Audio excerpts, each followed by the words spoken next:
My bad, my bad, my bad. As soon as I started stream, my bad, my bad, my bad. Oh shit. As soon as I started stream, my cousin video called me. Dante, what's up, SA? Vato loco? Is Vato loco forever? Yeah, my cousin video called me.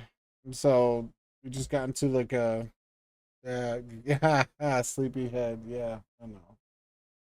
I'm a fucking loser. I know. Anyway, enjoy the chair for the next 20 minutes.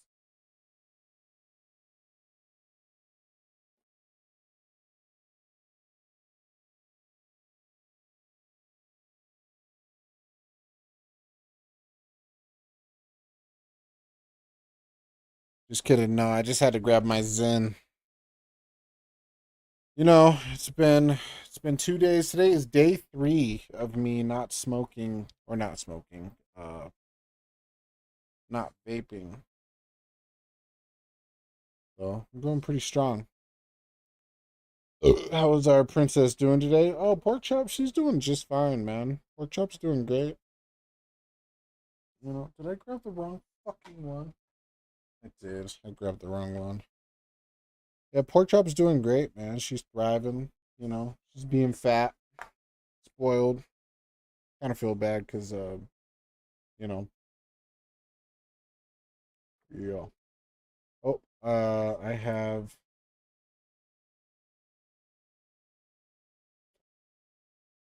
Share Lab. Aubrey just joined. How's it going, Aubrey? It's on. Hold on. I had to pop up my Kick chat, my freaking TikTok chat, all that stuff. Yeah, people on TikTok, they are not going to be happy. They're not going to be happy whatsoever because I'm going to be getting into some more reaction content. Hopefully, I won't be sleeping. So, we will see about that. Oh, shit. All right. Gonna get on the live scene. Display. What we got? What we got? We got some more Asman. Got some more Asman. This is crazy. Yo, what's up, guys? Welcome to the Bronx. This is where AOC says she's from. The Bronx. And this is where AOC is actually from. Welcome Yorktown. to Yorktown, the business hamlet. AOC says she's from the Bronx. Why is it that all of these like radical socialist leftist people are actually just rich kids cosplaying as being poor third worlders? Why is this happening? Everywhere. It's beautiful, bro. It's green, it's pristine, it's clean. shoot. They even have a Christopher 'cause Columbus I forget I'm on Society. I TikTok. thought LARPing? AOC Yes. got They all are, those statues ripped down. not Some smart structural people. racism right here in AOC's hometown. Today we're going to investigate the biggest lie in all of politics, the fraud of AOC. Let's go. Fraud of AOC. All right, let's get into it.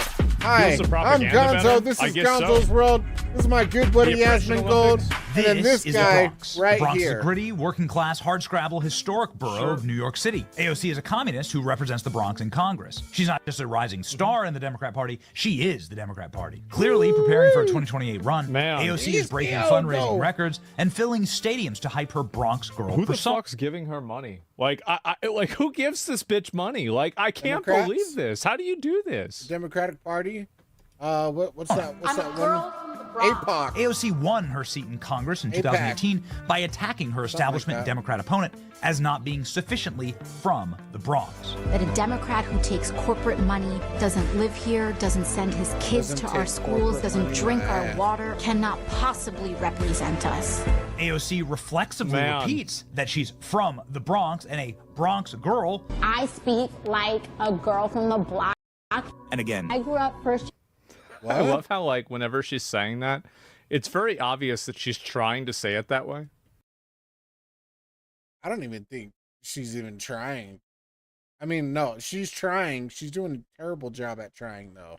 I guess that's the point that he's trying to make, though. generation in the Bronx. Yeah. Again, Girls from the Bronx are welcome everywhere. so Like, often it's so obvious that it's literally anybody. This is my opinion. What's with that Anybody that I fake-ass see that does crime? any code What's with the fake crime picture? Is that her? That's got to be her, right? In the all white, in the dirt, in the desert setting. What is this? What is this? What is that? Is that a green plastic bag? Is this some fur on the fence? What's going on here? switching, I immediately don't trust them. Alexis, I don't. thank you for joining. that it's almost a pathology.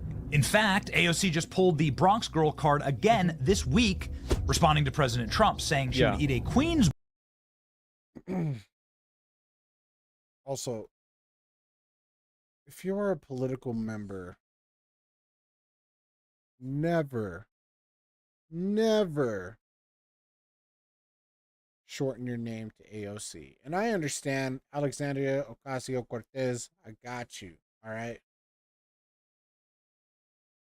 But don't put it as AOC. What are you trying to do here? I mean, I guess, I'm sure, appeal to a younger audience. I'm also a Bronx girl. You should know that. No, you ain't no damn Bronx girl, dead. Boy like Donald Trump for breakfast. I don't think he knows how to deal with a girl from the Bronx. Something's very wrong here. What functional adult repeats where they're from this often? Someone who's lying. Well, any rapper, but yeah, besides that. And here's the dirty little secret. AOC is not actually from the Bronx. Since AOC was Shocker. an infant, her family has lived in a beautiful little hamlet called Yorktown Heights. This little town No way. If it's got heights in the name, it's a good neighborhood.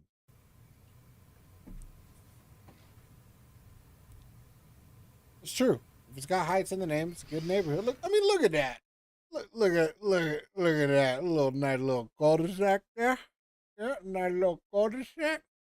Look at that. Nice little long driveway. They got all kind of nice long drive. This one's got a double-booble drive right there. Right there. It got double-booble. Double. You probably can't see it because I'm probably in the way. But yeah, look at that. Look at that. Look at this long, winding road. Look like the tip of a sperm right there. Look at that. Oh man, that's funny. That's really fucking funny. It is. It truly is. Wow. It sure looks like the Bronx, people. Town Heights. This little town is the opposite of AOC's gritty, downtrodden, working class persona. I think that and am I crazy? Like, Yes. this looks like a nice place. I mean, that's not too bad. I don't think there's anything wrong with this place. This is like downtown Austin, some Wait, places. but is that the... Yeah, this is or fine. that- Working class I mean, yeah, I mean, that don't... I mean, yeah, maybe this building right here is a little iffy, but that's probably just like a building that's been there for ages, I'm pretty sure. And they just didn't want to, they just wanted to keep the authenticity of the area. So they're just like, yeah, fuck it. Let's just keep that shit there. persona. It's clean and beautiful and safe. Yeah, The but I mean, neighborhood this that is AOC this is where people. This looks like the kind of neighborhood where people call the police on minorities. Oh, that building? Yeah. I'm just gonna say it. It does. It looks like one of those neighborhoods. Those big lawns. Everything's very manicured. Yeah. I mean, that don't look all too manicured. grew up in is But I see what you mean, I guess. well off, just leafy saying. and manicured. Oh, look at that. Look at it. This motherfucker just say manicured? AOC went to elementary, middle, and high school here. She graduated from Yorktown High. Look at that. Yeah, that's some Bronx girl right there. Look at them big ass teeth right there. Wow. Where she went by the name Serbia still keeps the old bomb building from when America bombed us as a reminder. That's good. You should know your place. Just kidding. I don't even know if you're trolling or not. You said this is the second time that I've seen you mention that. I don't know if you're trolling or not, bro. Sandy. Sandy, look at that. That looks like a Bronx type of girl.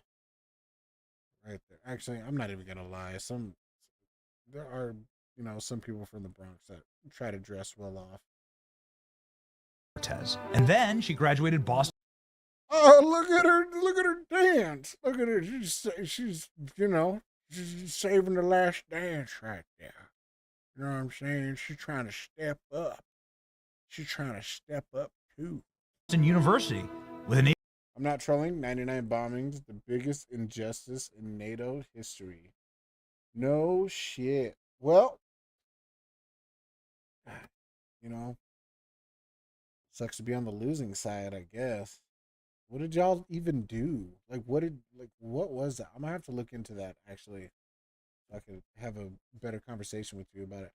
Hello, Kelly. Thank you for joining.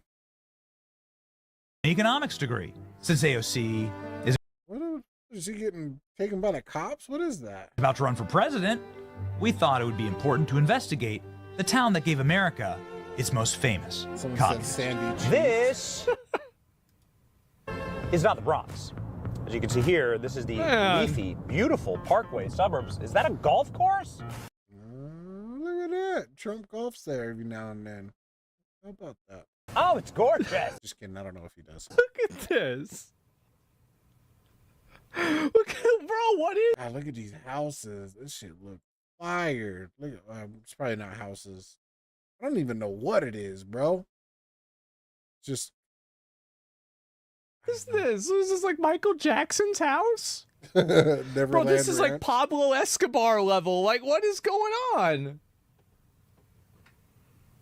What is that, like a Trump even disagreed with it and regrets it now.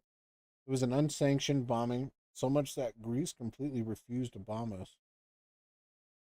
Damn, yeah, I'm definitely gonna have to look into that for sure. Sinboo, thank you for joining. Appreciate it. Be sure to chat if you'd like to, or you could find me on Twitch, Gonzo's World. Yeah, dude, that sucks, dude. Serbia, American bomb. Yeah, I'm gonna definitely have to check all that out. a racing track for horses? What a pleasant and wonderful drive. It's a I feel like I'm country on my way club? to Pleasantville. Very much looking forward to finding out where AOC It's a clubhouse? Oh, God. After a 90-minute drive from New York City, we finally got to Okay, so Yorktown. that puts it into perspective. 90 minutes away. The city of Townsville, the town of Yorktown. That's pretty far away. Like, I mean, like, San Antonio's like 45 minutes away from Austin. Is the whole area away? Yeah, like, I mean, I couldn't say I'm from San Antonio. Like, that's crazy. I wouldn't even say I'm from San Marcos. I mean, I'm from Ogden, but I grew up in Layton. Well, not grew up. Sorry. I lived most of my childhood in Layton, then lived my teens and adulthood in Ogden, and then now I'm like back to Layton because who wants to stay in the ghetto? You know what I'm saying? I mean, even in the area that I'm in, it's technically the ghetto of the area, but it's still not like the ghetto, you know. It's a well-off area, you know. It's pretty good, you know. It's got its perks going, you know. Austin to Waco? Yeah, I got a friend that grew up in But for cool reasons, I claim Ogden. Waco. AOC probably visited the Bronx for like some type of project, or it's probably a class field trip or something like that. And then she's like, yeah. Also to appeal the younger fan base or the younger generations, like, yeah, I'm cool.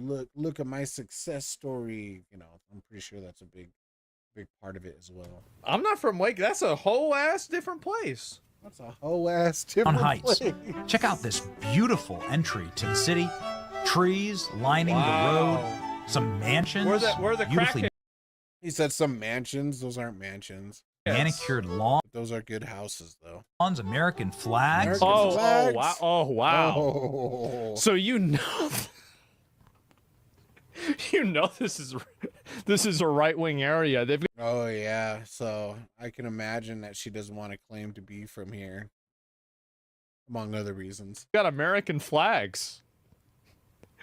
I guess they must be really racist. He said bigoted. American flags, racism.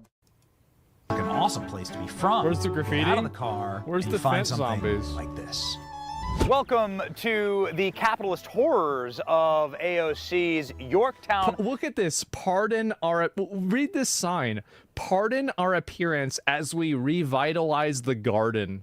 Bro, like, this is the most fucking posh, like, fucking gated ass community. Posh. Like, you're going around, like, what is this? Like, oh my god. Dude, Asmund Like is a country geeking club right is some now. uppity ass shit. Yes. Asmund is definitely geeking right now. Heights This shit makes me uncomfortable. Like, This is the funny thing about Asmund Gold. Dude's a millionaire. He still chooses to live at the same house that he grew up in shitty conditions, just not even remodeled the house one bit. It's still shitty. He hasn't even fixed his teeth. Dude chooses to live in the same state, not the state like the state of Texas or whatever, but like the same state, mind frame that he's lived in ever since he was a kid. Props to that guy. And he's saving a bunch of money by doing it. He could have spent so much money just living good, living big, living all right, you know, more than well off. That's why I like Asmund. A lot of people give him shit, but gotta admit, dude's living the American dream right now. oh my god. Patriot State Park. You can see here a Veterans Memorial Circle that's been beautifully tended and groomed. A lot of American flags and a lot of honor for our great nation. Really, just a terrifying place to grow up here. I hear that there are miles of luscious trails going through the forest here. Boy, you can understand Hot why you Fuzz become a 2 could take communist place here? growing up. Yeah. I know, I'd Fuzz like to. 2. No, you're right. That's a good one. Yeah, it is. Capitalist swine trying to sell me rhubarb. Rhubarb. I don't even know what... The only time I ever hear the word rhubarb is... If she's gonna say Batman with Jack Nicholson, when he says, what did he say? Never touch another man's rhubarb. is when I'm playing a video game. Oh, well, never mind. Well, my bad. I was dead wrong. Dead wrong. Be wrong if I take over. I don't even know what rhubarb is. It's like some sort of shit that grows out of the ground, right? It's like a plant. I don't even know what rhubarb is either. If you want me to be completely honest, I am Hispanic. However, I am not rhubarb Hispanic. It's the white... You went to Grok for Is this? rhubarb a white people plant? White Became popular in people North plant. America. Often used like a fruit native to Asia. Okay, so it doesn't want to say. Siberia. It doesn't want to say. So we Oh, wait, no, yeah. that's Serbia. My bad. I can't just have it say it, right? It's bitter celery. Why don't these people just eat McDonald's? Fresh, dude. Fresh, real key lime pies. Dude, this real? is some place like I feel like Damn. I would get the cops call on me if I was in this place. Yeah, that is that. Yeah, I can see that. Like they just see, bro. They see me. They see me walking around. They see Asmund rolling. They calling the popos because he fucking dirty. They see me. I'm walking around. They said, I think we have a dry. It could, well, I don't know for sure, but you might want to check his pockets. I don't know what he has on him. Yeah, I don't know what this is, and it's gonna be sundown soon, and so if we could just get this taken care of, you know, a vagrant. Yeah, I don't know what's going on here. Yeah, I get arrested for fucking vagrancy. This is nuts. Rhubarb at this beautiful Meadows Farm farmers market. Yeah. That, like, you can smell it. They just want my money, my capitalist dollars. I'm not going to let them do it. And keep in mind, they're They just want my money, my capitalist dollars. going to want a lot of money. Those key lime pies are like probably fucking 20. Damn, bro. This dude is really holding on to his hair. Look at that shit. That shit is going. He's holding on to every single strand right there. Props to you, man. I can't fucking do it, dude. $27 on sale. I'm an angry Marxist, right? This is what black pills someone like AOC, right? The fresh pies, Oh, wow. the fresh fruit Sweet and corn. vegetables. Corn. You know, could you imagine growing up like this? Hell on earth. Have they ever tried to apologize to AOC? Look at that. No trash, no graffiti. You know what this Short place could bus? use? 20,000 migrants from a third world country. A short bus? I think that would just fix this place right up. Yeah. Bust them in.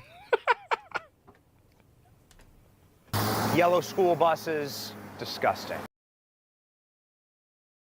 He didn't even say short bus. He said yellow school buses. Stretch Nuts, what's up? Thank you for joining. Okay, Oh. so safe, so clean. AOC grew up here. Now you can understand. Okay, you can understand where Yeah. the radicalization comes And from. look at all It's- these cars, by the way. Look at this parking lot. Yeah, look at that. There's not a Look at it right there. single You probably piece of can't see shit it. car in the entire parking lot. No. If this was in Austin, there'd be at least one car without a bumper. Like, yeah, something like that. No trash, no Or like it's got a vandalism. Sounds sticker like and it says Eastern like, you know, Europe. fucking vote for George Bush. and where the radicalization comes from. It's too nice. George Look H. at that Bush, by beautiful- the way. That flagpole right there just makes your blood boil. Yeah. Let's see what new horrors await us around the corner. This is where AOC got the idea for the Green New Deal. That's what we'd all be driving in. Oh, if AOC got shit. elected. Do you understand? Oh, She shit, grew they up with bring a it horse and back. buggy. That's what she wants us to go back Yeah. to. Get it? Got to think like her.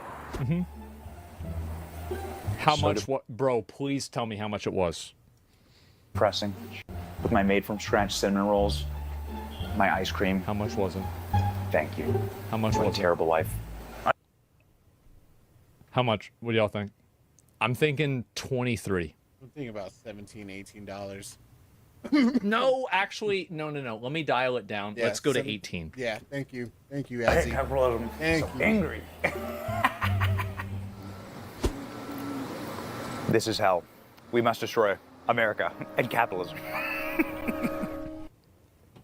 I am Say the so fucking mad price. that Benny did not say how much it was. Yeah, you fucking should have. I'm actually so fucking mad, bro. Like I deserve that. Google it. I don't want to Google it. Yeah, no, I don't. Oh god. To be honest, Look it up. Okay. he's gonna do it. He's gonna do it. Angry. Well, he doesn't even know what it is. We are going to look and we're going Trailside to add up Cafe. how much money this was. Okay. So he You ordered got a cinnamon roll, ice right? cream, a coffee, and a cinnamon roll. Yeah. Okay. You guys see this? I Yes. think this is probably a small hard scoop of ice cream. It could maybe be a large, but let's assume that it's a small. And especially like maybe large, 2 scoops. Well, no, usually they'll fill it up. So let's say that's $5. Okay. So we've got $5 five. right there. And we've also got coffee is $3. Okay. And where Where's the cinnamon is roll? Well, oh, they don't even have the cinnamon roll on there. Well, shit. Well, I hold can't on. even know now. I'll assume it's probably about the same as the ice cream. It's like $3. So it's like $15, probably somewhere around there. That's actually not that's not awful, okay? Let's be reasonable, guys. That's not awful. In Austin, we have plenty of overpriced bullshit here, okay? This is hell. We must destroy America and Yeah. capitalism.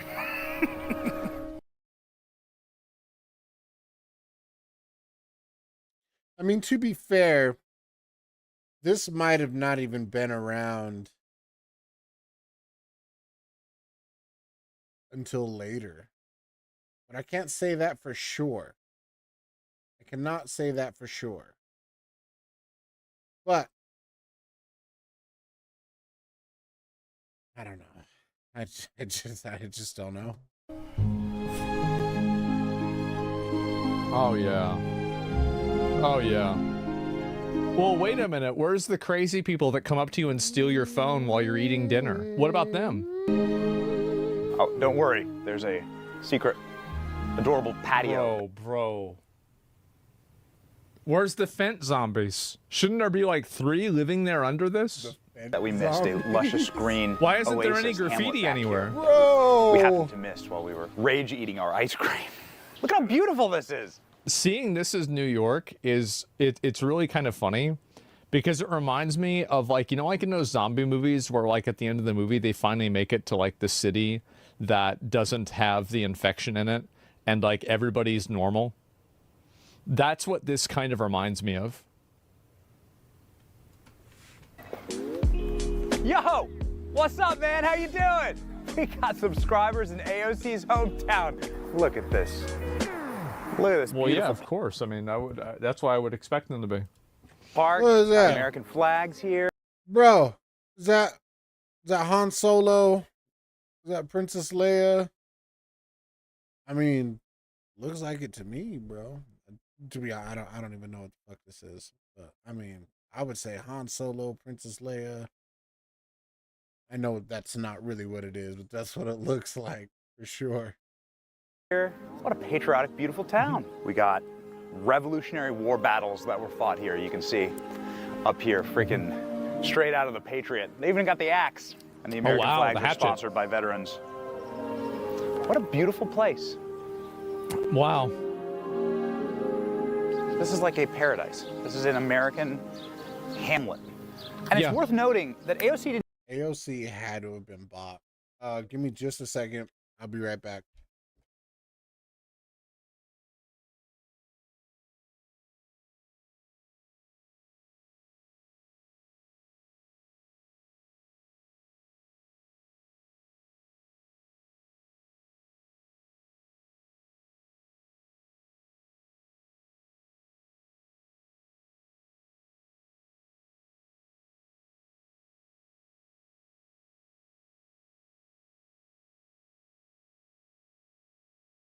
I'm calling it right now, man. AOC had to have been bought.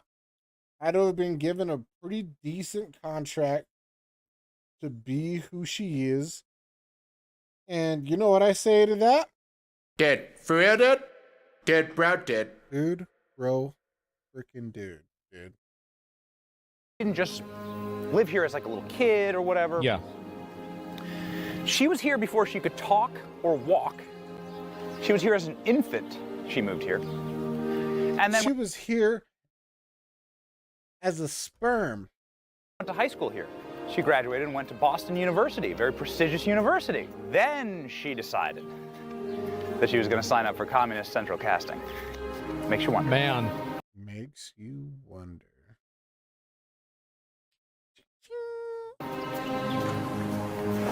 Yorktown Police. That's why there's no Fent zombies.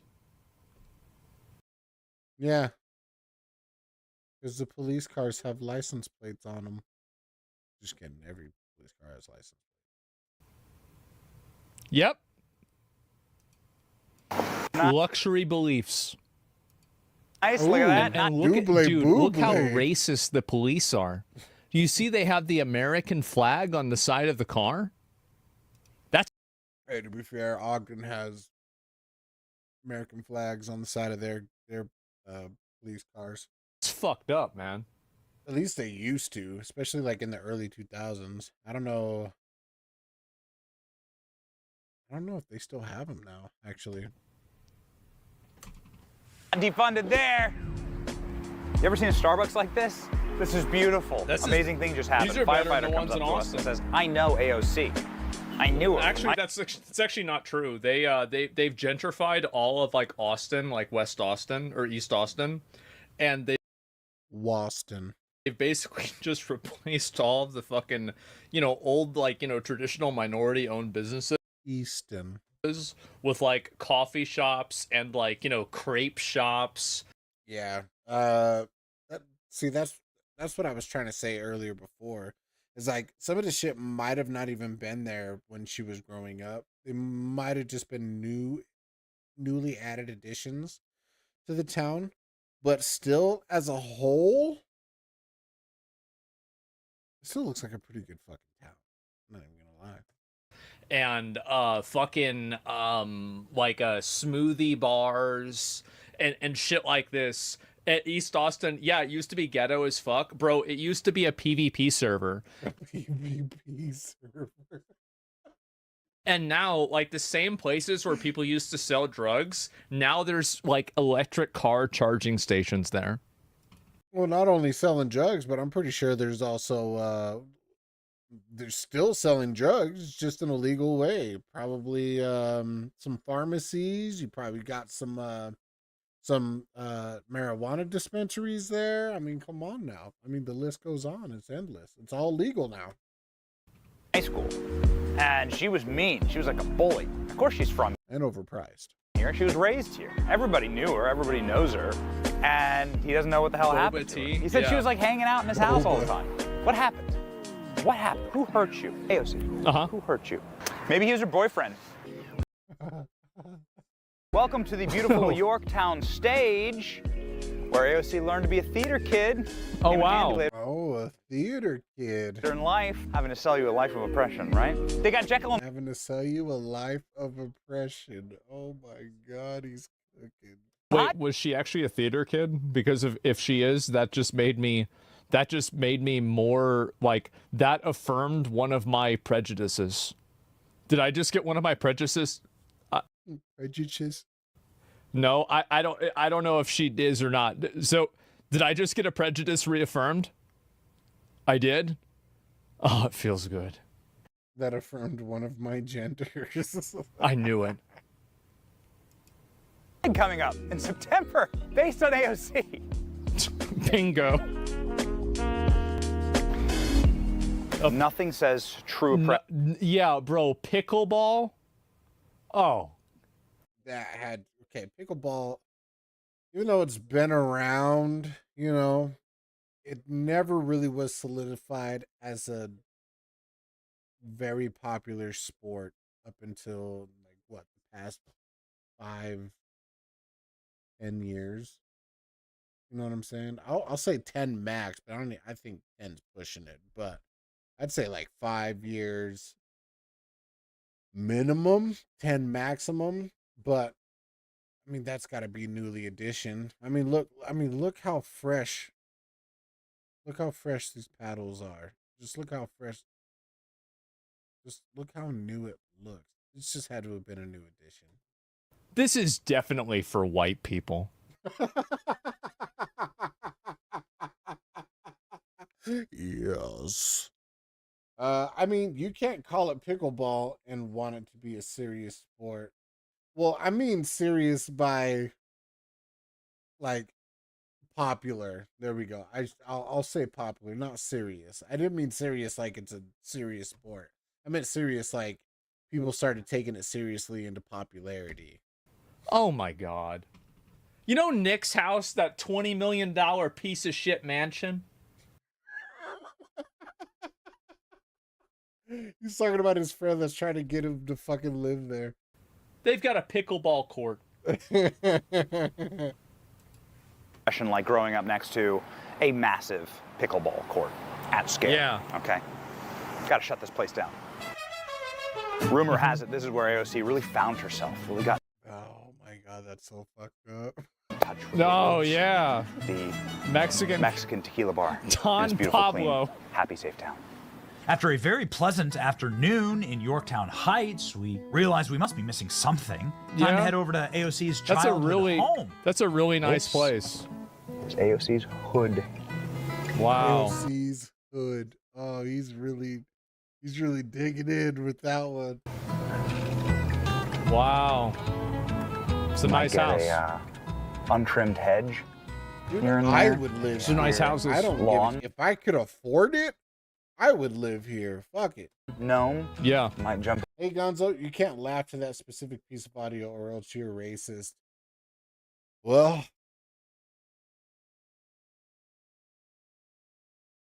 I guess to the libs, I guess I'm racist. Doesn't mean that I actually am, though. About at you. This is AOC's street that she grew up Wow. on. In fact, AOC's childhood home is a I can't wait to have that taken out of context and have someone clip it. Don't clip it, Dante, though. Don't. I'm talking about if somebody else would just watch the VOD and be like, well, that's what the libs call me. I guess I am. And then I do the look at the camera. You'd be like, see, he's racist. I can't wait to see that clip. Organically, not comedically. Organically, Dante. Let's just calm down here. appraised at close to $500,000 right now. And across the street, a Trump yard sign. Uh-oh. 2024. Really? It's AOC's house. Man. We were even able to speak with some of AOC's neighbors that remember her all the way back Oh, God. when she moved into the house as a little girl. The house Boy, looks did like we that? hear Yeah. some stories. I have a house What about that. an incredible place I to don't know. be I think from. these are a little bit bigger than my house. And while we were filming, Oh, sorry, Miss Sarah. Didn't know you were an organic race. That's so good. Oh my god. Good shit, Dante. That's so good. My bad, sir. I had no idea you were an organic racist. I thought you were a comedic one. our outro for this video, a man honked his horn and jumped out of his car wearing a MAGA hat. And guess what? He's I'm not gonna lie. I was like, that don't look like a MAGA hat. No, it is. It's just got blue stitching. All right. With a cross on. Let's go. There he is. I thought it was an amateur league here. No, sir. You're in the real deal. Yeah, that's about right. And look at all these cars, by the way. All Yeah. these new Santa cars. Fe, a subscriber, Hyundai. and he knows AOC. It's beautiful here. Yeah, it's absolutely beautiful here. And AOC obviously was a resident and went to the high school that I went to as well. So Yeah. For a long time. Well, okay. This might not even be true. This dude is probably trying to get some clout. It's very possible. All right, let's just keep that in a realistic point of view. Just some dude trying to get clout, trying to say some things for a YouTube channel so we could. But it is very possible. I mean, hold on. How old is AOC? I do have to check that. AOC's age. She's okay. Yeah, that dude looks upwards around 35 years old. All right, yeah, that checks out. I was gonna be like, that guy looks a little.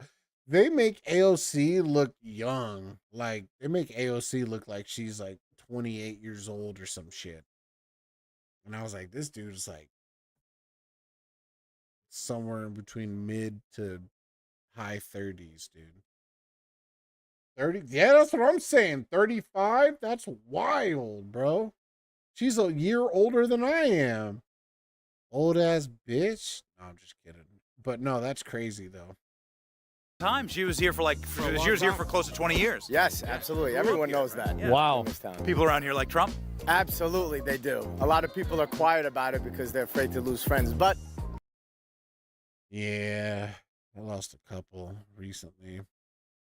Cause I put out a post, saying like, hey, it's like my content is going to be slightly changing. I'm still going to be doing gaming content and this, that, and the other.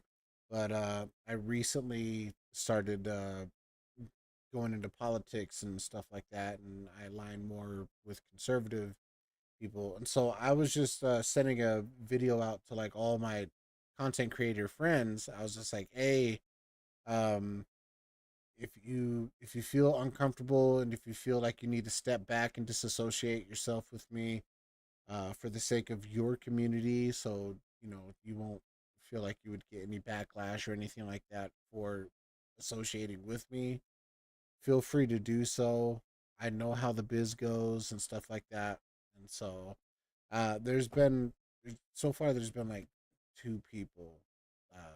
And they respectfully, you know, one of them said good luck, the other one just kind of was just like, okay, all right then. But nothing was like of any ill will. It was more of like an understanding, and that's why I put the video out, you know, because I was just like, you know, it's more of a respect thing.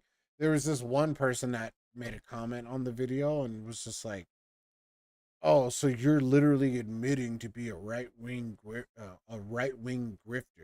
And I'm like, "I'm not admitting to be a fucking grifter. I may be right wing, but I'm not a fucking grifter. If I was a grifter, I would just do the shit for fucking views, you know, like not even caring about my content creator friends' feelings or anything like that.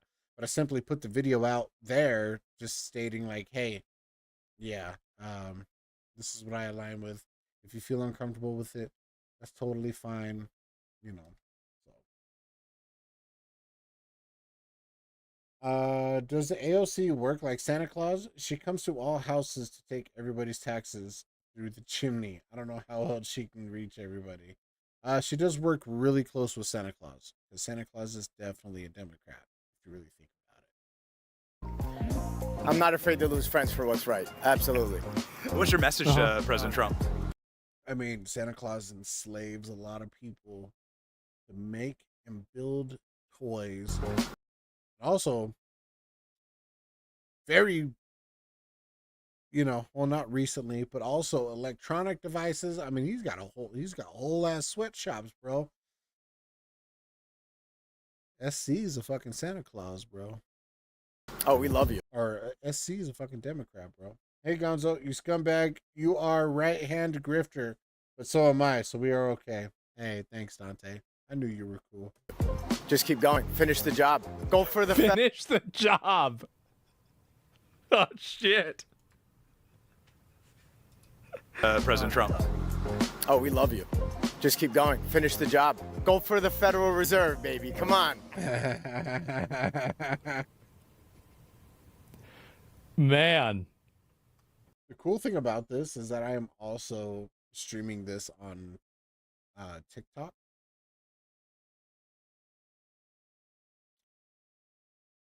And I know I'm going to get dirty looks on TikTok. I just know.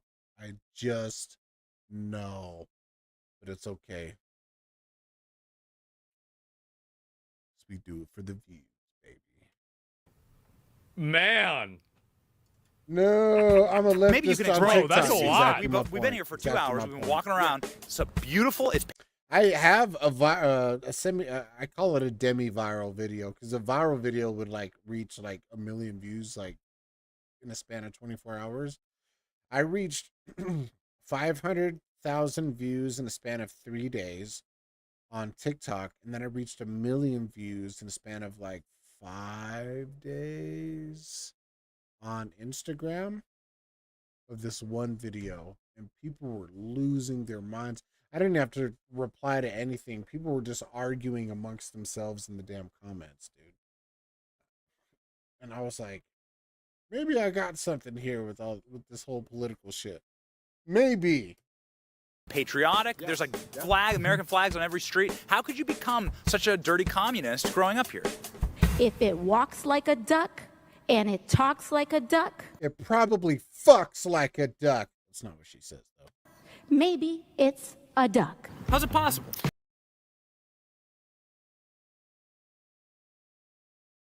She's paid, bro. She's bought, bro. I don't know. I don't think it is. I think it's fake. I think the main... No shit. Really, really strong millennial energy there, guys. You hate to see it, don't you? Jeez. Fuck you. We're all millennials. Me, you, this fucking guy right here. This fucking guy, he's probably reaching 40. Maybe he's probably our age too, actually, as well. Ooh. Ow, wow. mainstream media paints a different story than what you. If you interview anyone who's on the street, I don't think those values are present at all. Yeah, nobody's racist. Nobody, like, well, sure, there might be some racists on the conservative end. But if you really think about it, there's a lot of racists on the fucking Democratic end. You know what I'm saying? Think about it this way. There's a lot of white people on the liberal end telling black people what they should think, what they should do, what they should be, how they should feel. And if there's a black person, and this goes with any race, but I'm just using black because that's just the main narrative, right? And if there's one black person that's like, what the fuck are you talking about? They'll immediately discredit him, call him a Uncle Tom, call him just a whole bunch of just nasty things. And discredit him. Like, well, then I disagree with you because you're brainwashed. It's like, is he though? Or are you the ones that are brainwashed and you're continuing the chain link fence of brainwashing? You know what I'm saying? It's so crazy. It's so crazy. There are some liberals, there are some leftists that are sane. You know what I'm saying? Just real boost. Oh, no, I'm good. Other stub D AVW. Yeah, get the fuck out of here. But I appreciate the comment though. Thank you for boosting the algorithm. There's not a lot of communists here. No, absolutely not. It's fake. Yeah. Fake news. He's been saying it since 17, man. That's it. Identity politics is the foundation of left-wing coded ideology, demanding that the world is the foundation of left-wing coded ideology. Demanding that the world accept your identity is paramount. So why is AOC ashamed? Take the right. Is that what that says?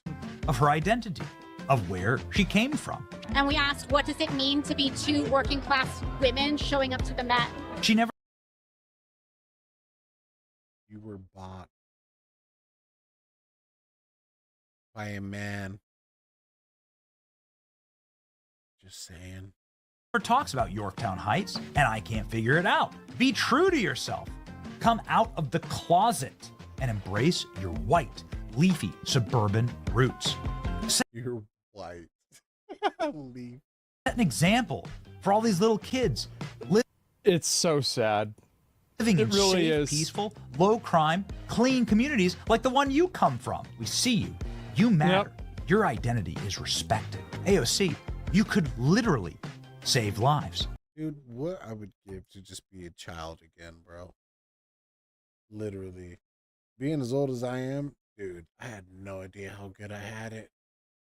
As a child, bro. Come on. Or at least a couple of science projects. But to do that, AOC would have to admit that her entire political life, she's been fighting against herself. Am I crazy for thinking that, like, I would rather, like, this is going to sound like a really crazy take maybe, but I would rather live directly in the middle of New York City than live out there. Because, like, if I want to go to get food at, like, 1 in the morning, I guarantee you in Yorkshire, I would get arrested if I went to go look for food. And, like, out there in New York City, like, I could get food no problem. This is shit. I don't think you'd go that far. Come on, man. I think if you wanted to get food at a place in Yorkshire, I think it would, as long as you're not doing anything fucking stupid, which nowadays you're an older, you're an adult, you're older, you're responsible. As long as you don't look like you have any malicious intent, I think you'll be I think you'll be okay in Yorkshire, bro. Shithole, that's fine. Doesn't bother me. I live in a shithole. It's fine. Like, yeah, I don't know. That's just me, right? I mean, a DoorDash? Nah. DoorDash. Bro, you're crazy. I don't know. Dude, Asmon's got so much money. He says no to DoorDash, bro. He's like, I'll go out and get it myself. It's cheaper.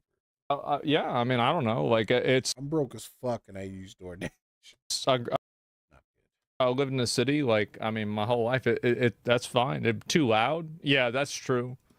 And that would be the toughest battle of all. Bro, who cares? It's not that big of a deal. I agree. Then why would you lie about it? If it's not that big of a deal, then why lie about it? That's just me. Oh, it's that dude. Huge fucking Benny W. Yeah. Oh my God, this was a good video. This was such a good fucking video. Wow, this was a good video. Give it a like. Give him a sub. Wow, what a good video. I looked at the video and I was like, wow, what a good video. All right. Go ahead, copy that. Slap that bitch in the chat.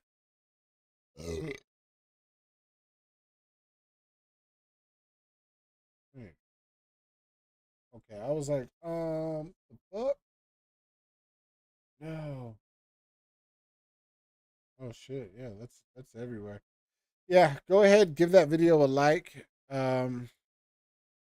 That's Asmon's video though, but yeah, it's okay. You guys will live. Because that's the video that I reacted to. But if you would like to go to what's his name? Doesn't even Asmon's video is completely in the way. She's not AOC from the block. She's Sandy from the suburbs. Okay. Yeah, and then this is just Nux's version right next to it. Oh, I really love Charlie Kirk. Let's watch the Charlie Kirk video. Hello. Hello. I just kind of. Dude, Charlie's just chugging that coffee, bro. He needs that shit. He saw her, right? Charlie saw this chick and was like, I need this. Take the edge off, bro. I had a few questions, and I'm coming to you like respectfully because I have no intention of being rude or anything.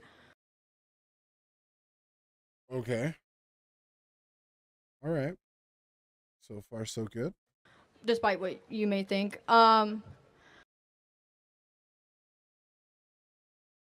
Something tells me she gonna get mad. That's why he drank the coffee. I will be voting for the Democratic Party. Hold your. You know, anytime that I do drink coffee, I have to have water because there's just like a certain level of dryness like after drinking coffee. And I drink black coffee. I don't drink like any of the. He needs to straighten his damn posture. Dude, he's been at this for a fucking while, bro. He's been at this for a while. He's there. That's why he had to chug that coffee, bro. That's why he had to chug it. But anyway, I forgot what I was saying. But yeah. Anyway. Don't you say anything, Dante. Don't you dare. I'm not passing out. Booze. Hold your booze. I was You kind of invited them, honestly. Yeah, like, yeah, he did. Yeah, probably. Yeah. Or she did. Sorry. Who knows these days, really? Get him out, guys. Get it yeah, out. but it's okay. I don't really All right, care. now enough. Stop it. Yeah, no, but I don't really care. He said, all right, now shut the fuck up. Because honestly, I honestly feel Be like nice, guy. the only way to unite the country is to unite the parties. Even though you disagree on some things, you're not gonna get anything better unless you come together. So I kind of don't understand why y'all turn against each other. But that's not the point I'm trying to make. I have multiple things. Because like 3 days ago, I had no intention of voting whatsoever. Because I had heard what my friend said about the Democratic side. Can you please shut up while I'm talking? Oh. What did she say? Okay, we're at 104. What did she say at the very beginning? I will be voting for the intention of being rude or anything. And I'm coming to you like respectfully because I have no intention of being rude or anything, despite what you may think. While I'm talking about the Democratic side, can you please shut up while I'm talking? I don't know. To be fair, they're probably pulling quite a bit. And you know, if I'm trying to talk to somebody and somebody's fucking just, yeah, I kind of have a short fuse in those situations, so I guess I can't really fault her to that. But they're like using that as ammo, like I just tried to dig for, but in reality, I probably would have acted the same way, to be honest. Just don't let it get to you, please. Continue. Okay. All right, Charlie. You know that's why I like Charlie. He's a real one. Because it's just disrespectful, but. Okay, yeah, we all know. Get it on. So I had people telling me about the Democratic Party, like different stuff. They were like, "This is good because of this," and then I had my family. They're like, "Well, Trump's good because of this." So then I just started researching, literally 3 days ago, and I fell down this whole like rabbit hole. She researched 3 days ago. She better have done some good research. Let's see what rabbit hole she went down. Was it the blue pill? Or was it the red pill? So much stuff. And that's why I will be voting for the Democratic Can Party. I ask you, and it's not your question, what did you find persuasive enough to convince you to vote for Democrats? Yes, thank you. Well, so you talked about Trump creating safe cities, safe streets, just a safe country, but you know about his rally where he said that he wants 1 full day of police retaliation to eradicate crime.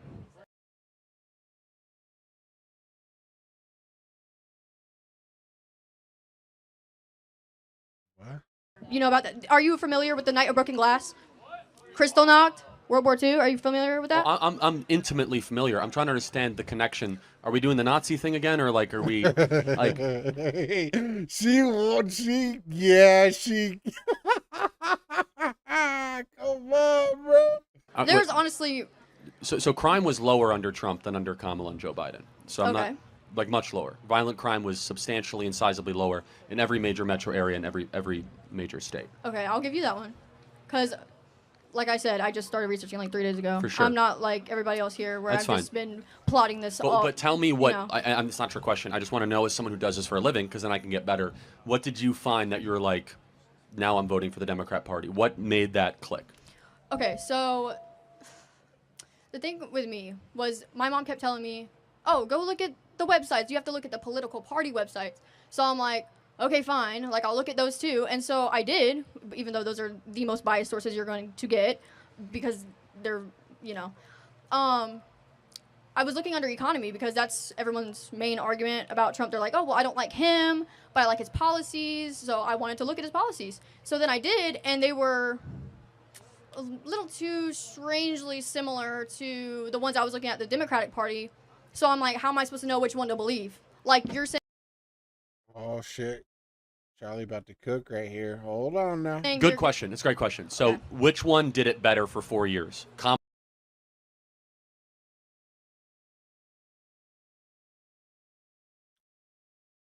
Obviously, I already know the answer to this one.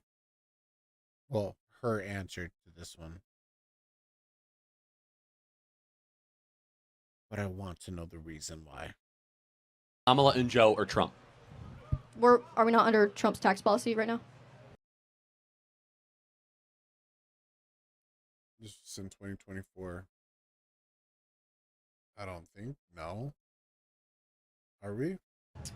Till 2025? Well, first of all, tax policy is a small part of economic policy. Okay, so we are still under that tax policy. See, I mean, Joe Biden. We're going to go into $2 trillion in debt by 2028 because of his tax policy. No. That's actually not true. It actually is true. No, it's actually not true.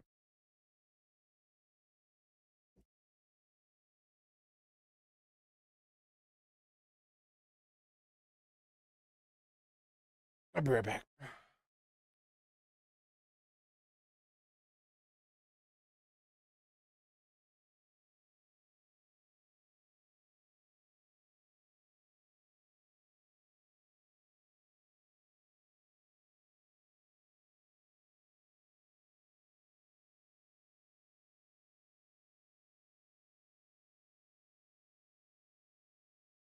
The scary thing about that is Google.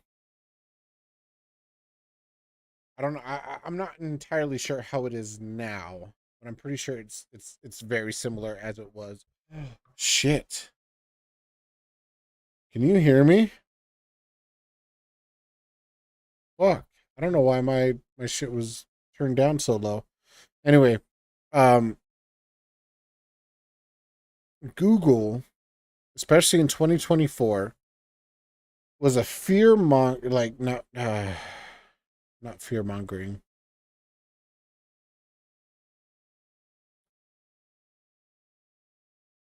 Sorry, the microphone being turned down low was like really fucked up for me. But yeah, I'm so sorry that was like turned way down. I don't even know how the hell that happened. Anyway, notice that your channel could benefit. Fuck you, Raw. Hello, streaming mate. I am a channel pro, a streamer who stream on Kick. Just got verified. Started earning for my channel in a few months. I'm letting you know this just to assist you two and grow your channel together. Kindly add me on. No, I'm good, Shakuri. Thank you though. I appreciate it. Google, prior to Trump's presidency, was a liberal bias. So whatever rabbit hole she got down into, I guarantee you she Googled some things and then clicked on the first thing that she saw. And then probably clicked on the second and maybe third thing that she saw, but she didn't do the actual full digging of it. And so whatever she believes that the tax plan that was set under Trump is going to put America into debt, whatever amount in however many years, no, dude, because of the shit that the Biden administration, because of the shit that the Biden administration, we're just throwing money at people. We're just like, you get a car, everybody gets a car. Fucking Oprah Winfrey in this motherfucker. That's what's been putting us into this fucking debt. Anyway, I would like to see what Charlie Kirk has to say, because he's about to cook. No, actually, so what the tax cut actually did is spur economic growth. And what you're talking about is not annualized deficits. You're talking about cumulative debt over 7 to 8 years. But you know what the tax cuts did? It actually cut your taxes. It was the largest middle class tax cut in American history. Now, I just want to ask a question. It's not a trick question. 75% of Americans say the economy was better under Trump. Were we And it was. not under Obama's tax policy? And So plus, that- No, I am living proof. Fuck that, dude. the pandemic, that's not really normal. So, of course, the economy is going... Well, hold on. You got to stop with this like Obama, Yeah. Trump. You have to take ownership of your administration. So Trump will Okay. take ownership. He had the lowest unemployment. Wages were going up. No inflation. Housing boom. Why is that? He kept energy prices low, cut tax for middle-class families, got rid of stupid regulation, and we saw an economic renaissance. And American people remember how good that economy was, guys? It was amazing. Yeah, man. We had Walmart, you know what I'm saying? 24 hours. We had dollar menu at McDonald's. We had $5 hot and readies at Little Caesars. We had it good. I mean, we've always had that, to be honest. We've had those things, but still, we had it good. And we don't have that now. Folks, let me tell you about my good friend Todd Nettleton from the Voice of the Martyrs. Hey, I love you, Charlie, but no. Yeah, I mean, he's a multi-billionaire. What about his multiple businesses that have went into bankruptcy? Yeah, I mean, sometimes if you want to make an omelet, you got to crack a few eggs. All right. Now, how many of you out there has worked at a job and was like, I really like this job. You know, I really like this job. I really enjoy this job. Then you got let go on some technical difficulty, on some mistake that you made, on some shit like that, right? and you're like, damn. That's a mistake that you learned. All right? That's a mistake that you learned, and you took that learning and then you applied it to your next job. And like, oh, but you made another mistake. Because you learned the deficit of that mistake, but there was another mistake that you also learned. So really, and also it's actually strategically smart. So no, god damn, all these bots are really coming in today. No. Kick. Anyway, anyway. Also, it's smarter to let go of a business that's failing and go into bankruptcy. Because if it's not working out, it's not fucking working out. It's like breaking up with the chick. You know, if the relationship isn't working out, then it's not working out. I mean, I'm sure a lot of females could relate to this, breaking up, you know, with the nice guy. Actually, that's a bad analogy, actually, because the guy was nice. But, sorry about that. Yeah, that was a bad analogy. But, you know, if you're breaking up with somebody, that just means it's not working. So, yeah, you commit bankruptcy on that relationship. Get yourself back, build yourself back together, move forward. Find something new, find something better. So really, all this talk about like, well, Trump had failed business and he had to file for bankruptcy. Yeah, so fucking what? He's still large in the game. He had a couple bad businesses. It's gonna happen when you have like 100 fucking businesses. Honestly, I don't know how many businesses Trump has, but pretty sure it's more than what you can count on your fingers. You know what I'm saying? So if you have a couple bad businesses, have a fallout on a couple ideas, it's not even that bad. I mean, look, you're gonna fail sometimes when you do businesses. But 10 times? Oh, was it 10 times? Yeah, maybe. I mean, Okay. Let's just say out of 100 businesses, 10 times, that's 10%. You still have 90% chance of success. 10% ain't shit to 90.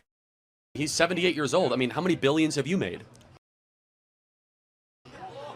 You know, he was also born into it. Well, he was not born a billionaire. He was given a couple $1,000,000, but turning a small loan. Yo, that shit was hilarious. When I first heard that, bro, I was given a small loan of $1 million. couple $1,000,000 into $6 billion is like the greatest ROI in the history. Yeah. And by the way, not only that, he helped redefine the Plaza Hotel, the Grand Hyatt, the Trump Hotel, the Trump Doral. I mean, some of the greatest properties you could imagine. It's a pretty impressive business record, I would say. But that doesn't matter. Was he a good president? Of course he was. What's up, broski? Okay. So another thing that also is kind of like skewing my vote. So everyone keeps telling me, oh my God, like everything he's saying is being. She's actually being a really good sport to all this. She could just be a complete bitch about all of this, but she's actually being pretty decent. All right. Minus like the couple of douche hecklers in the background or whatever. She's actually being pretty decent. She definitely could have been a lot worse, but let's see. Being taken out of context. He doesn't really mean it. Okay, so he didn't mean it when he said that he wants generals like Hitler. Just waiting for enhanced sentient pests later today. Damn, oh fuck, dude. Enhanced sentient, it's later today? Jesus Christ, bro. I've only beaten 2 bosses on Night Rain, bro. You gotta stop enhancing these fucking things. Had. He never said that. Did he not? He did not. Wait, what was it? He didn't mean it when he said that he wants generals like Hitler had. He never. Yeah, see, this is the exact thing that I'm saying. Prior to Trump taking office, I don't know how Google is now, but Google definitely had a fucking liberal bias. And I also know that the Biden administration, it probably wasn't Biden, but the administration under Biden has paid a lot of social media outputs to have a liberal bias on them. So I'm pretty sure she read something that was like upon like the first 1 to 5 things that got put up on Google on a Google search, and then she's going with that. Never said that. Did he not? He did not. It's been completely Interesting. debunked, and 3 people around him said that is a complete fabrication. Definitely. Let me ask you a question. What do you want to do with your life? Honestly, I haven't quite figured it out, which I know you're going to say college is a scam. You What don't are know you what you're doing. Clinical laboratory science and psychology with a minor in criminal justice. So you want to be able to own a home? Of course. Yeah, I mean, under Kamala, it requires $135,000 a year to own a home. Yeesh. Under Trump, it was $75,000 a year.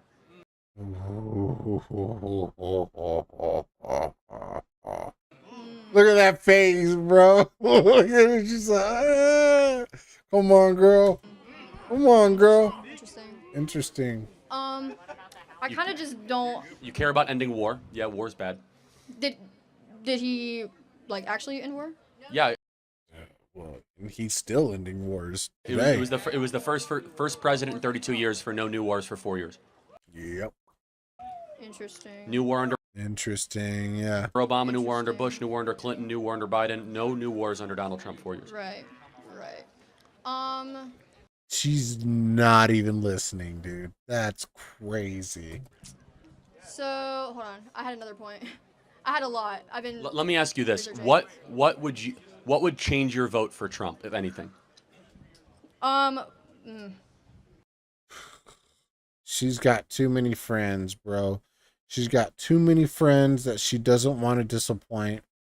Because Charlie, you could see Charlie's getting through to this chick.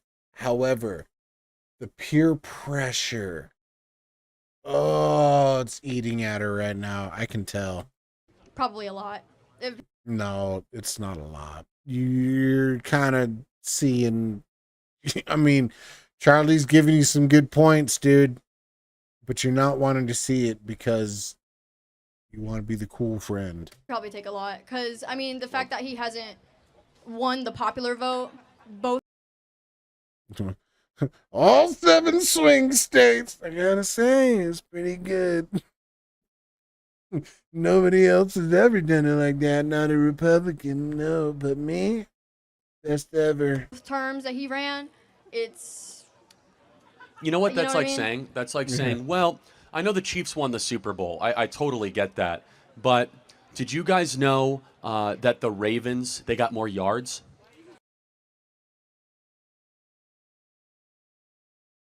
Very valid. Very valid. It's like the Cowboys. It's like the Cowboys. We got 5 Super Bowls.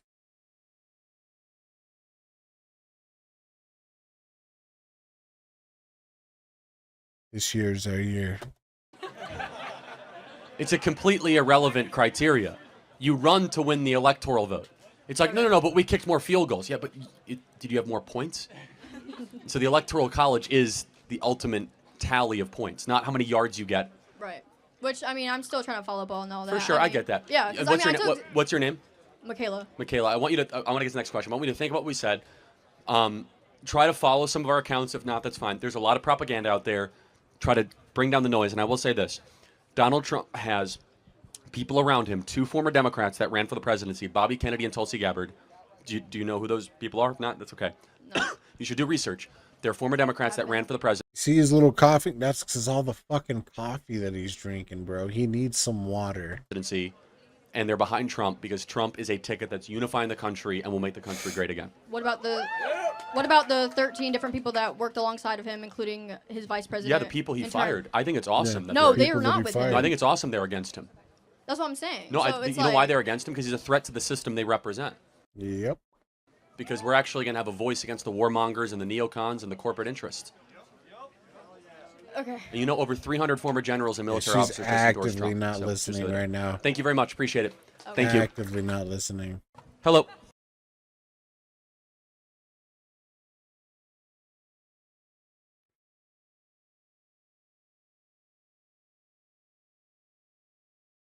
was 2 months ago.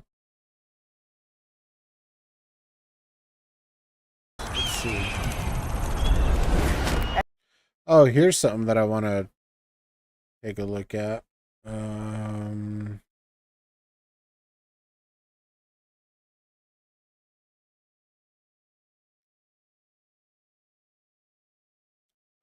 fuck is her name, bro?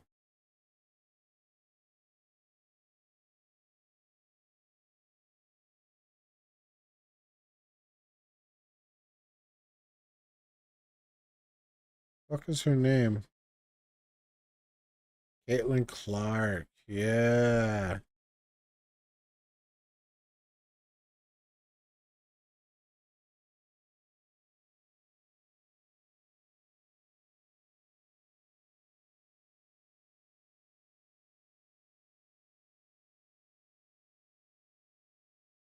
They're fucked.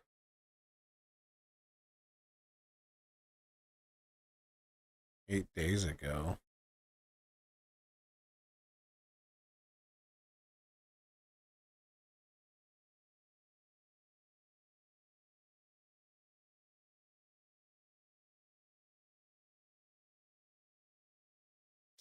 I guess there's not good things.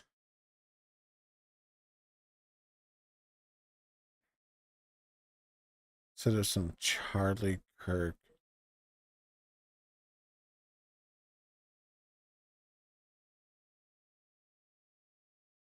$16 ago. Oh, we're here at the Bitcoin.com studio. That is the Bitcoin.com studio. Joining us now is Border Czar. A lot of people have this fucking microphone, dude. I need to get this microphone because apparently it's a really good microphone and I need to get it. And I need to know what the fuck it is. What he says, he means. You better listen carefully. The legend, Tom Homan.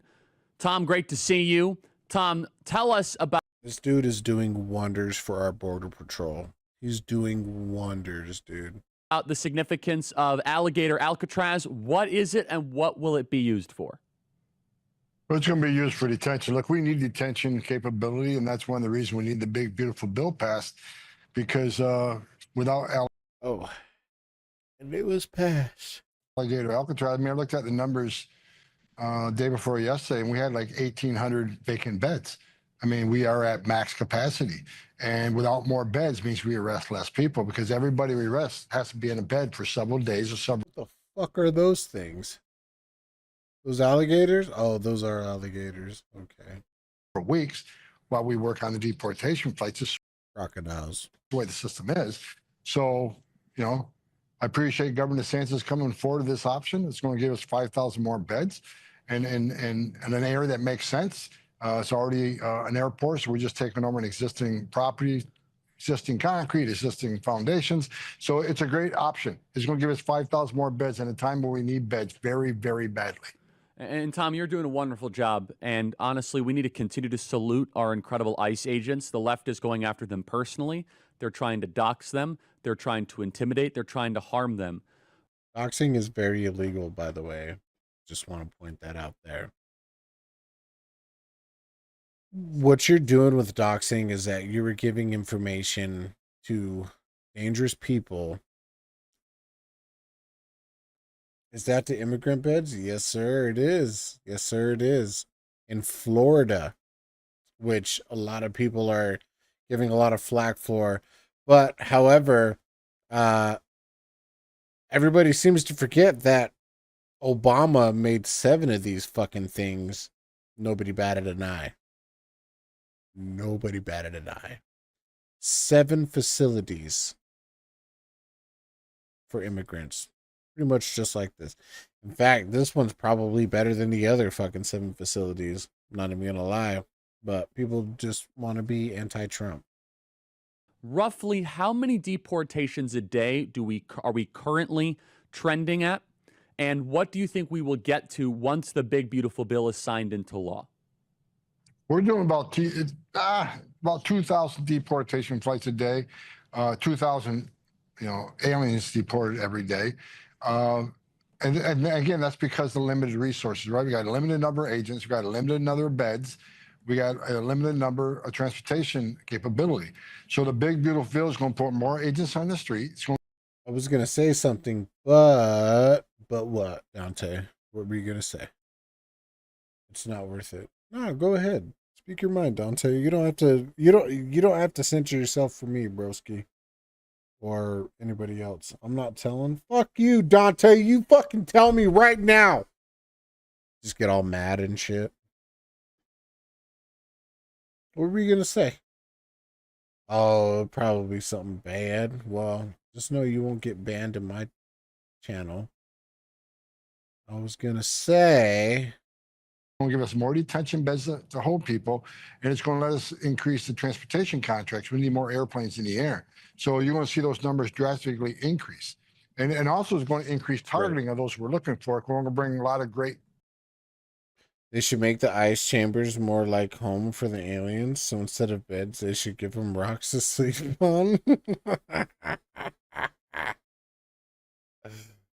Oh man, well they are humans as well, bro. But I see the comedic value in that. That is hilarious. Contractors in. Make it so like, hey, you want to enter in this country illegally? We'll sleep on rocks. They'll be like, I don't want to do that. And then it'll lower. Actually, as of recently, illegal immigrants are at an all-time low right now. So that's really good. That's really good. So hopefully these people will stop fucking skipping the line and stop butting and actually start going through the actual due process. With AI and all this latest technology, it will help us find people that don't want to be found. Right. So it's going to increase capability in all areas. So you're going to see those deep. Look, man, I'm Hispanic. All right. I'm Hispanic. But even I know, and there's a lot of Hispanics that have actual families that have gone through the due process of getting here illegally, or not illegally, sorry, that have gotten here legally and waited so long, did everything that they were supposed to do, and all these other motherfuckers that came in here and skipped the line, that's like a spit to the other people's fucking faces. And they don't like that shit. They're like, no, you fucking come in here just like I fucking did, and then you can make the fucking life that you want to have for yourself. Fuck all this skipping the line bullshit. Deportation numbers climb. And Tom, I want to comment you. 2,000 a day. That's a good baseline. If I was Prez, nobody would be coming to Serbia. Nobody would get in that bitch. Only certain countries. And also, if you were Prez, you would allow Baja Blast to be in your area, bro. That's what I would do if I was you. And by the way, if we can get to 3,000 to 4,000, you annualize that. Now, I want to remind the audience, what is the ratio of forceful deportation, which we support, versus self-deportation? We're seeing a lot of self-deportation. The New York Post reported 1 million people have self-deported. That's an amazing number. So talk about self-deportations and how that plays in harmony with the larger deportation agenda. Great question. I truly believe, look, I've been doing this for 40 years. While we're out there doing this big deportation operation throughout the nation, especially in sanctuary cities, we're not being bullied from doing our job. We're going to be out there every single day. LA, we got over 100 teams every day in LA looking for the worst of the worst.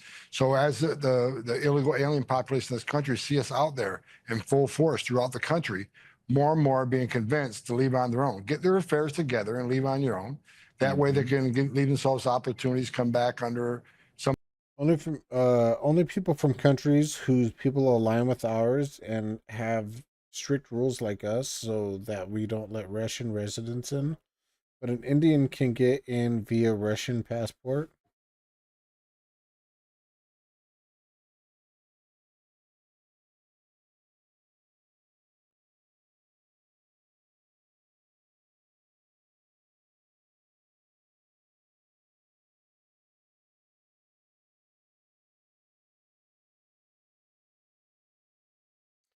I really got to read a lot up on Serbia, bro. I really do. Some other program, whether it's a visitor visa, tourist visa, work visa, or maybe they got a U.S. citizen child that can petition for them in the future. So they got a choice to get their affairs together and leave in a much humane manner where they can get their affairs in order and leave on their own, leave themselves some future opportunity, or they can wait till ICE come find them and put them in the deportation process and end up in a place like, Alligator Alcatraz. So it makes sense. The more enforcement operations they see in the communities, the more people are convinced to leave on their own. So when this big, beautiful bill passes, I'm certainly hoping that you're going to see more self-deportations. And that's a great thing because, it saves the taxpayers a lot of money on arrest, detention, judicial, and all this other stuff. And it saves the taxpayers money at the same time, making this country safe again. Because a lot of those self-deportations are criminals because they don't want to be, arrested by ICE. And let's say it's an illegal alien we find them with drugs, or we find an illegal alien with a gun. They're going to be criminally prosecuted and go to prison before we deport them. So a lot of the public safety threats are leaving because they know they're a number-one priority for the Trump administration. They know we're prioritizing public safety threats. So a lot of these self-removals are criminals. Big time. And so let's just look at the three pieces of the formula here. None of this matters if you don't have the border secure. That's why Trump and you got that done first. And literally no one is coming across the southern border, Tom. And congratulations for that. You should just be repeatedly congratulated. Zero. Is that right, Tom? Literally no one came across in May. I think I saw the numbers, just to reaffirm that. No, zero got released. The ones that did come across immediately went home. I mean, no one got in. So it's a great number. I mean, it's unheard of. Did they get to the border? Yeah. Did they get in? They got in and got processed and got back home. They never got released. So it is zero. And I looked at the numbers as far as the encounters who actually come to our border, met by border patrolling, processed and removed. I think the numbers are going to be coming out later today. I think we'll see right around 7,000 or less. Now think of that in a month, in 30 days, you're talking about 7,000. That's less than Biden administration had a day. As a matter of fact, it's half of the 15,000 that Biden hit many times. So 7,000 in a month total encounters is a number I've never heard before. With new tariffs rolling in, families everywhere are bracing for yet another jump in grocery prices. But GoodRanchers.com is tariff-proof thanks to their 100% American supply chain. While others scramble to adjust, Good Ranchers delivers consistent prices and unbeatable quality, all from farms right here in America. Good Ranchers is also giving you your pick of free meat for life when you subscribe. That's free ground beef, wild-caught salmon, seed oil-free chicken nuggets, or bacon in every box. Good Ranchers, American meat delivered. And by the way, remember James Lankford, who voted for the big, beautiful bill, so thank you for that, Senator. But he was all about, we need this bipartisan thing, and we're going to have a limit of 5,000 people a day. You remember this, Tom Homan. All we needed was a new president. So you need the border's number one. Then number two, and this is the key, is that we need more ICE agents. We need more people on the ground. Yes. And then number three, which is also important, though, is that we need to have a president with the will to continue the deportation agenda, especially in our major cities. Tom, are any that's comments exactly on that? What we're doing. That's exactly what we're doing, Charlie. The president said a couple weeks ago, and I agree with him. I've been saying it for months. We're going to flood the zone of sanctuary cities because we know we have a problem with sanctuary cities. We know they're releasing public safety threats every day. We don't have that problem in Florida where most of the sheriffs, in fact, all the sheriffs are working with us. They're not releasing illegal alien public safety threats. So where do we got to spend our resources? In places like New York City, where we know we got a problem because we know public safety threats hit the street every day. And just so everyone is clear, Tom, you are not forgetting any of America's cities. Just because they're a sanctuary city like Portland or Seattle, you're not just leaving them alone. Sleeping? This is a full occupation. No, I'm Every not. square inch of America will she be can't be late. No, I was. Is that correct? I was. Absolutely. And with this, I was looking on my bill, we have phone. more agents on the ground. Like we got. Over I had a lot of 20 million notifications illegal for a aliens in this video, country. We but got no, less I'm than not sleeping. 5,000 deportation It's officers. unbelievable. I know We need it more probably looked weird because I was deportation all. officers. Again, we're prioritizing worst of the worst. But no, The more I was on my resources we phone. have, the more bad guys we arrest. The more I'm ready bad to guys clip we any arrest, sleeping, this bro. And anyone who I ain't interferes sleeping. with the deportation effort, they also could face federal charges. Can you comment on that, Tom? Because some people are sharing ICE information. I was just looking up If you shit get on in the my way of a phone, bruh. federal law enforcement procedure, could you also be arrested? Zero tolerance. You got to do it. You got to do it. You can hate It ICE. is what it is. You can Nah, protest I ain't, ICE. I ain't You have sleeping that- this you have- time. You know, You got your First Amendment right. You can protest and scream and yell all you want. It's unfortunate. But when you cross that line, I've said this since January 20th.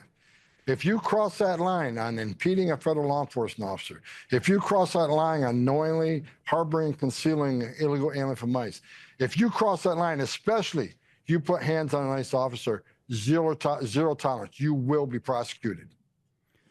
And so Tom, in closing here, I know you got a dash in a second. I want to play this piece of tape here. This was 285 from today at Alligator Alcatraz. Play cut 285. The Trump administration steps up ICE raids and mass deportations. One tech developer is pushing back with an app designed to track ICE activity in real time. It's called ICE Block, and it's controversial. What the fuck? Isn't this a form of treason? Controversial, to say the least. How does this work? You open the app, it looks like a map, and users can tap the map to report an ICE sighting in their area, and then everybody who uses the platform within 5 miles of that sighting will get a push alert. This is a free iPhone app. It is anonymous. Aaron says he doesn't collect any user data. And what I think is really interesting about this in this moment is we've seen so many of the biggest... Or yeah, it can't collect any user data, because if it did,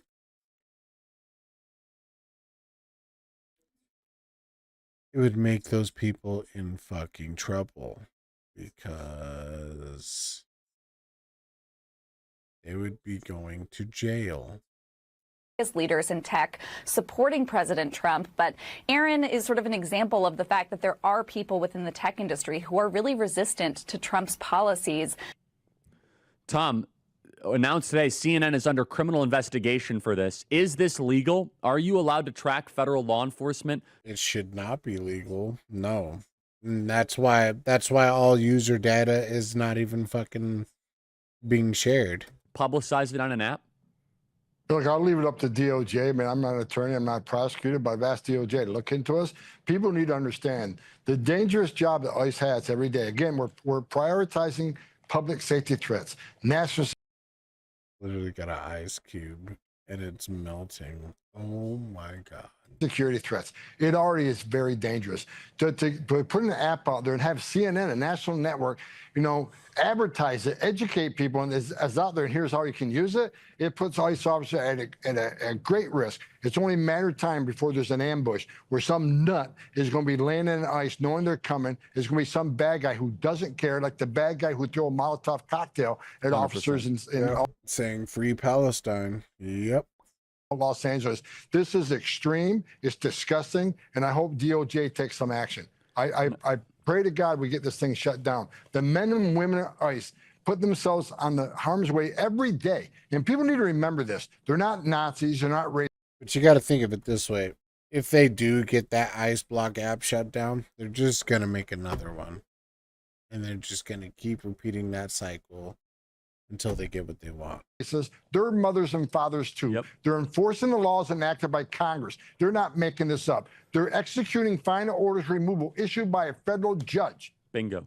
If you want to, if you don't like what ICE is doing, then go yell at Congress, tell them to change the law. Until then, let's support the men and women of ICE. We have your back, Tom Homan. We got to get to 10 million deportations. We have your back to get that done. Thank you, sir. We have the amazing Student Action Summit coming up literally in a week and a half. Can you believe it? It's going to be an amazing event. We're so excited about the crowds and the energy and the enthusiasm.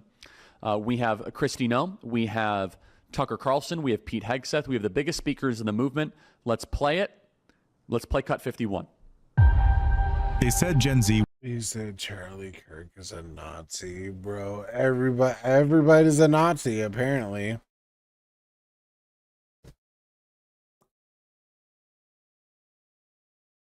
Yeah. But yet they hate Jews. Make this make sense, dude. He would stay silent. That we'd back Charlie Kirk is a Nazi, but we stand with Israel. Fuck Israel. Or sorry. Charlie Kirk is a Nazi, but we hate Israel. We stand with Iran. What? Down. That we'd forget what's worth fighting for. But this generation remembers. We remember truth. We remember freedom. And now, we rise. This is more than a conference. It's a call to action. To reclaim the future. To ignite a movement that cannot be ignored. Student Action Summit 2025, featuring the boldest voices in the fight.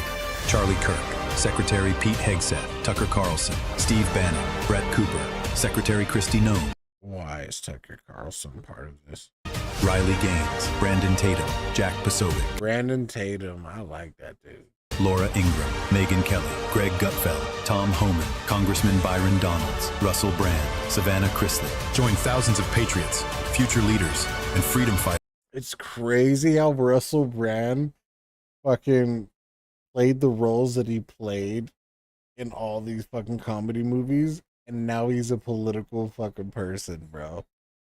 It's like, what is this, bro? It's so crazy. Fighters of all ages. This is the battleground of ideas. This is the Student Action Summit. Register now at SAS2025.com. I like. Wait, what? The song cries.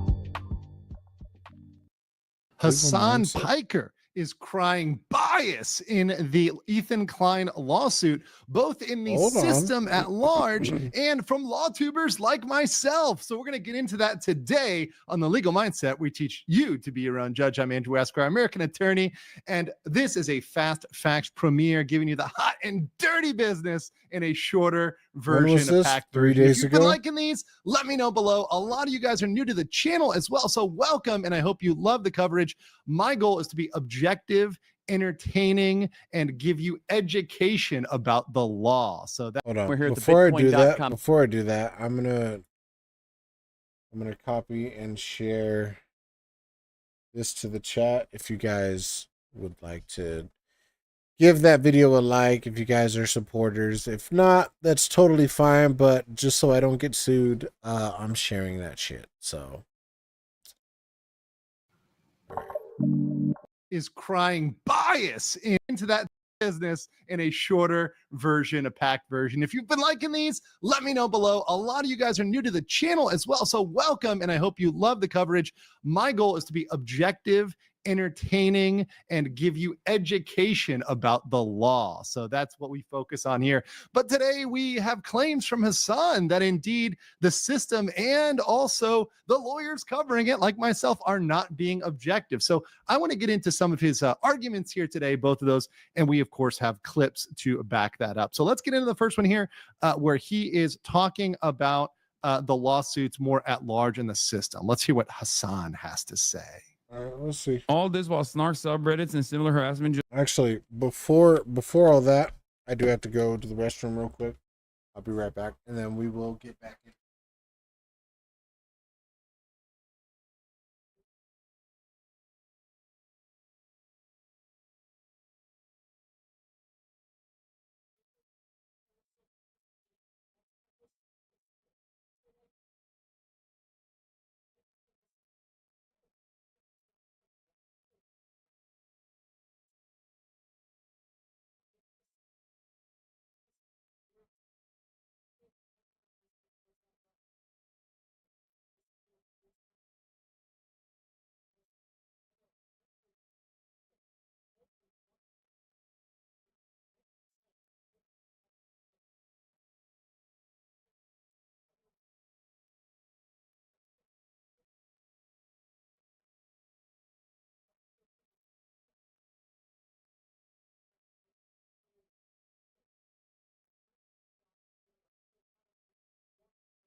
All right, peeps, I am back.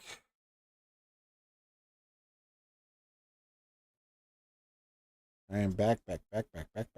Just caused another creator to commit suicide. Yeah, I heard about that. The Fox Sanctuary woman. It's so sad. I don't know if, and I don't know what the implication here is, whether he's trying to imply that something might happen, but you know, let's continue here.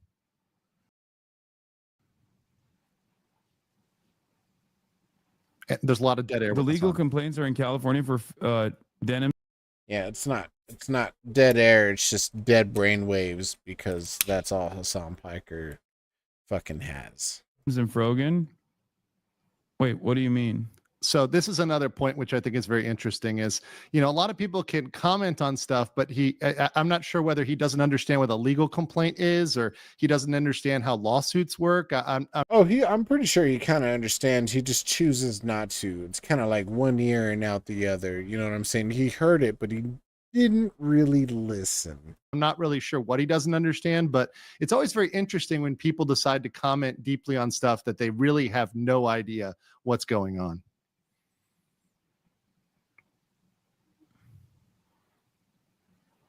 Yeah, call it for what it is. He's abusing the legal system the way stalkers do. No, that's precisely what he. Oh, okay. So he's abusing the legal system the way stalkers do.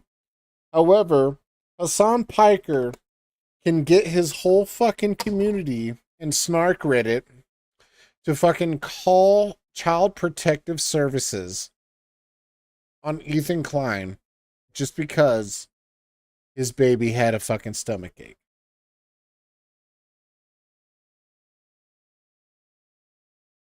So they're crying wolf when he fucking pursues actual legal action with actual grounds to pursue legal action.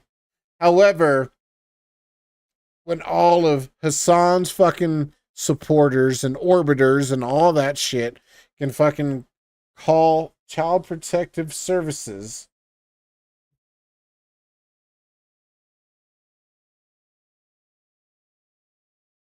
and try to get his kids taken away from him. Make that make sense. He's doing. But in this circumstance, because the legal system is fucking busted, because the legal system is fundamentally broken, if you have a lot of money, you can do this kind of thing. When you're depraved and you're manic and you're an insane person and you don't care about like wasting unlimited. If you're manic, depraved, and an insane person. Jesus fucking Christ, dude. Funds, especially considering that he does technically have virtually unlimited funds, you can be a vexatious litigant. Let's stop there. So pseudo-intellectuals like Hassan like to use big words that they don't understand. The word vexatious litigant does not just mean someone who files a lot of lawsuits. That is, it's not just that. A vexatious litigant is someone who files lawsuits with no merit. Yeah, under false premise. Meaning they're going to get immediately dismissed, meaning these are lawsuits with no legal basis. Essentially a Karen, if you will. And what you never hear from Hassan is you never hear him talking anything at all about the legal basis. Now, of course not, because why the fuck would he? He wants to argue that the system is broken, that's fine. And in fact, even myself and other law tubers have admitted that yes, parties with a lot of money tend to do better in court. That it is true. That's why a lot of people don't even fucking go into battle with court with huge companies, because of the shitty thing about huge companies is that they will drag out the fucking lawsuit for so long until the other party doesn't fucking have enough funds, doesn't have the means to fucking keep paying the lawyers to fucking keep dragging the court out. That's how they keep winning these fucking cases. And it is shitty. It is unfortunate. And that's how the shit goes on. But, it is what it is. Is very much true. And we've admitted that and talked about that. And I've been a critic of that when it comes to certain cases like with Walt Disney and the Walt Disney Corporation. That can be a problem. But throwing out words like vexatious litigant kind of goes against the rub here, because you have to admit that it has merit if you can come up with no legal argument. Yeah, there is definitely legal grounds, dude. Against the case. Not an emotional argument, not a claim of bias, not any other claim. You have to tell me, Hassan Piker, why legally they will win. Your orbiters will win. But he can't. He'll just make up some fucking false bullshit to make it seem like he's innocent. All his orbiters are innocent.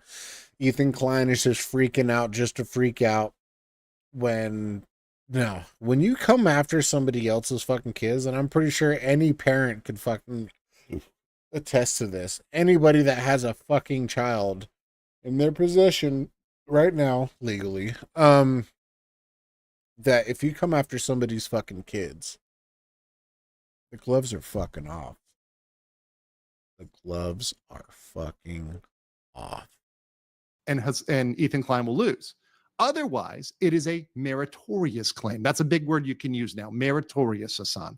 So these are meritorious complaints, which are going to... Which is funny because Hassan got so butthurt from this dude's first fucking video, and he didn't really say anything too ridiculous against his fucking orbiters.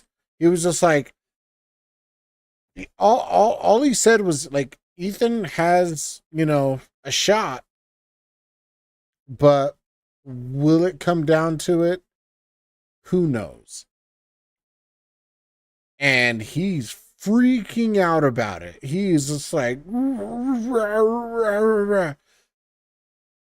but now this dude saw his reaction on it, and he's like, okay, if you want to dig deeper into it, we can get deeper into it. Bitch, I was being nice last time. To get past a motion to dismiss, which is, just to explain for you, for Hassan and for everybody out there, that's the first step. Now, that does not mean Ethan Klein will ultimately prevail. Ethan Klein may very well lose this case. Now, we've said, hey, doesn't look good for Hassan's orbiters. It's looking kind of bad for Hassan's orbiters. I think, in all fairness, the odds are on Ethan here. Odds are on Ethan. However, it might not pan out that way, but we just got to see how the court case goes. Now, I hope to God Ethan Klein streams the suing. I hope he does, because I think that's going to be so good for Gonzo's world. But they're never 100%. There's always a chance that your orbiters can prevail, whether individually in individual cases or separately. Maybe one of them prevails and the others don't, or maybe all of them prevail. It's possible. It's not 0% chance. Ethan is not 100% going to win, but the odds are in his favor. And that's all we've been saying kind of at large, which is very interesting here. But we'll let him talk a little bit more. And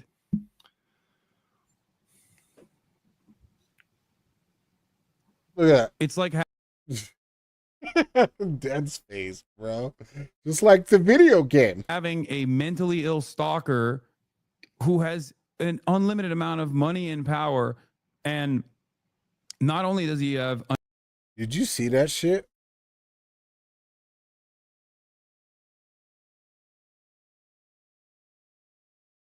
Not only does he have an unlimited amount of money and power,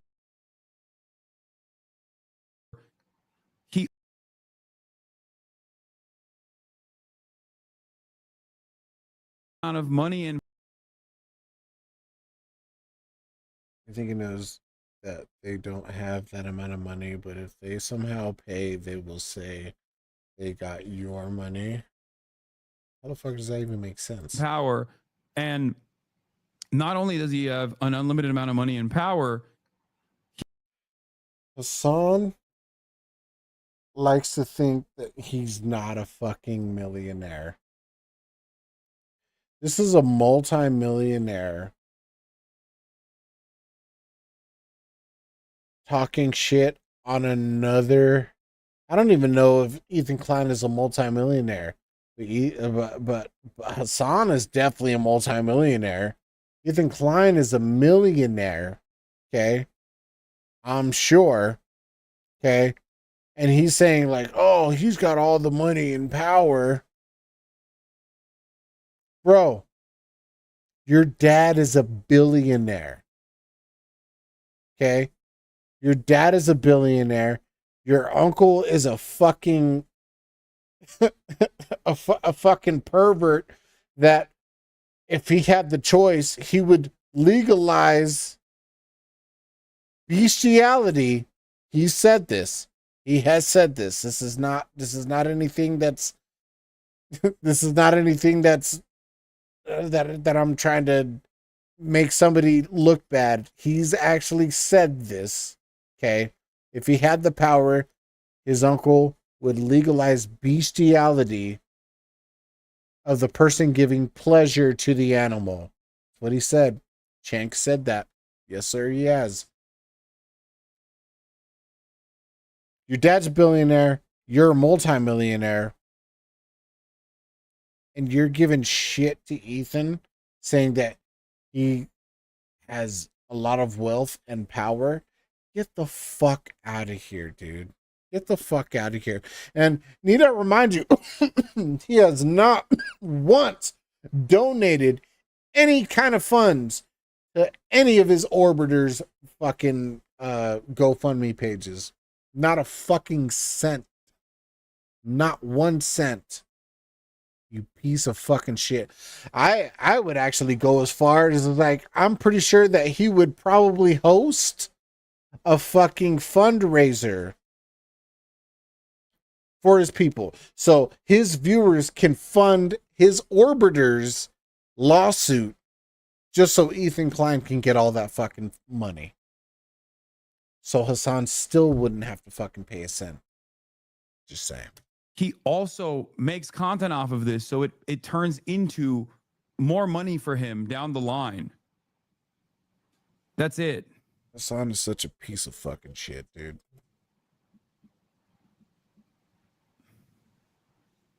That's what it is. And given the way that our legal system works, given he's bullshitting so fucking much right now. The way that our court system works, given the way that copyright works, there's really nothing you can do about it other than So hold on. Hassan himself now. Hassan himself has just admitted that his orbiters are going to lose. So he's bingo. Actually admitting, he's saying that's the way copyright works. That's the way copyright works. So he's conceding that legally they're screwed, which means, once again, Hassan is saying it's a meritorious claim. It's not vexatious, Hassan. We're going to teach you big words, so you can use them in the right way. I want you to use them right, Hassan. Let's continue here. Hope that it goes away eventually. Just like cyber stalkers, we do not have an adequate measure against cyber stalking, and just like stalking in general, we don't have. Let's stop. Yeah, hold the fuck up. You want to talk about cyber stalking, Hassan? You want to talk about cyber stalking? How about your fucking own viewers, your own community, doxing Ethan Klein and sending Child Protective Services to his house to talk to him, to talk to his wife, and talk to his children, and trying to get their kids taken away from them. What the fuck are you talking about, dude? Are you kidding me right now? Right there. And we're going to stop this clip right there. So there are cyber stalking laws. In fact, many states have cyber stalking laws. Now, you can argue they're not robust enough, but to say they don't exist or they're non-existent, that's not true. They are indeed existent. Now, they may not be as intense as Hassan wants them to be, but if you look at, okay. Look at this dude's nostril right here. You can tell this dude did a lot of coke, allegedly, in his day. He doesn't do it now, but he used to. You know how I know? Because he's also a fucking lawyer. And lawyers need that little extra fucking bit of energy. You know what I'm saying? Just so you can stay up. Probably not coke. Probably Adderall, you know, snorting a little bit of that Adderall, you know. Anyway, allegedly. But I'm not knocking this dude because I actually like Legal Mindset. Legal Mindset's a pretty good dude. I like him. You go too far with cyber stalking statutes, they can silence free speech, and they would be a violation of free speech protections. So if you went too far, you're going to push against that. So that's the balance here, Hassan. Now, I think Hassan seemed like he leans on the side of silencing free speech, right? And on the side of making cyber stalking really high, but that's a delicate balance. That's a very delicate balance. So that goes to the systemic arguments that Hassan made. But Hassan didn't stop there. No. And he made these comments, and Nicholas DeOrio, who actually had an amazing stream, I popped into that one, he had some comments about Nick DeOrio. That's a funny name. Hassan's thoughts about LawTube, because he's talking about the LawTubers and our coverage. And LawTubers, the general LawTube sphere, people like myself, Ian Runkle, Uncivil Law. Oh my God, I just had deja vu right now. Just this whole fucking layout right here. This right here. I have never seen this until this. Well, I've seen this before. Like mentally, like either in a dream or whatever, but I remember this layout right fucking here. That's so wild. A lot of us have commented on this, and pretty much all of us have said, yeah, you know, the claims look like they have a prima facie basis. They look like they're going to get past the motion to dismiss. They're going to get the discovery, right? That's as far as we can say, okay, looks pretty good on that. But none of us have said, hey, Ethan is 100% going to win. It's a shoe. And none of us have come out and said we're pro Ethan Klein. As I've said before, I could care less about Ethan Klein, and I could care less about the orbiters. I care about the law. But let's hear what Ethan has. Let's hear what Hassan has to say about the lawsuit and our coverage. It's legal YouTubers and free speech people are extra quiet. No, I think there's some legal YouTubers who have covered it, but they're like pro Ethan. Yeah.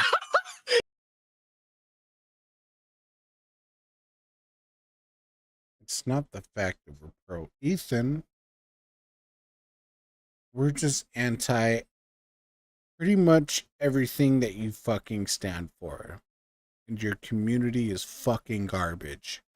No, they're just telling you the fucking facts of the case. What are you saying? Oh, dude, I'm sorry. They're compromised, dude. They're pro Ethan. To cover this with me, dude, the lawyers are all compromised. On Israel. I mean, need I remind you, Hassan fucking supports a fucking whole terrorist group, Hamas. Come on, man. There's a reason why we call him Hassan Pike or Hamas Piker for a goddamn reason. Palestine, which they are not. It's legal. YouTubers and free speech people are extra quiet. So this is great. I let Nick's comments just go to it. You know, we are just commenting on the facts. We're commenting on the law, right? If you want to say the law is pro Ethan, all that says that means his side has more legal basis. And I would love to have more legal commentary and have somebody to, you know, spar with and intellectually debate with the law on the other side. If people want to say these legal elements are more pro Denims, Frogan, and now we have Sean the Black coming in, Casey Tron. If anyone wants to bring up legal points, I'll be happy to analyze those and look at those, and I'll be happy to give them a fair, objective consideration. However, emotional arguments, claims of bias, claims that we don't know enough about Israel and Palestine, that has nothing to do with this lawsuit. This lawsuit has nothing to do with any political element. It has to do with copyright. And we're going to keep it educational and objective on this channel. But let me know what you guys think, and I'll catch you on the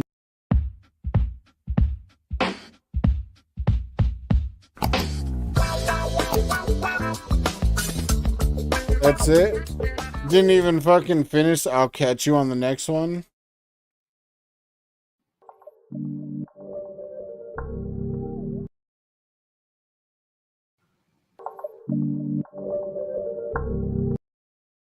Hold on. Let's see what. Oh.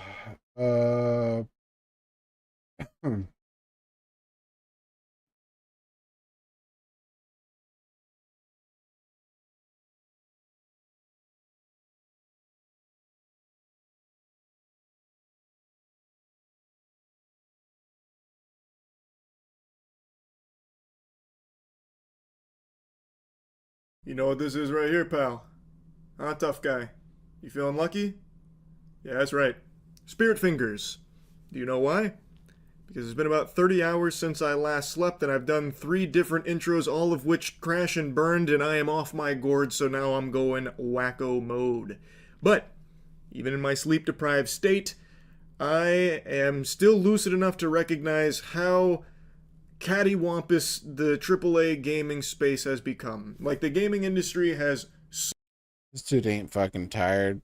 He's got no fucking... Look at that. There's no red in his eyes or anything like that. Unless he uses clear eyes. Wow. I can't see... I can't see any sense of tiredness. Well, you know, I guess in his speech pattern, but he speaks the same, you know. So many things that I have bitched and moaned about. Probably the biggest practice that I've been most vocal about, not exactly shy on, is the topic of you will own nothing and be happy. The Ubisoft motto. God rest that company's soul. What a pile of dog shit.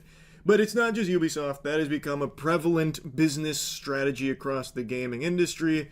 You will own nothing. You will be happy. You're basically... You come away with the idea of ownership of whatever games you purchase. I've worn this topic out more than a fleshlight in a frat house, but it is something I am very passionate about. The gaming industry is getting away with more and more garbage where they'll take a shit in your mouth and you're expected to thank them for adding some flavor to your taste buds. It's terrible. And there is an initiative that has been aiming to fight back against a lot of these practices that I think really need some big overhaul. And it's an initiative that I think a lot of you are probably very familiar with. It's called Stop Killing Games. And I've followed it since its inception. I've talked about it on stream quite a few times, though this is my first video going over it. And I regret that now because I see it wasn't going as well as I thought it was. Admittedly, I didn't follow how successful the initiative was, only that it was aiming to do good for consumers, and that it was taking proper steps legally to get there, and it was going through all of the right channels. And now today I watched a video from the guy that's spearheading this. His name is Ross. He posted a video called The End of Stop Killing Games where he's giving an update on where everything's at and how it's kind of at the finish line here with a lot of failure to show for it with only a few other chances to fight back. Now before getting into the weeds on the topic, I want to get this in the beginning because I imagine the vast majority of people won't watch the whole thing. I'm putting a link to the full video on Stop Killing Games as well as a link to where you'd go to help support the Stop Killing Games initiative because there's only a little bit of time left for the most important parts of it now that it's at the end. So if you know what the movement is and want to support it but didn't know where, the resources are in the description, or if you want to get it right from like the source, I have a link to his video. But I want to go into it myself here because it is a topic that I do feel very strongly about. But for those that don't know anything about Stop Killing Games, I'm going to let him explain it in his own words, so that way you can get an actual, correct, informed explanation of what the initiative is. And the reason I say it like that, kind of like fucking all, pinky out, snooty, is because a lot of people don't even really know what this is because of people like Pirate Software completely misrepresenting what the initiative was. As a refresher, Stop Killing Games is a consumer movement to stop publishers from effectively destroying video games they have already sold to customers. I'll pause right there. The simplest, bare bones, birthday suit, butt-ass naked explanation for what this is. Stop destroying things that people have paid money to own. I think that is a very understandable, very reasonable take. Very agreeable. Now I want to quickly jump to a different spot in this video because I think it's important to have this in the beginning because it's something a lot of people have heard that comes from someone that is just wrong about it. It's the Pirate Software portion. Ross is addressing the video Pirate Software made many months ago. Ross even says that he didn't plan on doing that because he didn't want to be seen as using this for drama farming because it would start to make the movement look less of like a legitimate initiative and more of just like drama slop content type thing. But he finally starts talking about Pirate Software here because it's at the end of the life cycle of this initiative and it's not looking promising, so he's willing to do anything to try and set the record straight and hopefully start getting more momentum back to the movement because the damage Pirate Software did to it through his video was substantial. This video came out right as we were building momentum. Then except for one boost in Germany, the signatures started drying up like clockwork. Ford does not understand what Stop... So, at face value, I know what this guy may look like to you. This is a balding nerd, whatever. But this dude is actually pretty respected in the community. And he's the person that actually started the Stop Killing Games movement. And pretty much what Stop Killing Games is that let's say you have a favorite game, right? You have a favorite game and you love playing it, but somewhere along the line, the people that have developed said game have ended the servers, and there's nothing you can do anymore. What Stop Killing Games is, and it could be for single player, multiplayer, whatever. It could be just anything. If you end the servers, then there's no possible way to actually play the game, right? What Stop Killing Games is just people that are what he wants is like, look, if you want to stop developing and or if you wanted to stop the game from happening, that's fine, but at least let our own people take that game and develop its own server so we could keep playing the game that we love to play, because we did buy it after all. That's the whole point of this thing. Killing Games is. Here it is in his words. So for those who don't understand, the Stop Killing Games initiatives is basically, we don't want... Okay, I need pure... I need a minute. I'll be right back.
Okay, I'm back. Sorry, peeps. Single player games. No. To have DRM that the developers can turn off and thus render the single player games inactive anymore. This is what they want to change. They need to be specific that they're talking about single player games that do not need a server to support them. No. And as much as they want it to be about specifically games where it is a single player game that has always online functionality, it would impact every live service game that exists, instead of just targeting single player, always online games. No, that's wrong. No, that's not what it is. Stop Killing Games includes single player games, but nothing about it is specific to them. He completely made that up. Yeah, it includes single player games, but it's also mostly just for multiplayer games. And what he's trying to say is what Pirate Software is trying to say is that like they want to change multiplayer games into single player games, and that's not what the fuck it is. I have no idea where he got that impression. It's the first line on the website. Stop Killing Games as a consumer movement started to challenge the legality of publishers destroying video games they have sold to customers. Stop Killing Games as a consumer movement started to challenge the legality of publishers destroying video games they have sold to customers. But the movement includes all this stuff from earlier, and he was mostly talking about the initiative. He didn't even get the Cliff Notes summary right. He missed all the QTEs and got the bad ending on understanding the initiative from the jump here. Ross is correct. This has nothing to do with just single-player only games that require an online connection, that when the online connection is severed, you lose access to the game. Like, yeah, that is included in all of this, but that's not like what the whole movement is about. And for some reason, Pirate Software is stun-locked on that, like fixated, as if that is the actual like meat and potatoes of Stop Killing Games. They need to be more specific in their language about it being single-player, always online connectivity games. When that's just not what it's about. Like, they're not being specific about that because that is not what they are specifically targeting. It is about the whole practice of destroying games that consumers have already purchased and having no end-of-life plans for games that are being sunset. So, for example, The Crew. The Crew is an example everyone is going to reference and talk about because Ubisoft is still currently in a lawsuit battling against it for what happened with this game. I've yapped about it quite a bit, so I'm not just going to regurgitate that. I'm sure a lot of you already know this story about it. But basically, you buy The Crew, Ubisoft pulls the plug on the servers, you can't play The Crew anymore, now it's just an old wet dream of what once was. And they are facing a lawsuit, and while this is in the umbrella of Stop Killing Games, it is not the only thing Stop Killing Games is referencing when it comes to this practice. Pirate Software is so hung up on it being single-player games that people lose access to, when that is a component of it, but not the entire focus. Here's my thought on this, okay? Pirate Software used to actually work for Blizzard. And in a sense, Pirate Software is a nipple baby. Because his dad actually used to work for Blizzard. Okay, so Pirate Software got that job at Blizzard because of his dad. His dad was a developer at Blizzard. Okay, Pirate Software recently, in the past few years, couple to a few years, right, has made it really big into the streaming industry, and a lot of people listen to him. A lot of people look at him as some type of fucking developing god. Okay, Pirate Software has been bought by major corporations because they don't want Stop Killing Games to actually make it, because even though they make good points, they don't want to give up the fucking rights to keep these games that they decided to fucking kill off because they can no longer make money from it. They don't want the potentiality of other people making money from keeping those games alive. So therefore, they use Pirate Software to be the spokesperson of the misinformation and all that shit like that. Pirate Software is a smart guy, okay? I know he knows how to read. I know he knows what to do. I know he knows what to say. However, if you're being paid by major corporations, you're gonna misinformation shit to your community. And I can guarantee that this dude single-handedly fucked over the Stop Killing Games movement. Guaranteed. Well, the short version is the initiative is about requiring publishers to have end-of-life plans for games they've sold to customers in the future. So when they shut them down, customers can continue running them without their support. So that's one thing Thor doesn't understand, but he also seems to think this is about converting multiplayer games to single-player. Transitioning an entire multiplayer server-side game into a single player video game, which means rebalancing the entire experience around single player. This dude's, you know, I really used to like Pirate Software. I really used to like him because he sounded like a really smart dude. He sounded like a really smart dude, and I listened to a couple of his, you know, like videos and watched even a couple of his streams. But what he's doing right here, he's completely fucking everybody that wants to play the same old game that no other major corporation wants to fucking deal with anymore because it's not bringing in enough revenue. That's why they want to shut down the servers to the game. He wants to deprive the actual players of that. Wow, dude. Rebuilding everything in the entire game. How are you going to do that with Final Fantasy XIV? You're just going to make all the raids soloable? Imagine. This dude is spreading so much misinformation. He might as well be a fucking Democrat. This is ridiculous. Imagine the day that World of Warcraft shuts down, and suddenly you have to make it a single player game for every individual that ever bought the No, game. he's not. They're not trying to make it into a single player. I'm starting to get pissed, actually. The amount of ridiculousness this dude. And like I said, I really used to like him. I was just like, this dude's cool, you know. But from just hearing what he's saying right now, holy fucking shit, dude. That's what they're asking for. No, that's not what they're asking for. They would have to sunset live service games as a single player experience. Give me a minute. I'll be right back.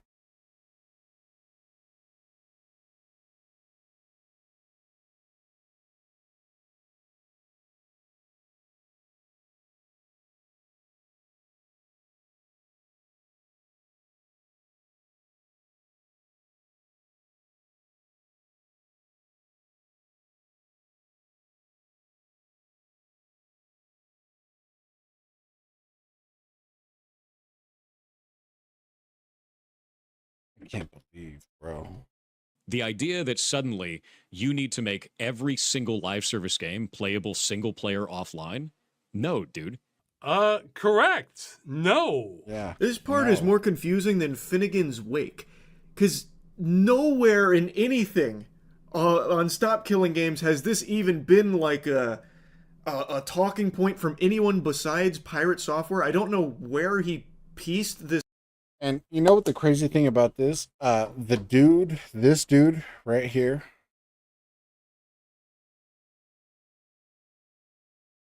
This dude right here. All right. Initially, he didn't want to make a reply video to what Pirate Software was saying, because he didn't want any flack about anything.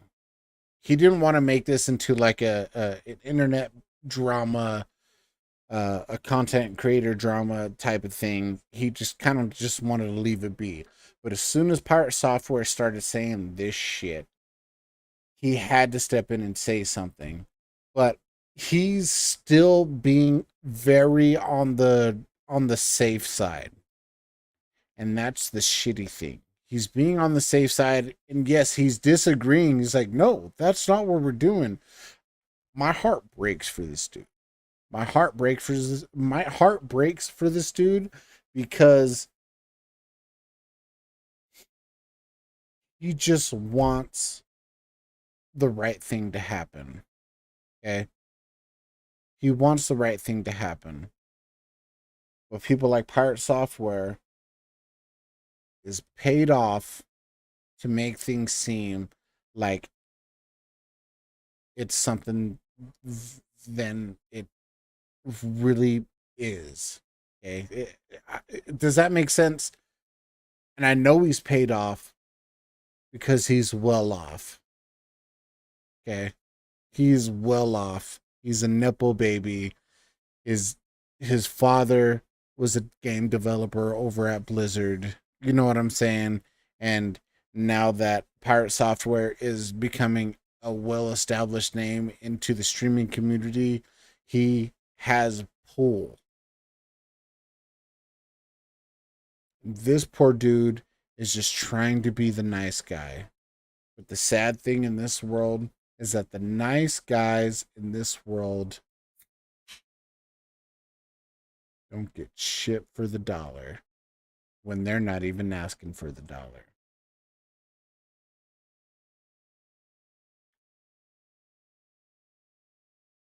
My heart breaks for this dude. This part is more confusing than Finnegan's Wake, because nowhere in anything on Stop Killing Games has this even been like a talking point from anyone besides Pirate Software. I don't know where he pieced this puzzle together. Like I don't get it. Like if I'm gonna try and like really reach here and give like a charitable explanation for this take, maybe he's extrapolating based on the idea that if publishers have to have end-of-life plans for their games... No, he knows exactly what the fuck he's doing. He's just playing stupid on that fact and try to spread misinformation because he's paid off. That includes MMOs, where once the game is getting sunset, you're pulling the plug on it. You would then need to turn the game over to the community in a playable state, an accessible state, like give the code to them. Thus, it'd turn it into a single player experience, so the onus would be on the developers to rebalance their game to be a single player experience for them. I guess. I have no idea. That still just doesn't make any sense, but maybe that's... No, it makes no fucking sense. And you know why. Why are you being so light on this? Why are you being so light on this, Charlie? What the fuck is going on? The tree he's barking up with that thought process? I really don't know, because Stop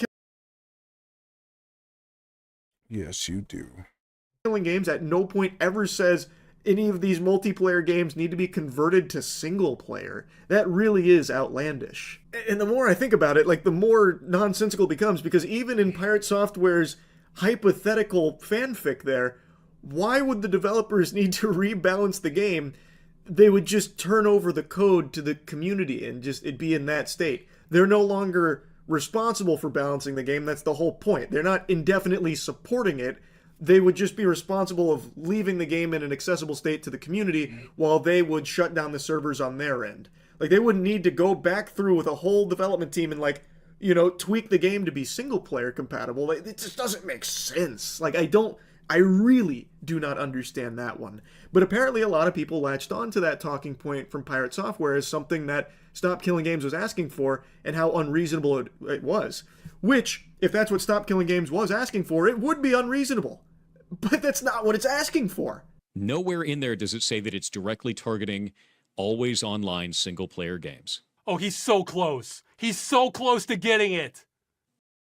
It's not that he's so close to getting it. He already got it. He just wants to spin the narrative. It is vague, and because of that, it will impact. You're being so nice, dude. He never has that light bulb moment. Sad thing is, he's had that light bulb moment. He knows that he's been paid off. Well, he is correct in that statement. It's almost as if that's not what the initiative is asking for. Almost. It's crazy, isn't it? Come on, bro, you know. I know this part is once again just reinforcing that he doesn't know what the Stop Killing Games movement is about. But he knows what it's about. He just can't promote it. But I have to just show you this because it is so fascinating, because he himself literally calls out that Stop Killing Games at no point explicitly mentions single-player always-online games or anything like that. And for some reason, instead of following the breadcrumbs that would naturally lead him to the conclusion of, oh, maybe I misunderstood. Maybe, because it's absent here, that's not what this is actually about. Instead, he uses it as a criticism against the Stop Killing Games initiative entirely, saying it's just too vague, it's way too vague. The reason it is not explicitly stated there is because that is not what the whole initiative is about. It is not no shit. Specifically targeting that thing that you keep saying that it is. I don't know how that never clicked. But those were his Oh, it clicked. Come on, guys. You guys are smarter than this. Come on. streams with a smaller audience. What does he say in his big YouTube video with over 1 million views that he had time to research? If we're Yeah. Trying to kill off the practice of developers putting together a live service game, pitching it as a single player experience, and then taking away support in the future. Now he's changed it again and is making up how it's about single player games are advertised. What is he doing? He's sabotaging your fucking movement, dude. That's what he's doing. It needs to be specific about the business practice it's trying to defeat, which is specifically companies that are doing this under the guise of it being a single player game, but adding online only functionality that is not necessary and doesn't add any gameplay elements. That's the problem. No, that's not it at all. This is a really strong section from Ross here because the clips that you saw moments ago were from his stream. When he took more time to watch it and digest it, he still came back in that video misrepresenting it. Like, it never dawned on him. Like, almost like it's on purpose. On stream, you could write it off as like, oh, he didn't grasp it in the moment, maybe later on he did. Well, then he made the video where he still was talking about things that are just not what Stop Killing Games was about, and this was the one that really blew up and really started to kind of dismantle the Stop Killing Games momentum. If we don't that's what pisses me off. Like the idea of live service games as a whole, I get it. Don't play live service games then. Don't agree to those terms. No, he's getting a new thing wrong now. We're not against them existing. We're against them being destroyed with no recourse for the customer. Because the customer did pay for it after all. Come on now. Software then goes on to talk about like the business practice of misleading consumers into thinking that what they're buying is a product as opposed to a license to a product, which is a totally separate thing. And then he criticizes Stop Killing Games for not being specific about that thing that he is bringing up as opposed to what Stop Killing Games is talking about. So he's using that against them for some reason. And then Ross goes into like the license talk. Our problem is not with licenses failing to inform people. Blizzard says they can take away your purchase for no reason. Which is bullshit, but also, hey, check this out. Pirate Software worked for Blizzard because his dad also worked for Blizzard. So Blizzard reserves the right to terminate this agreement at any time for any reason. Doesn't matter what it is, because we said, fuck you. That's why. Or for no reason. Any reason, or for no reason, with or without notice to you. So, who do you think paid Pirate Software out for things like this? Come on now. Pirate Software, I used to like Pirate Software because Pirate Software, to me, he seemed like a very genuine dude. Because I remember not a clip, I actually watched a stream of his. I don't know if it was actually clipped or not. But I remember watching a stream of his. It's like, oh, well, the reason why there's or not the reason why I've gotten offers of like energy drinks and G Fuel and shit like that, and I just don't think that's smart to do, because what are the people that are going to be watching me doing with G Fuel, getting all hopped up and just watching me? They're not doing anything. They're watching me. You know what I'm saying? So I was like, oh, that makes sense. Okay, yeah, that's cool. This dude's genuine. No, this dude got bought the fuck out, bro. And he's flipping the fucking narrative on this shit. And it pisses me off. That sounds pretty clear to me. Our problem is those terms are so hostile to consumers and the medium that they should be taken off the table entirely. This needs regulation. Yeah, it does need regulation, but there is none. Forget video games. If you look at basic commerce for hundreds of years, When you paid money, you either got to keep what you paid for, or if it was a service, you were told when your access ends.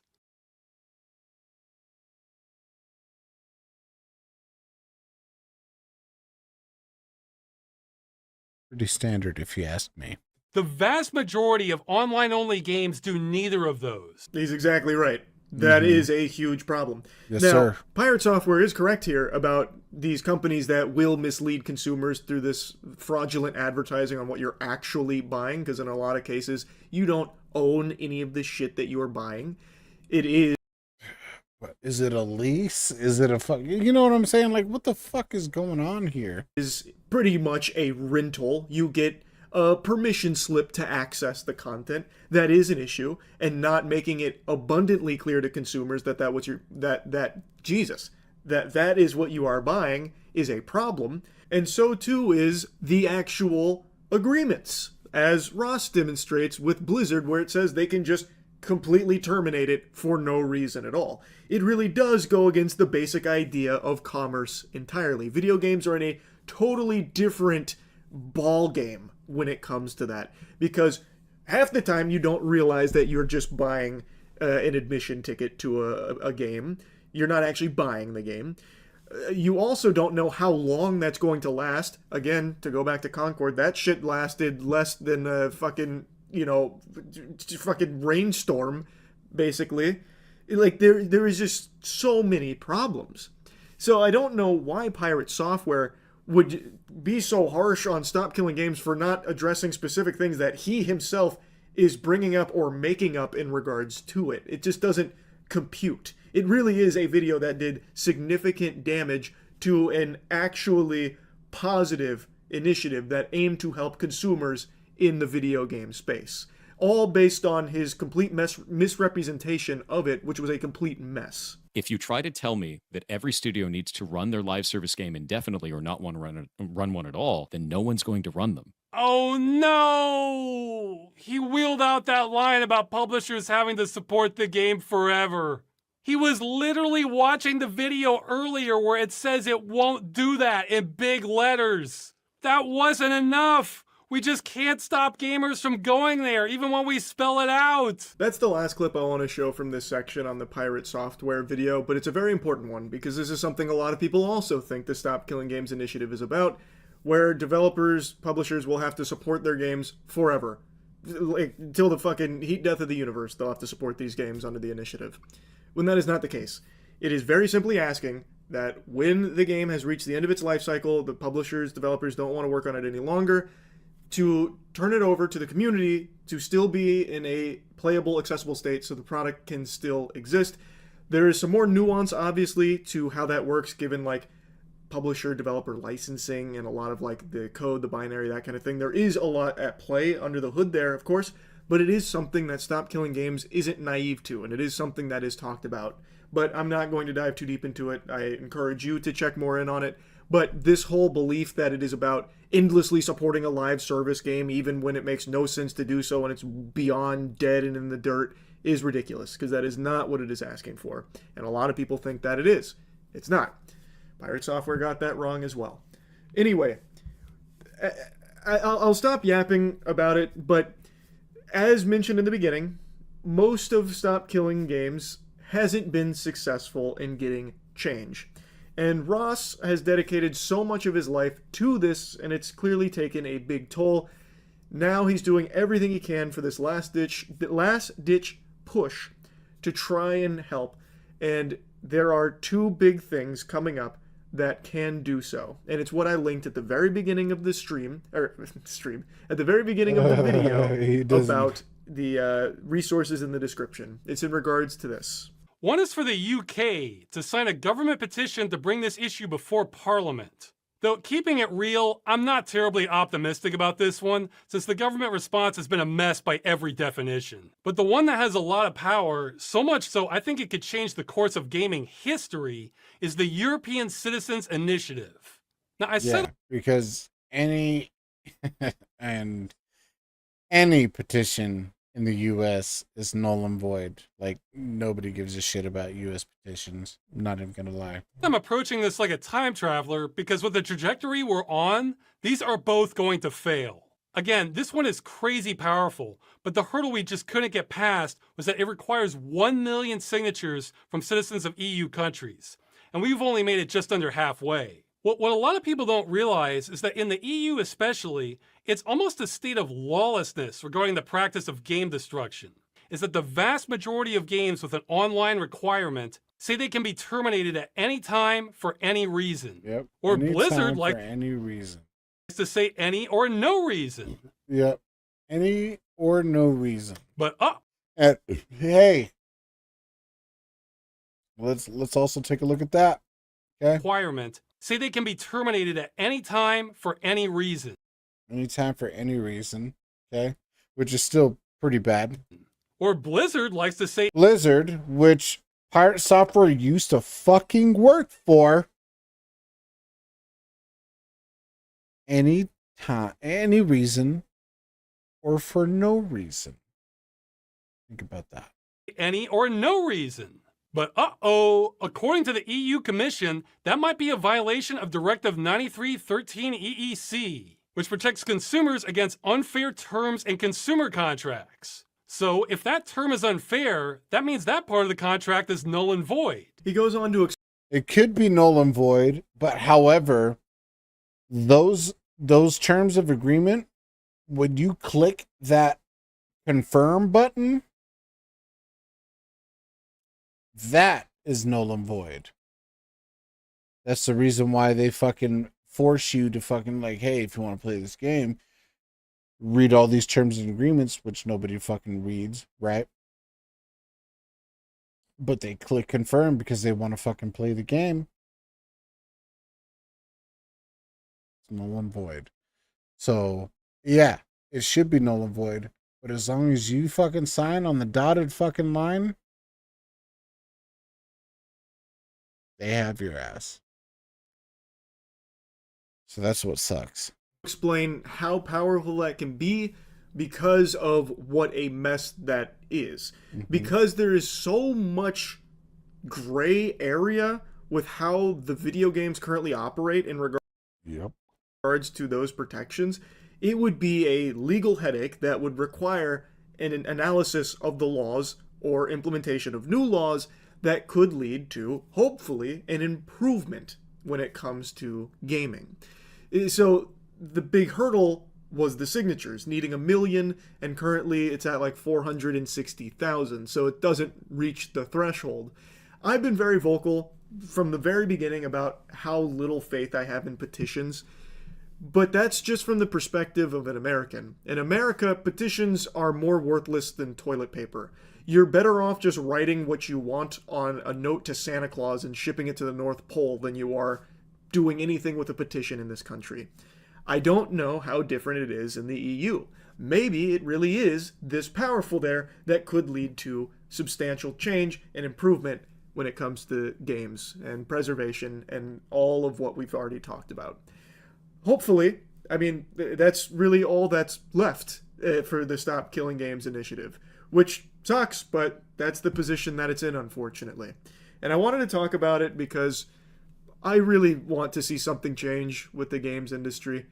I've said that so many times recently, but it's in such a sorry state. I mean, I'm talking big budget AAA space. Indies, I think, are absolutely crushing it. Absolutely golden right now in the golden age of indie games. But yeah, indie games are fucking killing it right now, dude. Overall, in the big budget games and the way the industry keeps pushing things, it sucks. So I wanted to talk about Stop Killing Games here. Hopefully things can turn around and maybe a huge W's around the corner for the Stop Killing Games initiative. We'll see. But anyway, I want to commend Ross for his hard work spearheading all of this for so long.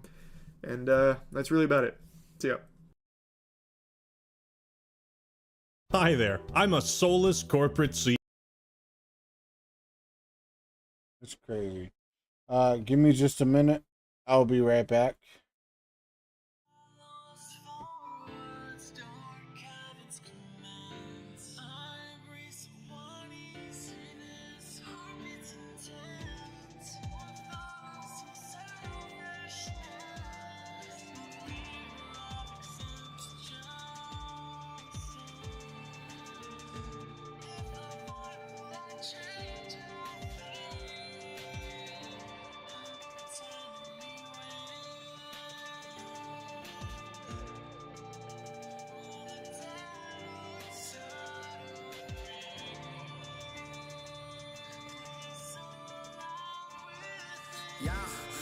emotions that I have been through, yeah. Always provoking with no intent to, yeah. Stopping this ocean I'm swimming into, showing you what the grim do, knowing I'm going in too far. Can't escape the darkness, even though I'm shining in a little light, kinda like a spark. It's inevitable, I'm heartless, I'm an easy target. That's why I'm always on defense to Marcus Lawrence. People wanna start shit, so I gotta end it. Making like an assassin in the creed, I'm gonna blend it. When no one pays attention, it's easier to step in. Do you like you did behind my back and use a weapon? But I will be the monster while you play the victim. I ain't never had a situation that was different. You've always had assistance, I never had shit win. All my cards were out on the table, I go say hit me. Gotta make my own luck. In my process, I'm giving no fucks. In this game, I'm the luckless, I'm not just no one. Almost has some fame, but I lost the insults, and so what? Still have some gems in my pocket just to get no love. Except the few that are putting all of their faith in me. Most have forsaken me just to put that out blatantly. Taking the time to catch up to all the latency and realign to the beat so you get a taste of me.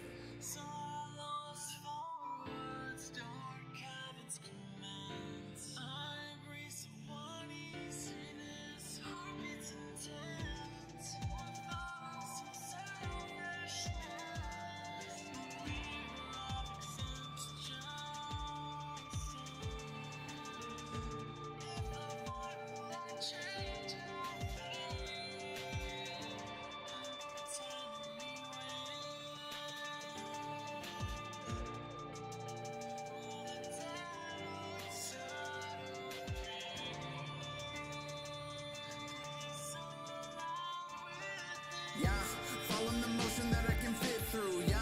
All in devotion for my music, do, yeah. Emotion and poetry you listen to, flowing it out my lips to uploading audio clips. You know I kill the competition, yeah. Omnipotent, yeah. On the quest for some motherfucking opulence, yeah. Do my best, that's the only thing I'm offering, yeah. But I guess that there's more to it than common sense. I'm upset, pushing up 30, opening for Tech 9 6 times. When it was a highlight, I got to get shine. The rest of the time, scraping up just to get by. In the back of the line, wasting all of my best lines. As I'm watching at the local rappers climbing up, with a lot of fans always holding them so high to a pedestal, and I'm sitting here thinking I could have been a player. Now I gotta live life to the fullest and combusting the chamber just like a bullet. And I ain't gonna stop, so you better not tell me cool it, cause I'll be fucking heated as soon as the trick is pulled. No regrets like a maniac, I better call him by Juden. I got a couple bones I can pick in my closet, the skeletons in my home, but fuck it, I'm a pack up and get up out of my zone. I shouldn't have to settle and be the one mediocre to this. I'm too alone for this shit.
Drop of this potion, issues will end soon, yeah. Call up an old friend, he always been doing, yeah. All this commotion has been a bit too low with momentum issues, hoping it'll get fixed soon. Even though I say I do not give a fuck, I still worry if I do have all my ducks in a row. The docket to still wanna give love to fellow artists coming from the U, but if you must give the cold shoulder, the fuck you, because I've paid my dues. Now I'm doing this just to stay under my roof. You just visited, so obey my rules. If I see so much a bit of disrespect on my name, well then you get a history check. I'm not famous, but I've been an OG vet. You at a bar with minute 15 sets. So lost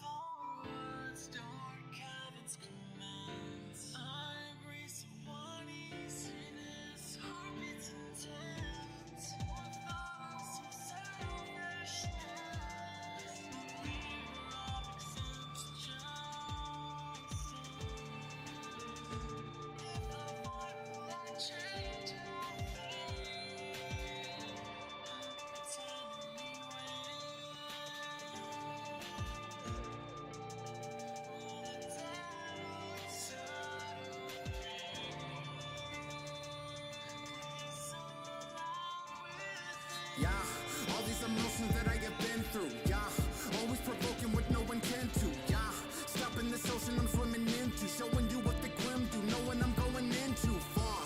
Can't escape the darkness, even though I'm shining in a little light, kinda like a spark. It's inevitable, I'm heartless, I'm an easy target. That's why I'm always on defense to Marcus Lawrence. People wanna start shit, so I gotta end it. Making like an assassin in the creed, I'm gonna blend it. When no one pays attention, it's easier to step in. Do you like you did behind my back and use a weapon? But I will be the monster while you play the victim. I ain't never had a situation that was different. You've always had assistance, I never had shit win. All my cards were out on the table, I go say hit me. Gotta make my own luck. In my process, I'm giving no fucks. In this game, I'm the luckless, I'm not just no one. Almost has some fame, but I lost it in substance, so what? Still have some gems in my pocket just to get no love. Except the few that are putting all of their faith in me. Most have forsaken me just to put that up blatantly. Taking the time to catch up to all the latency. And realign to the beat so you get a taste of me.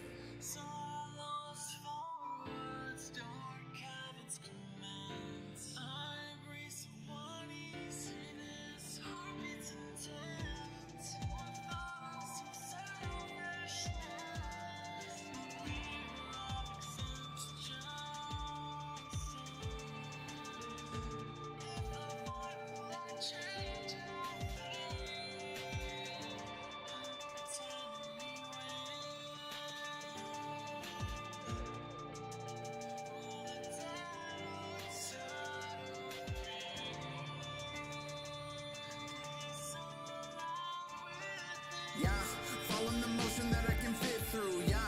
All in devotion for my music, do, yeah. Emotion and poetry you listen to, flowing it out my lips to uploading audio clips. You know I kill the competition, yeah. Omnipotent, yeah. On the quest for some motherfucking opulence, yeah. Do my best, that's the only thing I'm offering, yeah. But I guess that there's more to it than common sense. I'm upset, pushing up 30, opening for 10, 9, 6 times. When it was a highlight, I got to get shine. The rest of the times, You know what this is right here, pal? Not tough guy. I was an extra in the Hunger Games Mockingjay. Shut up.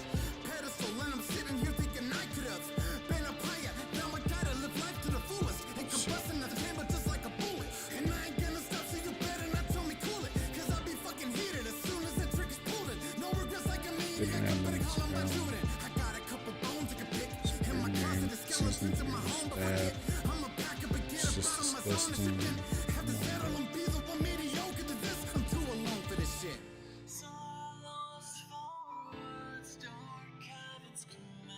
Passion is back.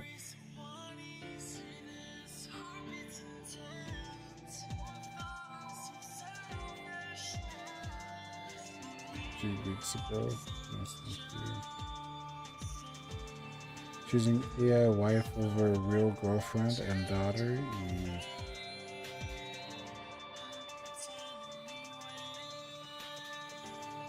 Good morning, butterflies. I hope you've put on your favorite smile, ready to grab the day, put it in a headlock, and ask it who its father is. I've recently found something to smile about too, thanks for asking. A passion that was once lost, but I have now found. 30-year-old man still has fun the old-fashioned way. I've talked about this a little bit, but I'm going so hog wild on it I can't help but yap about it one more time. Also, I'm going to talk about a couple other things like editing, that kind of thing, which is apparently... No.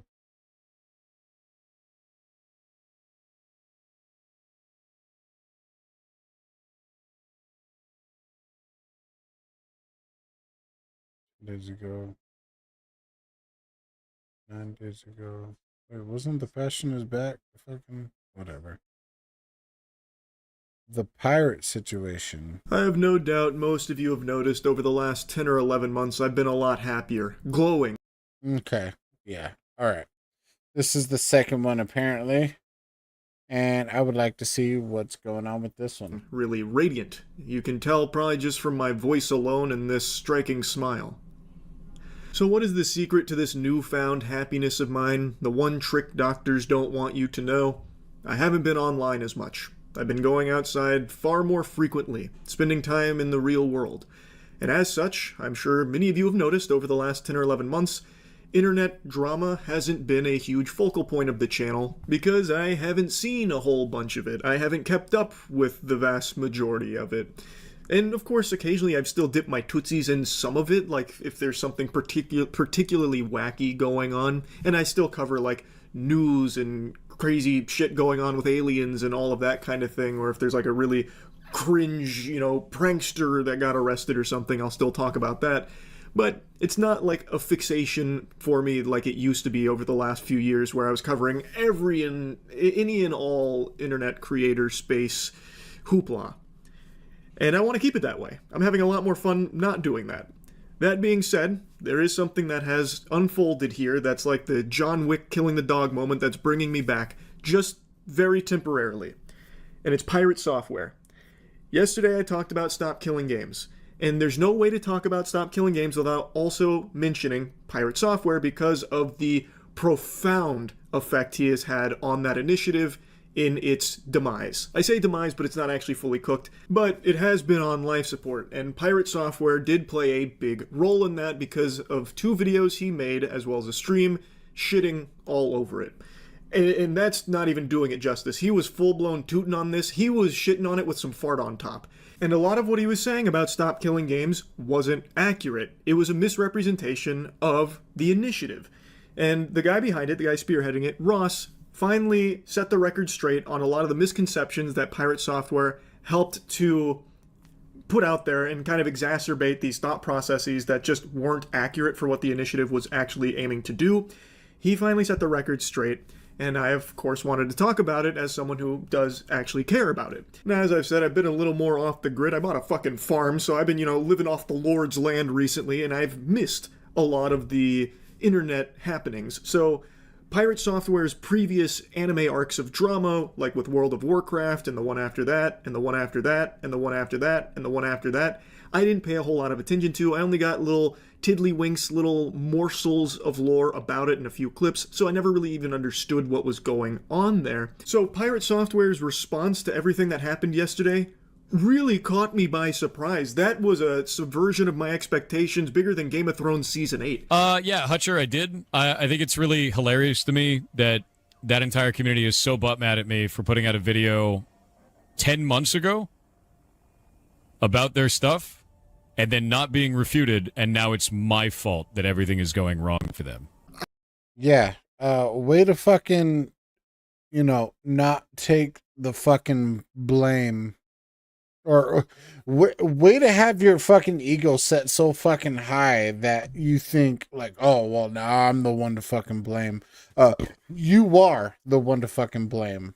All right. You are the one to blame, Pirate Software. Because you have a lot of people in your community to listen to you. And you have been bought out by Blizzard, I'm pretty sure, allegedly. Right? You've been bought out to fucking specifically to spew misinformation about those fucking things, okay? When it comes to the Stop Killing Games movement. And then you want to downplay it like, I guess it's my fault. Yeah, no, it is 100%. Not 100. It is most likely your fucking fault. I cannot believe his ego. His ego is so... His ego! What do you know? So out of control, I feel like he's only a week or two away from exclusively referring to himself in third person, like Stone Cold fucking Steve Austin. And that's the truth, because Pirate Software said so. And that's the bottom line. Shit like that. It's crazy how he's responded. The smugness is nails on a chalkboard. It just makes you feel icky listening to it. And he goes on that same talking point multiple times in the clip. It's crazy because Penguin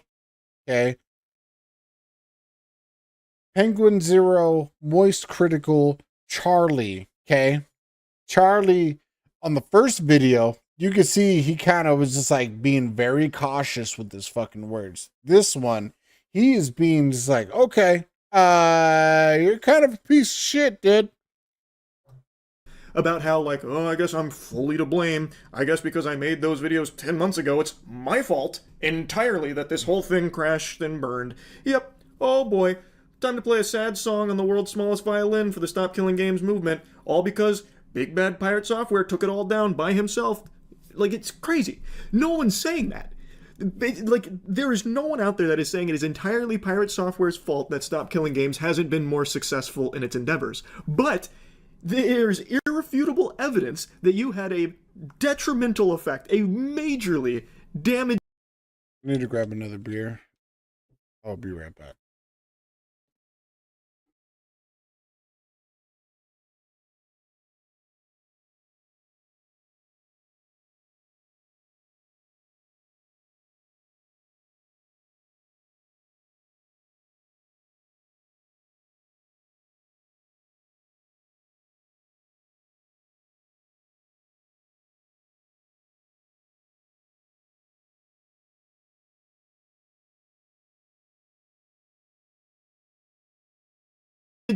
effect on Stop Killing Games because of your misinformation that you spread about it in 2 videos and across all your streams, and not once have you bothered to correct that record. And he has said, of course not. Why the fuck would he? That it hasn't been refuted in 10 months. That is fish paste. That is turbo horseradish. Go to your own comment section on your videos to see everyone refuting you, as well as the innumerable other gamers and voices out there that have taken down those talking points and debunked a lot of them and proven that you just didn't understand it. And that is the big problem. No one hates Pirate Software because he doesn't agree with Stop Killing Games. The reason so many people are angry at him, myself included here, you can disagree.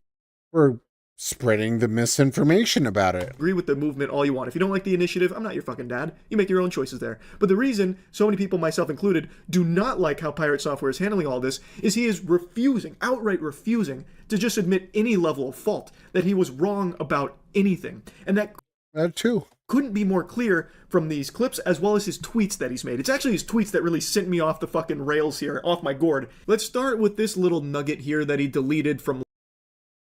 I put out 2 videos disagreeing with your initiative 10 months ago and haven't talked about it since.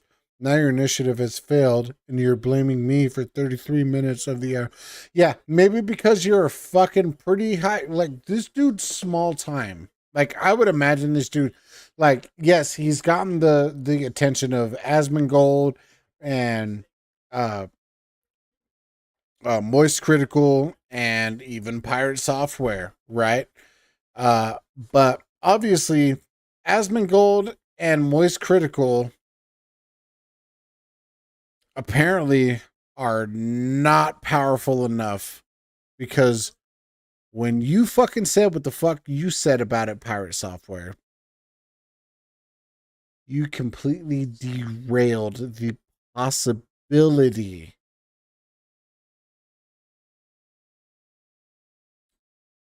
of Stop Killing Games. Not a I wanted to say regime. It's not a regime. It's just movement. Okay. And you're blaming me for 33 minutes of the hour-long video covering it. Yeah. Falsely covering it. Your community is out in force shitting up our streams and socials with hate messages, threats, and snide comments. Threats, okay. Yeah, that's not acceptable. But hate messages, called for. Snide comments, very called for. Since you're so set on cutting up my responses into pieces and try to make me seem unhinged, I'm going to drop my videos here to show the actual context. There is also a massive pinned FAQ on the first video you can read through to see my reasoning. Yeah, we watched the video. You're a fucking idiot. To quote back to you, if you're going to hate me, at least hate me for what I'm actually saying. We do hate you for what you're actually saying, because what you're saying is fucking retarded. Sorry, TikTok. I apologize for that. Hold on, give me a minute. I'll pop in a fresh news in for this. The only engagement I've seen is that that is level-headed has been from Louise Rossman. This video breaks down what I disliked and tried to meet me in the middle with a conversation that made sense. As such, I engaged with him on that video as screenshotted below. I'm fine talking to people that are level-headed about this and can have a conversation, but to be a real dude, every time you've been involved, your orbiters turn shit toxic instantly and sets me off. Your community is fucking rabid, and it's shit to deal with for anyone on the other side of the argument. Why do you think I haven't talked about this shit in 10 months? Why do you think we auto-mute anyone bringing it up in chat? Because it's been rage bait and shit fingering the entire time. Your own Reddit people openly talking about causing drama in our community to try to stir up more support. I still disagree with your movement for all of the reasons I stated. That's unlikely to change, and at this point I am more fine with that. Stay frosty. What a fucking dickbag, bro. Last night, so he tweeted directly at Ross, the guy behind Stop Killing Games, talking about how he made those videos 10 months ago, and since then, his community has been nothing but hateful. A scourge, a fucking tyrannid threat that he must destroy. Your community is fucking rabid, and it's shit to deal with for anyone on the other side of the argument. Why do you think I haven't talked about this shit in 10 months? Why do you think we auto-mute anyone bringing it up in chat? Because it's been rage bait and shit flinging the entire time. And just goes on about like how he is the victim of Ross's toxic, terrible community, which is hilarious. Yeah, it is very hilarious because the fucking Pirate Software community is even more toxic. Hypocritical coming from Pirate Software, when in his videos and his streams, he makes it very clear and is very rude about how much he dislikes not only Ross, but the movement. And it's not like he's being very professional and polite about it, you know, buttoned up. Listen to it. So this was my first encounter of him. Oh shit, now this is actually really dumb. It's used car salesman garbage. This is shit. It's shit. Not only do I not want to back this, I'm going to actively tell people not to. Not only do I want to back this, I'm going to actively tell people not to. That is awful. That is a horrible goddamn direction. That's awful, dude. No, eat my entire ass. Eat my entire ass. The level of stupid that I just had to receive was like sitting on Twitter for 12 hours. This shit sucks. That's a really stupid ass move. That's an incredibly stupid ass move. I think this is ass.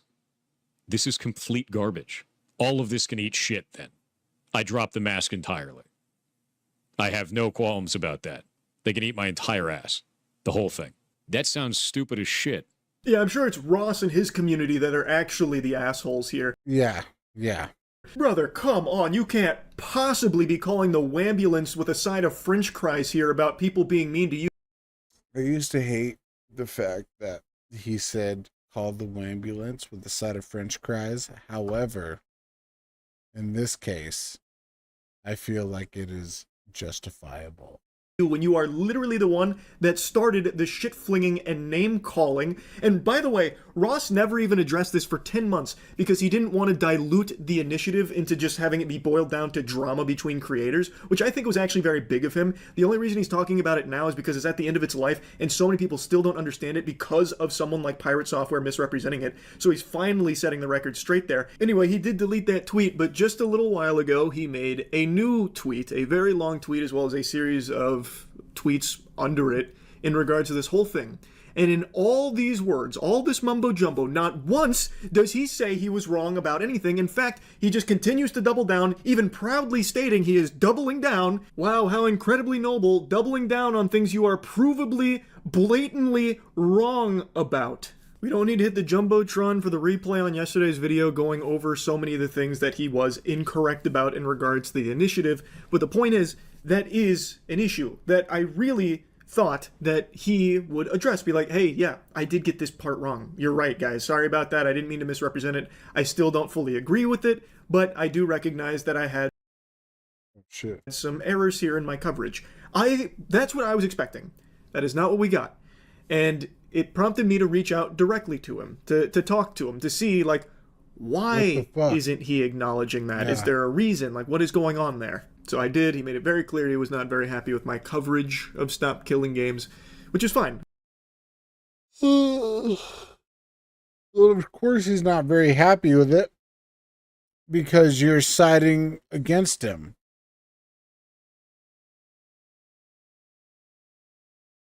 I think that's totally fine. I'm not going to leak DMs or really go in depth on our private conversation, but the point of me reaching out to him was to talk. Yeah, because he paid you off into not to leak the DMs. Talk about his refusal to acknowledge that.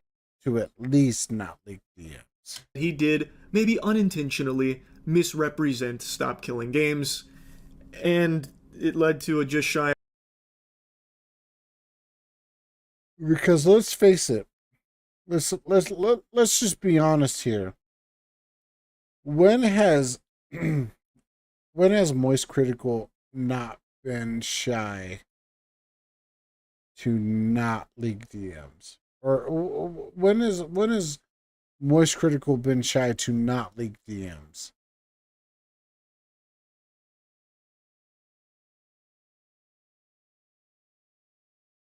He does it a lot.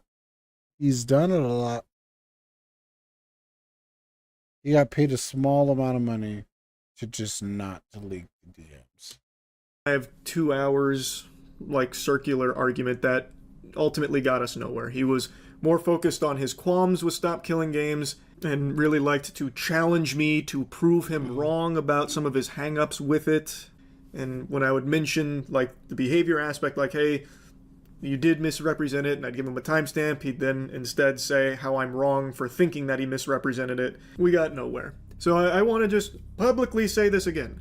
There are plenty of things you can disagree with when it comes to the Stop Killing Games initiative.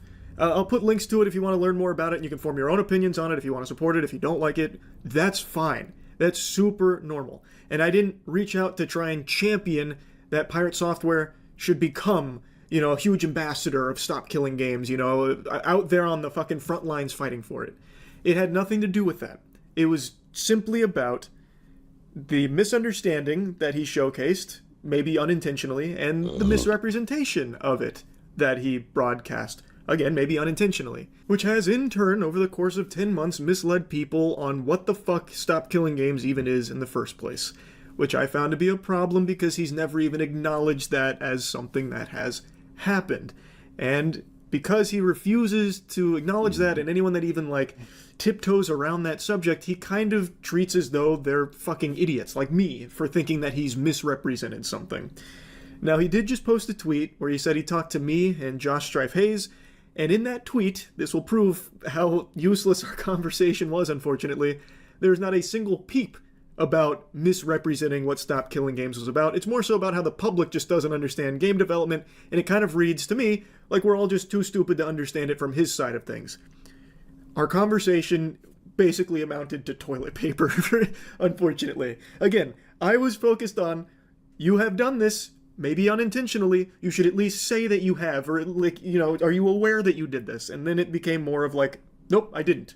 You're wrong. And then he uses our conversation at the start of this for something that was not even the focus. I was not there to try and convince him to be part of Stop Killing Games. I don't think we made any ground on, like, his perspective versus mine on Stop Killing Games. He has some qualms about how difficult it would be in certain cases. I agree with that, for sure. I still think overall Stop Killing Games is a net positive for the gaming industry where something desperately needs to change with a lot of these awful practices. But for the 10 millionth time in the last 2.5 hours, it was just about him having this awareness that his coverage did mislead people, and that he, maybe not maliciously or anything, misunderstood or misrepresented Stop Killing Games in numerous instances. And the way that he talked about Ross was unacceptable. That at least made it into the tweet there about... It was very unacceptable because Ross was fucking replying just like, no, he almost has it. But it's like he doesn't get it. It wasn't even hateful at all. He was being very respectful, and he was being very fucking he was just being very mature about it. But then you have Pirate Software saying like, no, eat my ass. This is a car salesman, fucking blah, blah, blah, blah, blah. Eat my ass. Eat my entire ass. Like, what the fuck kind of shit is that, dude? Like, what the fuck? I can understand if Ross was being a fucking asshole. Ross was not being an asshole. Ross was just like, hey, what the fuck, dude? And then fucking Pirate Software is just like, eat my entire ass. No, that's, what the fuck is that, dude? The way he talked about Ross being like a fucking used car salesman type deal and like calling everything about it ass. Yeah, literally. He's recognized that that was too harsh. So he gave a quick I'm sorry for that, which is good. I do appreciate. Did he? Did he give a quick I'm sorry for that? Yeah, well, after just saying that on stream during to your thousands and thousands of viewers, eat my entire ass. Nah, bro. Appreciate that, and I'm sure Ross will appreciate that as well, I imagine. Nah, there's no way. But I still wanted to make this video after the conversation because I just really do not understand. I truly cannot wrap my head around why he fights tooth and nail coming for throats. Because Blizzard is fucking paying him to spread that narrative. And you know that too. Come on. For anyone that tries to mention that there was misrepresentation in his coverage of the Stop Killing Games initiative, he is so hell-bent on proving he's right and everyone else is wrong that's saying these things. I just don't get it. He's just treating it like he's got the mega mind, once-in-a-generation galaxy brain that no one can possibly understand. All us plebeians are beneath him, and we're lucky that he even graces us with streams, and we're stupid for thinking that he did anything wrong here in regards to his coverage of Stop Killing Games and what it's actually about. It's just so odd to me. Because if he would just come out and be like, yeah, you know what? Looking back on it, really reflecting, hearing what you guys are saying, I can see why this was so misleading for so many people. I didn't mean for it to be, and yeah, maybe I misunderstood some of these things. This would not have been nearly as big of a deal as it has turned into. And I went back and looked at some of his previous dramas, I suppose, and that is a common thread with Pirate Software. Like in World of Warcraft, he made a mistake, but he completely refused to acknowledge the mistake, and it made it a much bigger snowball into an avalanche for him, which led to a ton of other problems. He just has this inability to, like, accept that he can make mistakes. Like, he does things wrong sometimes, and he needs to recognize that it's okay to be like, yeah, I did do that wrong. You're right, I was incorrect in this. And it would save so much of a headache.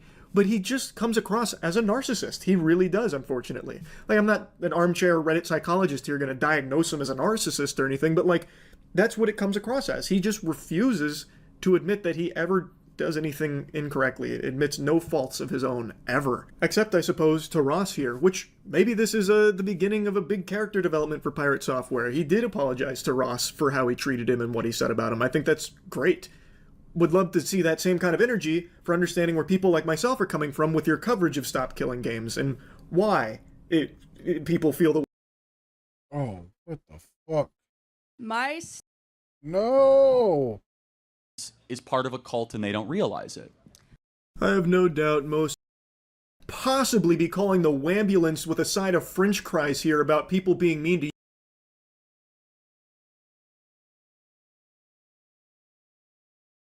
They can eat my entire ass. The whole thing.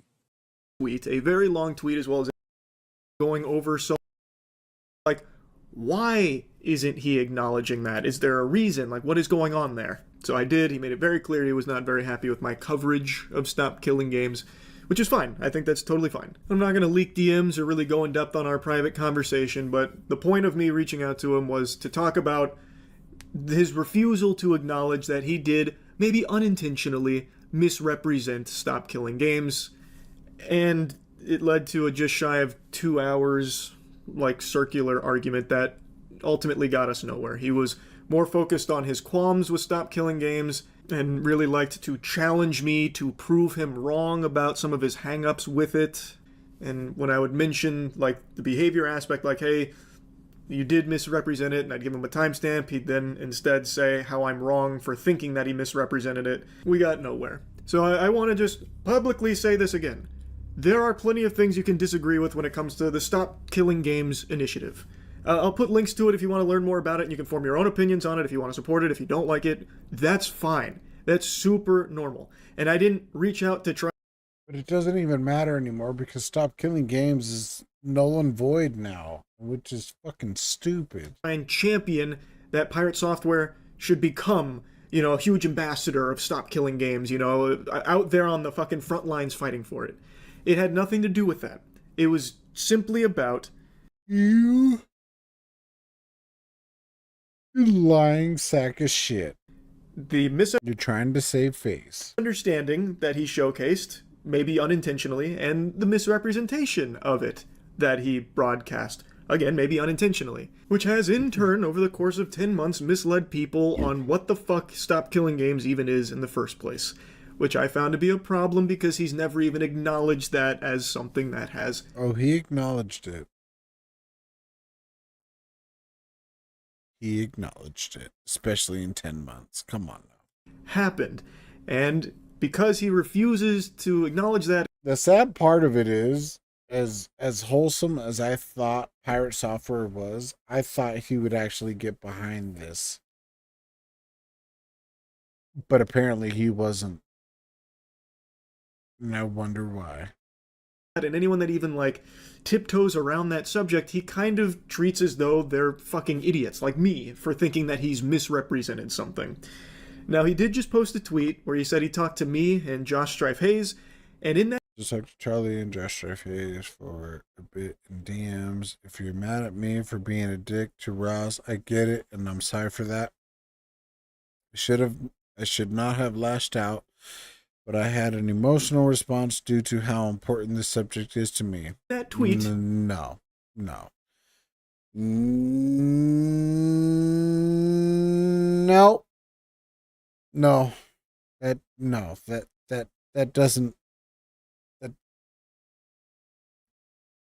That doesn't mean shit.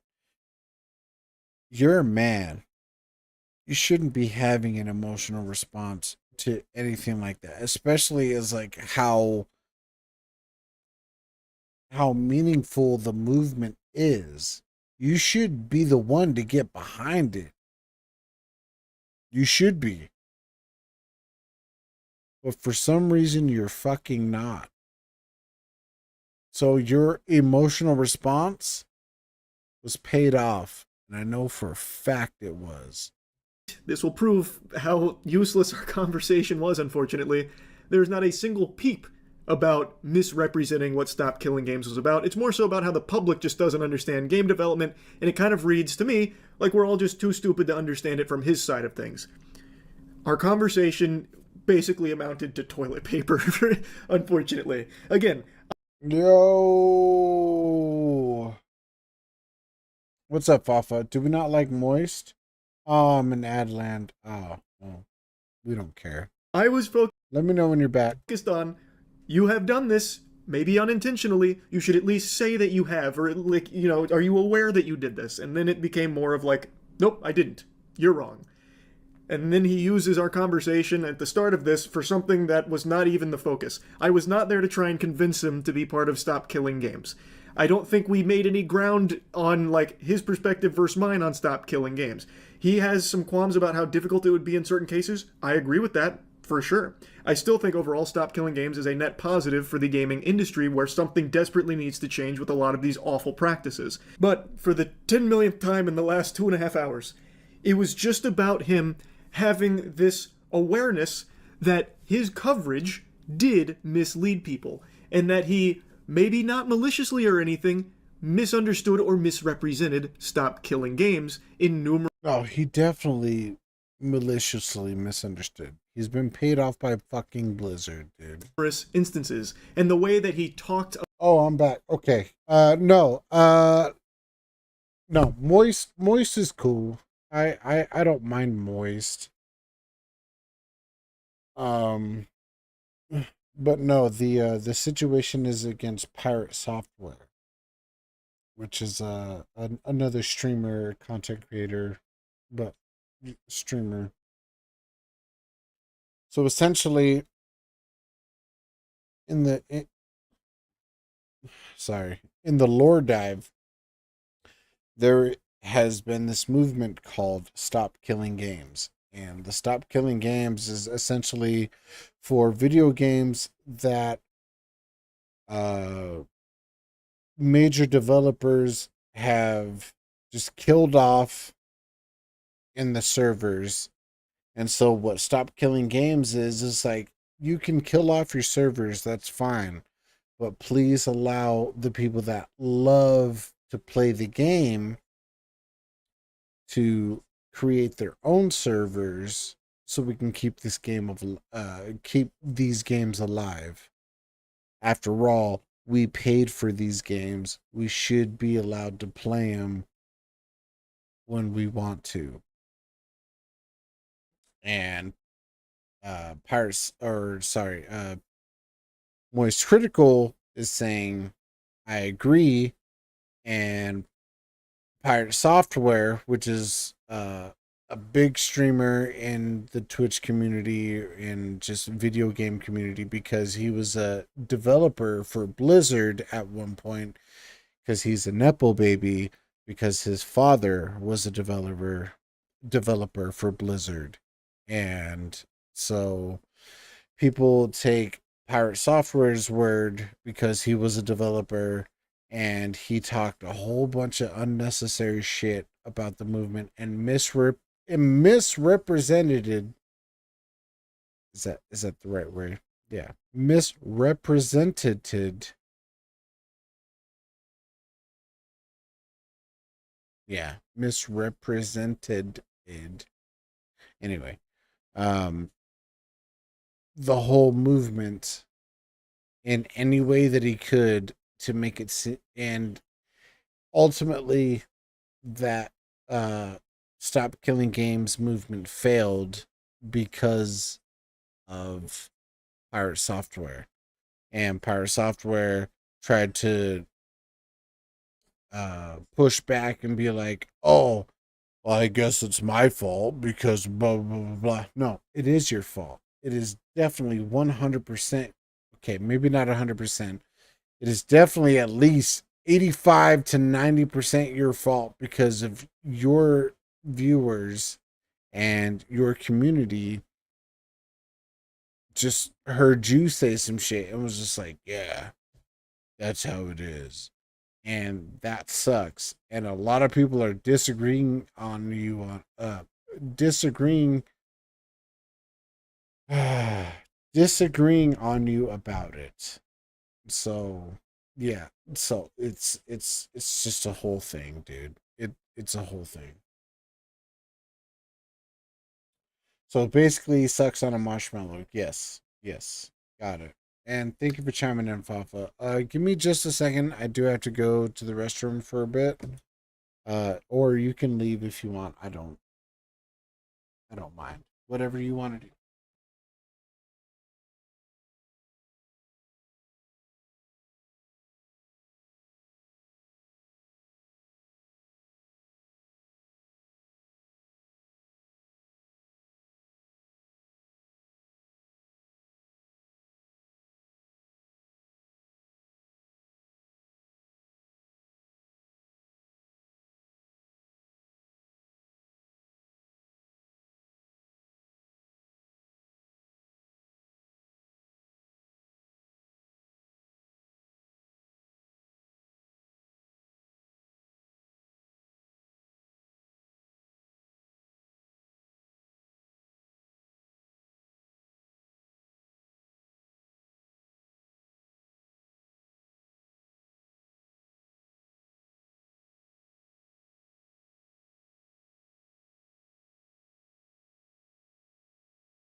Okay, I'm back.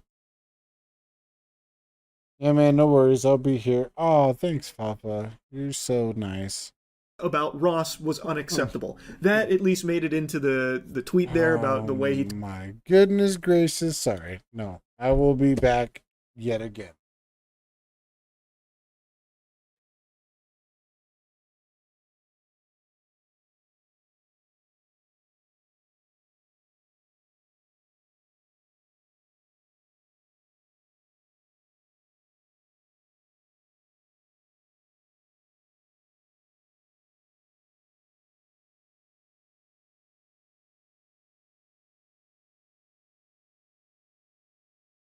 Okay, I'm back. Okay, sorry.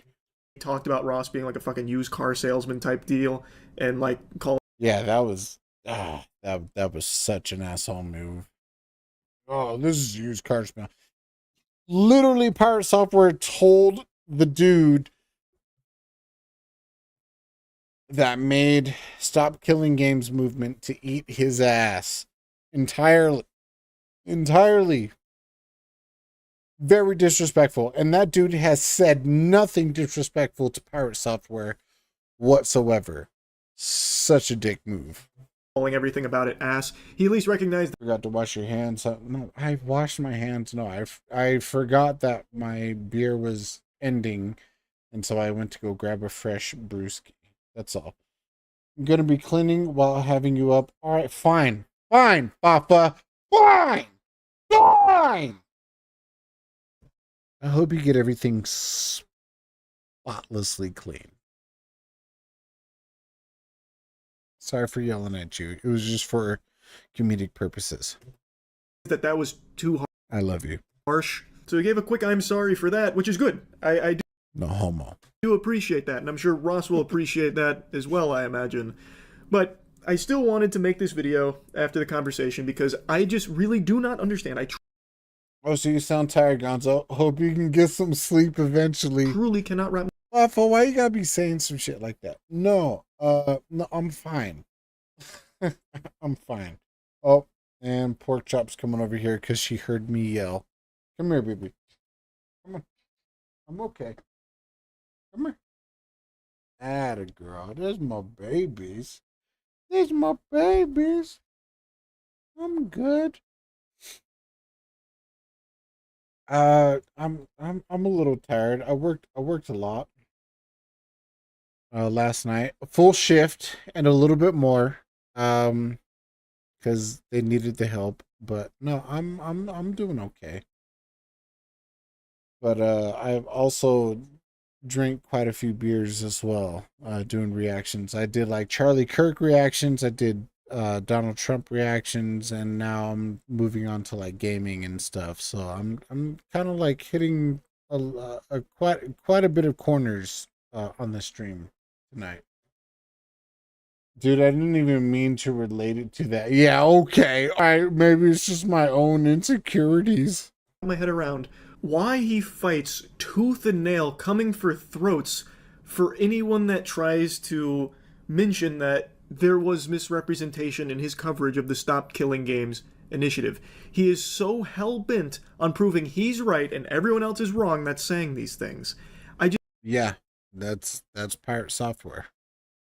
Just don't. Yeah, I feel you. I'm saying, okay, I got you.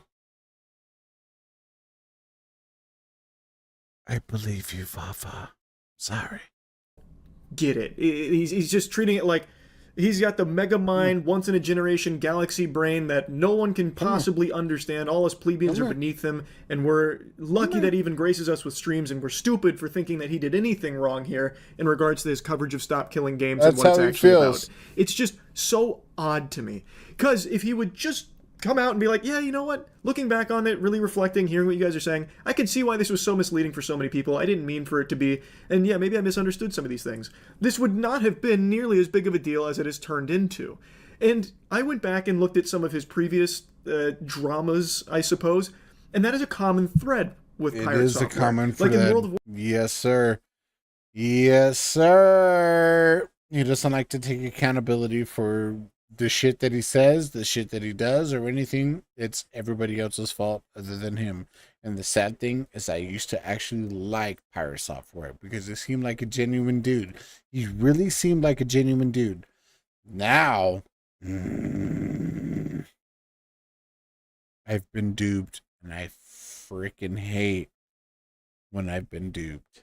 Warcraft. He made a mistake, but he completely refused to acknowledge the mistake, and it made it a much bigger snowball into an avalanche for him, which led to a ton of other problems. He just has this inability to, like, accept that he can make mistakes. Like, he does things wrong sometimes, and he needs to recognize that it's okay to be like, yeah, I did do that wrong. You're right, I was incorrect in this.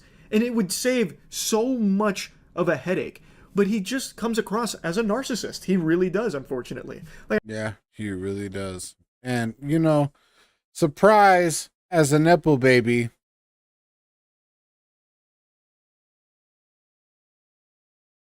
that's how it is. I'm not an armchair Reddit psychologist here going to diagnose him as a narcissist or anything, but, like, that's what it comes across as. He just refuses to admit that he ever does anything incorrectly. It admits no faults of his own, ever. Except, I suppose, to Ross here, which maybe this is the Poor Ross. I do feel for the dude.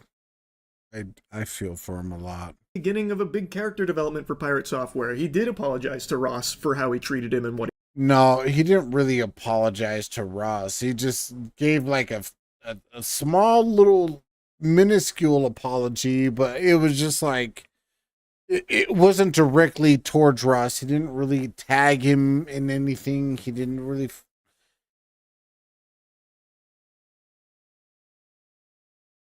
Charlie, dear, you're playing your cards carefully, and I understand it.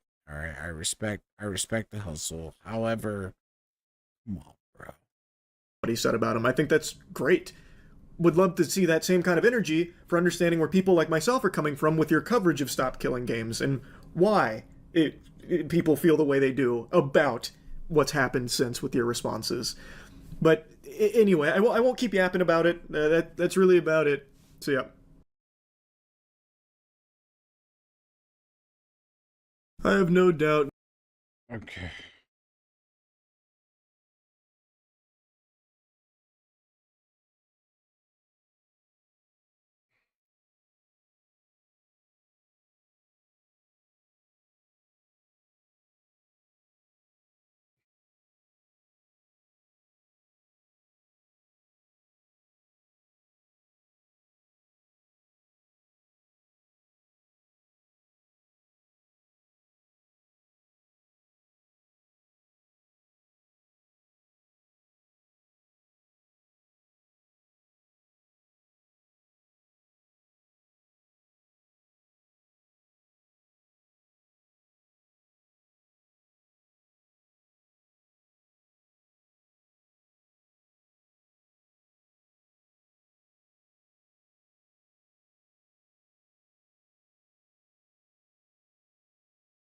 Dude, I'm still getting... How many views do I have on that fucking video, dude?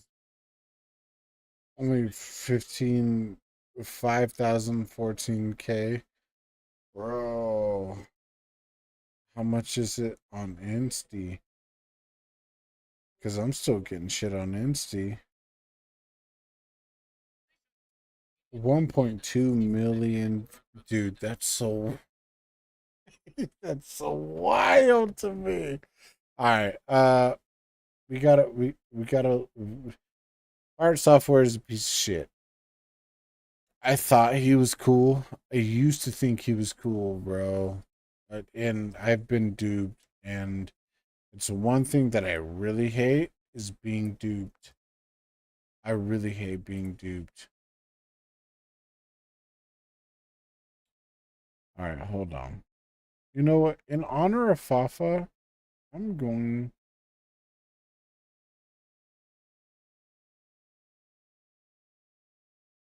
What is this? Hold on. The mortuary assistant. Was that 5 months ago? No, I have to go to the actual freaking page, dude. Yeah, Love LaFafa page. Go to the videos. Yeah, she's been putting out a lot of videos without my consent. Just kidding. Mortuary assistant was 1 hour and 9 minutes. That's crazy. The pyramids occurs 35. I thought that was like 40 minutes. All right, we'll do this. Because we talked about this, and we talked about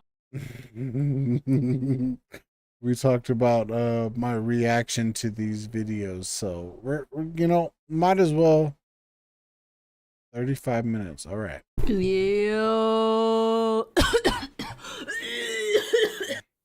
I'm okay. Everything's good. We got a Menti today, which is a game that came out like January 5th, and it is.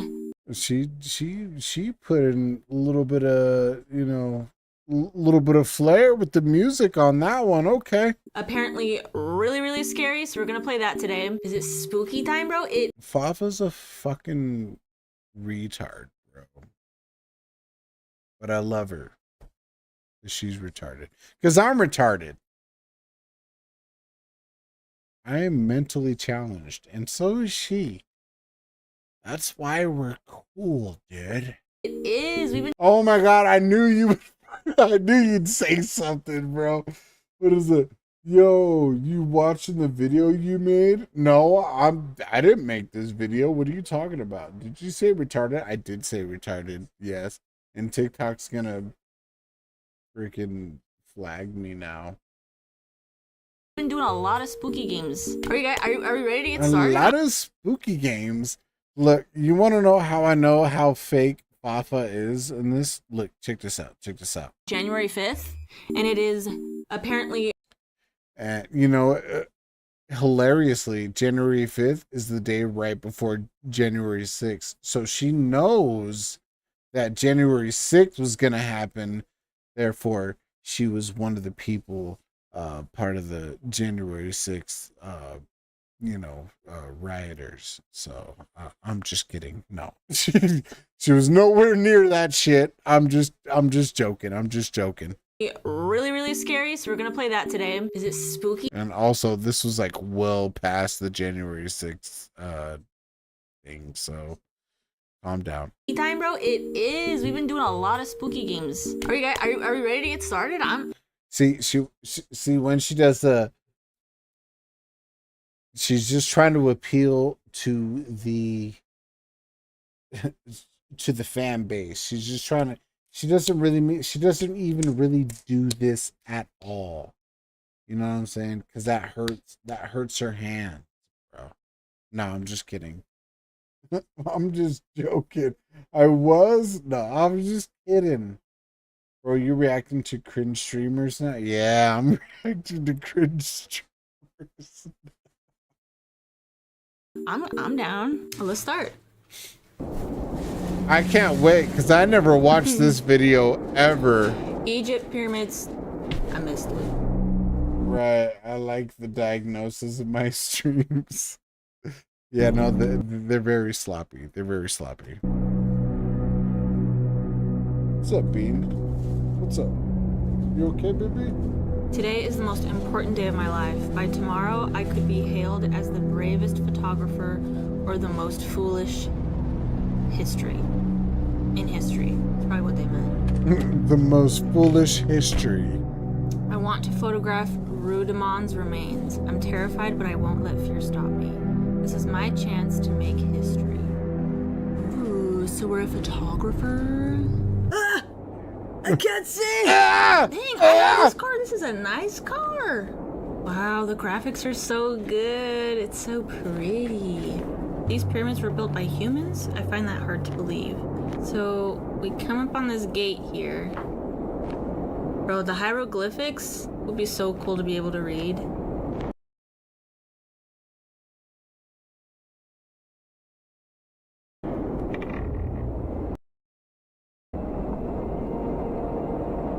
I must enter the tomb before the guards change shift.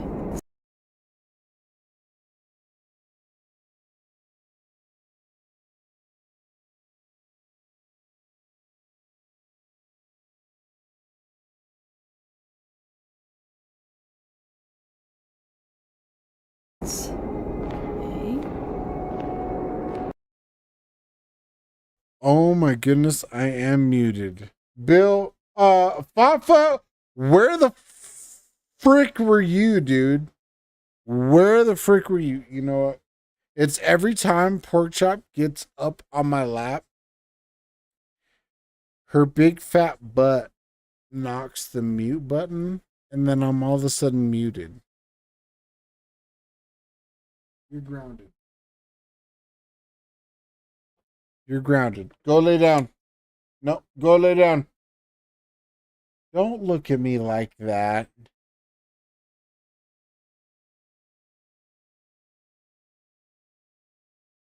I said don't look at me like that. Go lay down. I love you.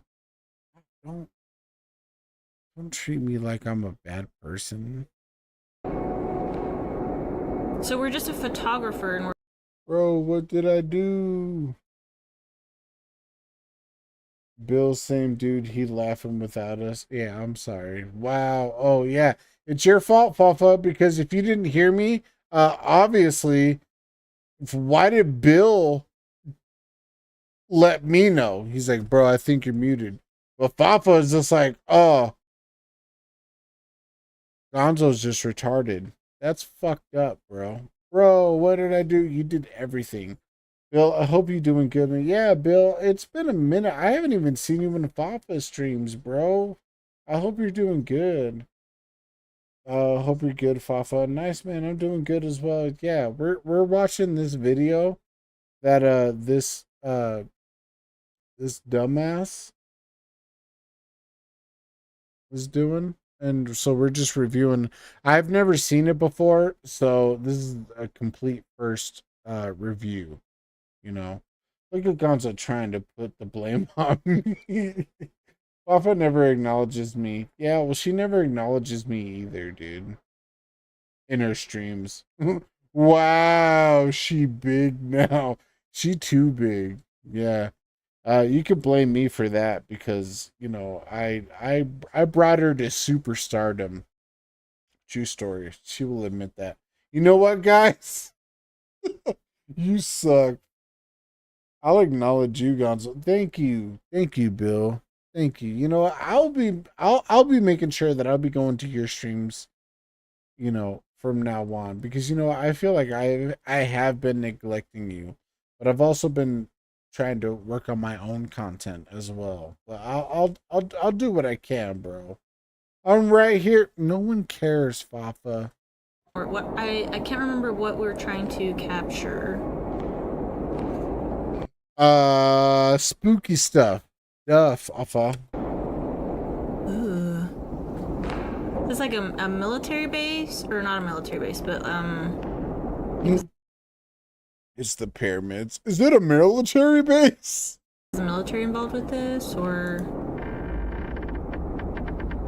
I think they used a lot of leverage to move the stones, but how? Well, I don't know. Like, didn't one stone weigh like 2 tons or something like that? Warning: danger of death. Enter at your own risk. This tomb contains confined space that may cause discomfort for those with claustrophobia. Man, that's crazy, man. I'm actually glad that whoever edited this video actually put in that small detail, because none of us would have ever known. So, I mean, that's really good. Who here has claustrophobia?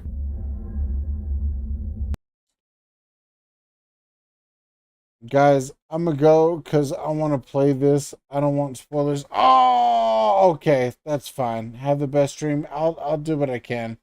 Thank you, Bill Drill. I appreciate it, broski.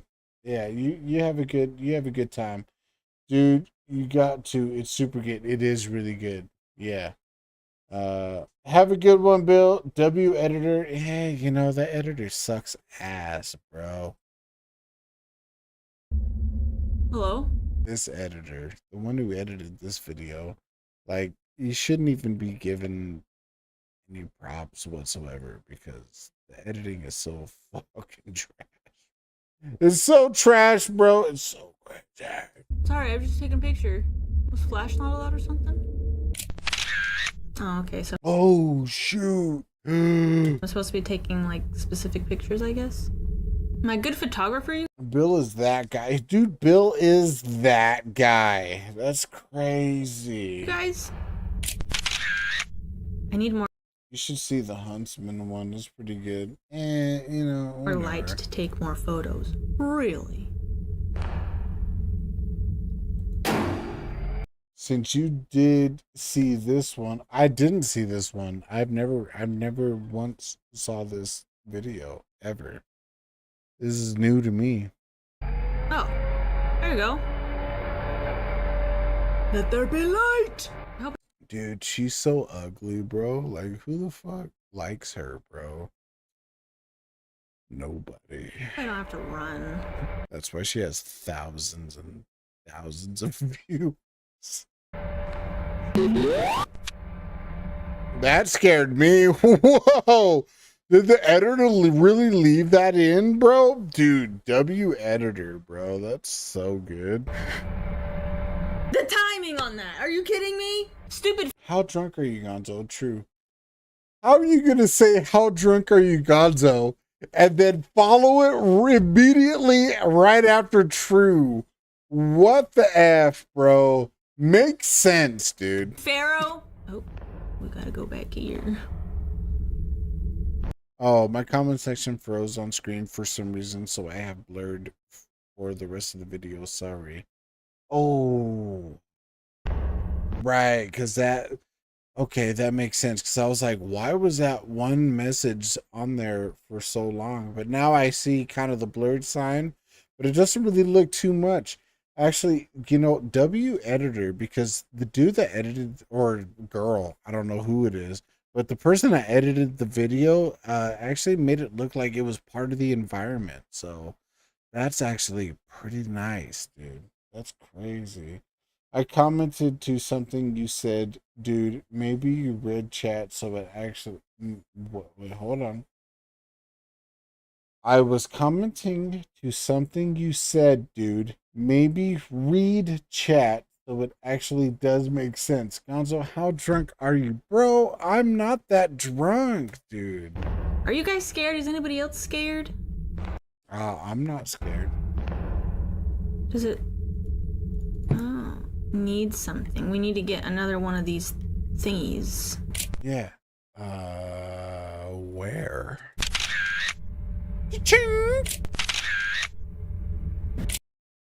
I will say, it is very hard to not want to inhale something while drinking. And it sucks. But day 3, doing solid, dude. You don't know what that's like, because you're actually a smart person, Fafa. So stop judging me. I got put in Adland. Good. Because you suck. Take a picture of that, I guess. Let there be light. Let there be light. And then boom. And then go back. Turn the shit back on. Is it timed?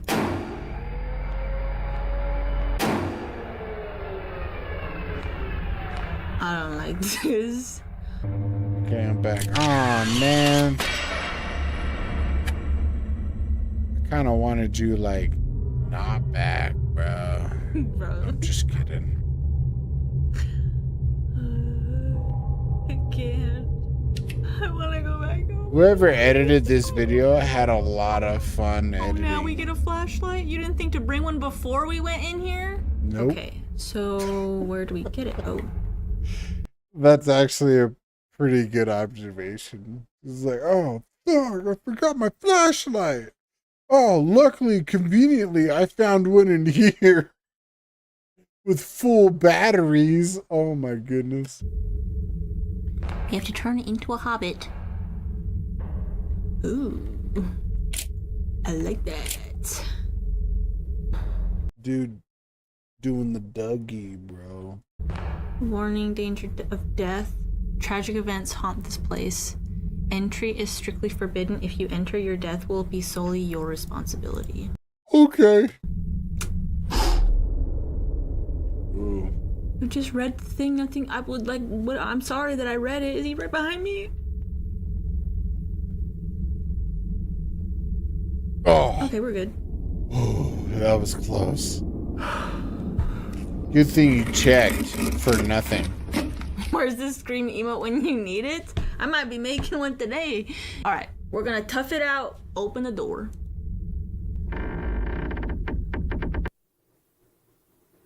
So far, this game is pretty scary, bro. Dude, this flashlight sucks. Bro, how small are these people? Dude, could you imagine being this small? Clearly, I'm this one right here, the tallest. Dude, how tall are you? Like 7'3"? Freaking giant. It's really ominous. Ominous. Hello? I just want to take some pictures. Some pictures. That's all I want to do. Why would we do this alone? I'm scared.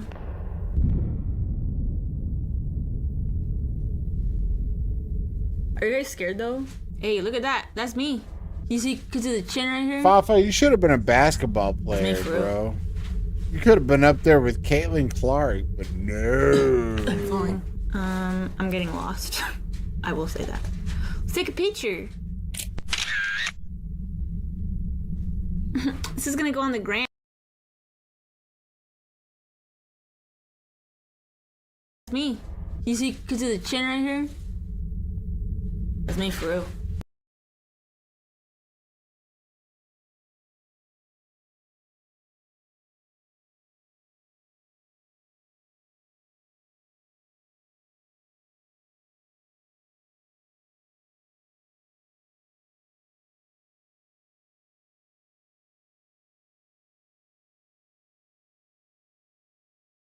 Fuck, girl, you short.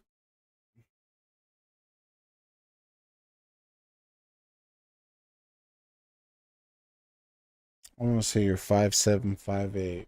Judging by that. Judging by that. What are you doing, Gonzo? Yeah, I'm measuring you, bro. That's what I'm doing.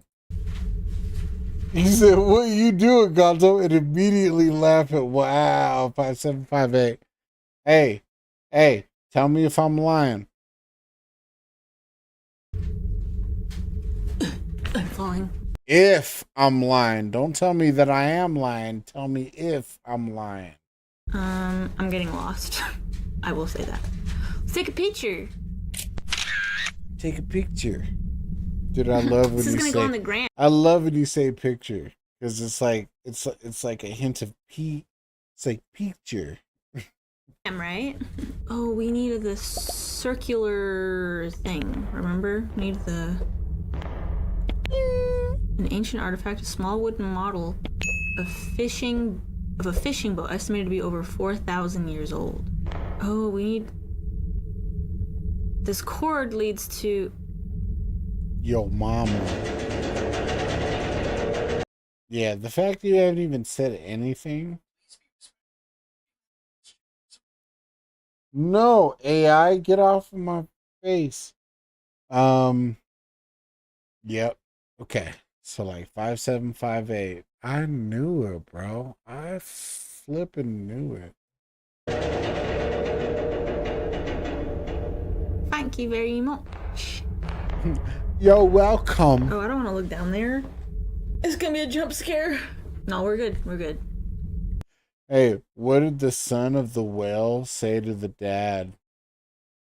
Thanks, Dad. And then the dad said, "You're welcome." Now every time I take a picture, I'm like getting like I botched that joke, but you get what I'm saying. I get scared. You know what I mean?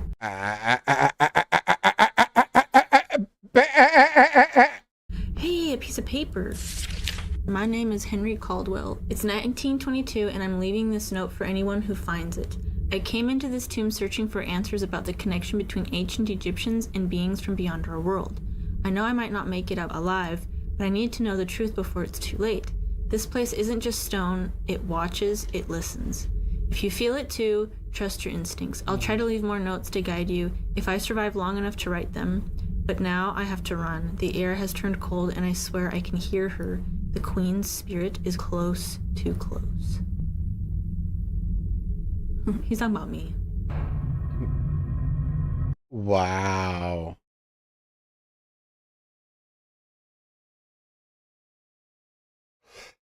Wow.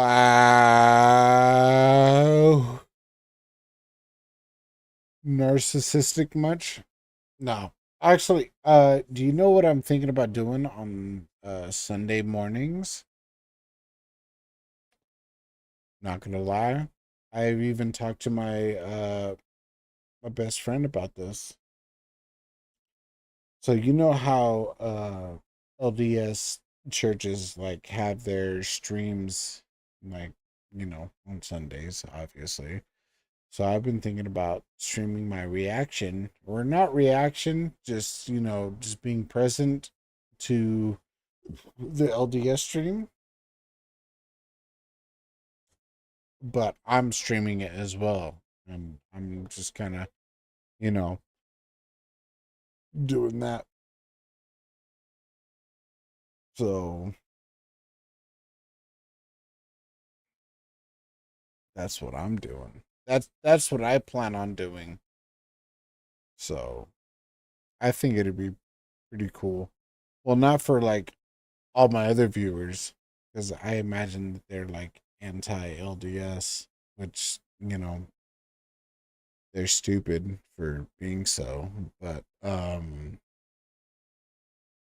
the ones that do appreciate it, they're like, yeah, I like Gonzo because he's LDS. And then like right after, because football season's coming soon, and then I'll be streaming, you know, the football games, like my reaction to the football games. And I'll be like, you fucking piece of shit.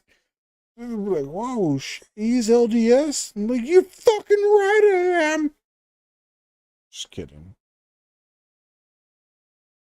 What LDS stream? Yeah, no, so on Sundays,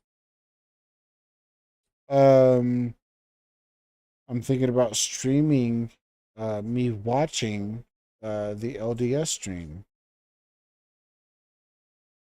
You know, because they have them every Sunday. And so LDS, and I told Nate Lewis about this too, because he's like, oh, I watch my church's stream too, and I'm like, yeah, it's all been happening like ever since COVID. That was like the origin of it, you know. But yeah, I was just like, yeah, I'm gonna watch my LDS stream and stream it on Sundays, you know, and I think it'd be cool.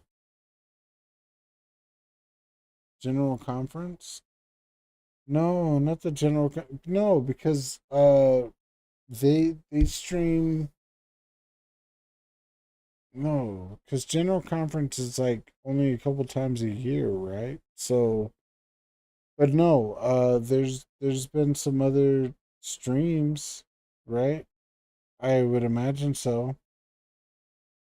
If there's not, then damn, I've been gravely mistaken. But I think LDS has church streams. Yeah. I don't know what you're saying. Yeah, to be honest. You mean the Zoom meetings for Sacramento meeting in the second hour? I'm not sure what streams it could be. I swear there's like every Sunday there's something. I swear there is. I could be wrong though. And I hope I'm not, but if might I add, that is a creepy view. I'm just saying. But I'll have to dig deeper, but if there's something like every Sunday, which I'm sure there is, like something somewhere, you know, that's what I want to plan on doing, because on football season, bro, yeah, I'm not gonna be able to make it to church, because football, you know. But I would love to watch something on Sundays, you know, before I watch my team completely obliterate other teams. Anyway, we're gonna keep playing this because I've never seen this before. It's crazy, very interesting. Oh, I'm so sorry. You look so pretty. Wow, typical female, just lying to another female about how pretty she looks. That's crazy, bro. That's rude. Are you the queen? Slay. Wow, the slay's a dead giveaway for how lying she is. That's kind of. You ever gonna go to church? Well, yeah, duh. Bro, I have no idea. You ever gonna go to church? Yeah, duh. You know, call me retarded, but I want my first time to go to church is like with you guys, with you and Brady.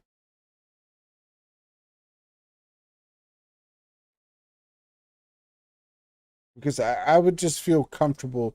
Because, dude, going to the temple, it made me feel so like uncomfortable and lonely, bro. I was just like, I have no support system. You know, I was just like, it was crazy, you know. But if I go with you guys for the first time, that would be awesome. Oh, for real? Yeah. Well, I didn't know. Oh, why are you yelling at me? Oh, for real? Yeah, dude. I don't know if you know this, but it feels weird being alone at a church setting, bro. I don't know if you know. Right, I feel you. Yeah, you better. Fire though. I'm scared to look away. Look at her eyes. Let's just go for it.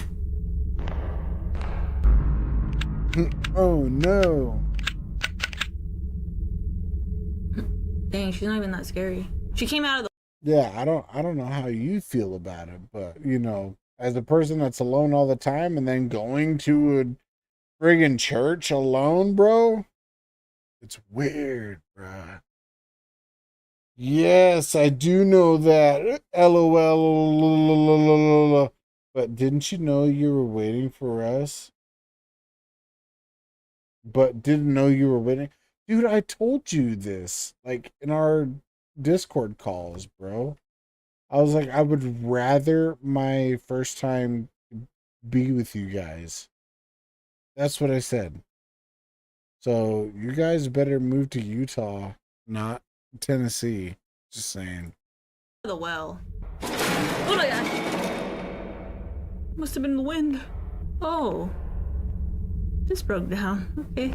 Are we still taking pictures? I should have taken a picture of her. Because you're a photographer. Duh. Dang it, I forgot I was a photographer. How did I know that? That's crazy. That's crazy how I knew that. Nah, you said you would wait for us for you to get baptized. Okay. Yeah, that too. Of course.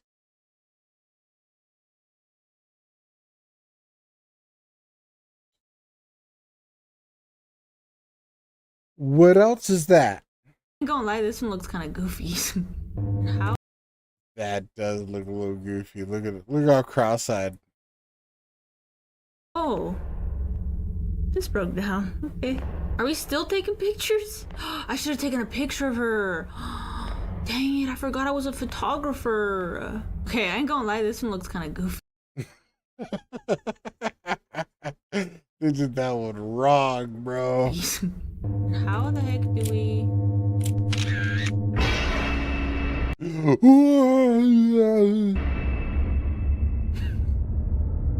It's okay, it's just a bunch bunch of pharaohs just standing there. Standing over there.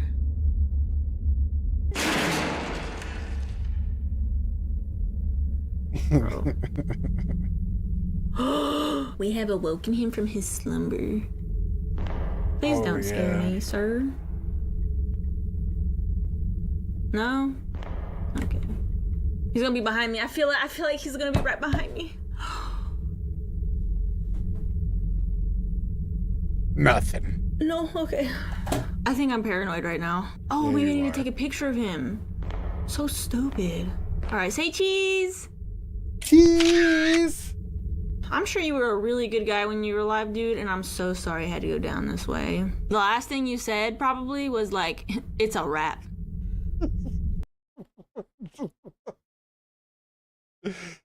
So dumb, but so good at the same time. Why did nobody ever tell me that there's a piece of paper right there? We could have just been done with this. Caldwell says, I am now near the tomb of Rudamon, the great pharaoh of Egypt's second millennium. An intense fear grips me, as the legends warn that approaching the pharaoh's remains will awaken his wrath and bring terrifying consequences. I believe in the legends, but my faith in them won't stop me from pressing forward.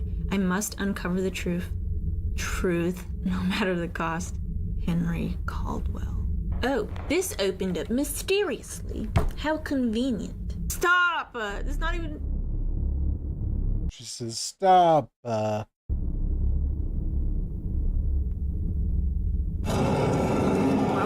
Ooh. Why are we waking him up? Because I said so. Let's take a picture, bro. Let him rest in peace, put that tomb thing back on, and let's go. That's it. no. That's all we have to do. We don't... It's not. They want It's us to not open it? happening. Yep. Why are we opening it? To be honest, I don't know. But that sucks. Cause watch, bro. Some stuff's gonna happen. Yeah. What's going on? See how she leaned back? She's like, hold up now. Hold up. Wait a minute. Something ain't right.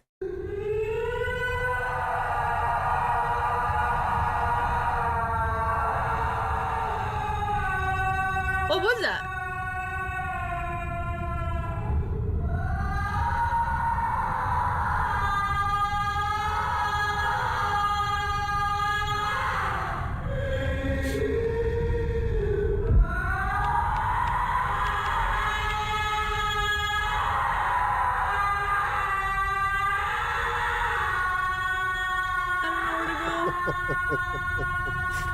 I literally can't see anything. I can't.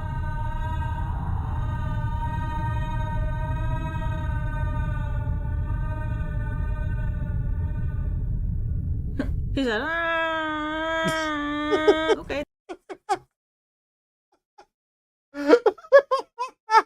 The face you made, bro.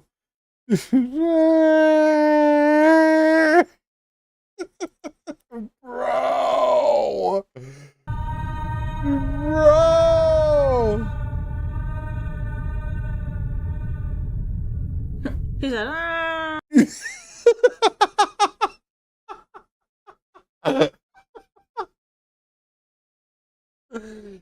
Bro, that's classic.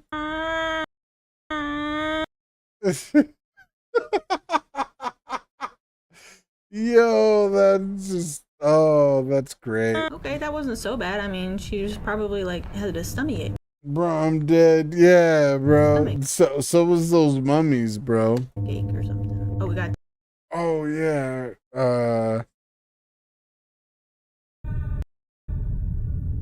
He said, okay, that wasn't so bad. I mean, she just probably like had a stomachache or something. Oh, we gotta take a picture of this. Stomachache. Yeah. Ooh, what happened? Wait, what just happened? That's just what happened? I just asked. That's what all three of us just asked. Okay, it seems like something is jammed or something. I don't know what this is supposed to look like. Oh. To be honest, I would have been on that area for like 45 minutes. I'm not even gonna lie. And I would have been mad. The dragon scroll. Get your dance! What's up? You would, Gonzo.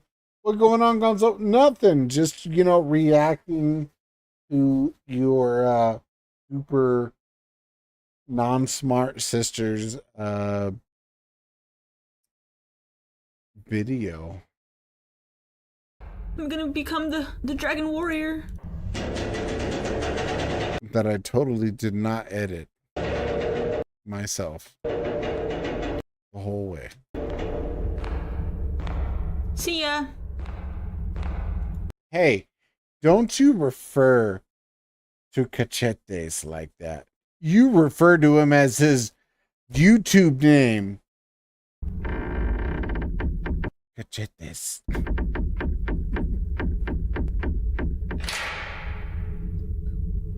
Feet! Alright, there has not been a jump scare for a hot minute. So I'm expecting one to happen here. What's the whole point of opening?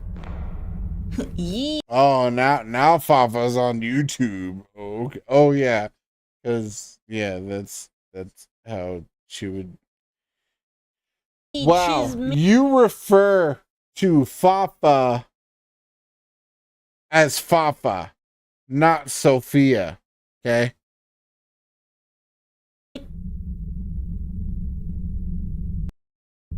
Anyway. She said cheese. This game is interesting. Feet? Yeah. Gonzo, do you know what cachetes means? I do not, actually. Hold on. No.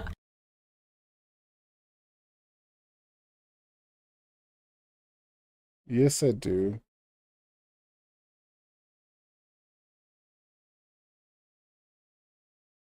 Oh, it's cheeks. Cheeks. Yeah, oh my bad. I forgot it. It is cheeks. Bro, was that note there this whole time too? We've missed 2 notes now. Henry Yeah, good job, Fafa. Yeah, that sounds like a skill issue to you. Caldwell says if me.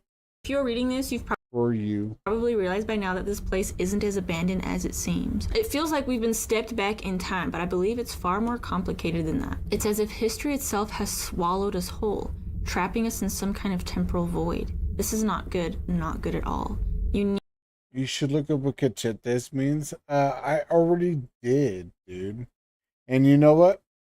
The meaning of it actually aligns up with your family because you guys are funny.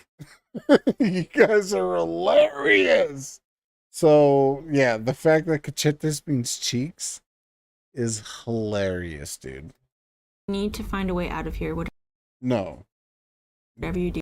That would even be funnier if cachetes means feet. That would. You don't linger. That was pretty obvious, like the moment Give I me a stepped minute. into this place. I'm gonna let this play while I go to the bathroom. Listen, I need to tell you But guys it's a okay, story, 'cause right? if So I need to Fafa go to the bathroom really sues bad. me, And this tourist guy, it'll he was kind of saying that I balance should like go in itself out here, because and I lost my I way did because so this much place is work a maze, for Fafa. which by all means is not a that problem because you whatever guys money like she hired so many tries to people sue to me build on, this thing. Also, how did you build like, it? I And like, won't it even is have to owe beautiful anything inside of here, because and I like do I so just much for really her. want you to like be proud of this, but I just need some help getting out of here. You know what I'm saying? Like, could you help me? You all look good, by the way. Ooh,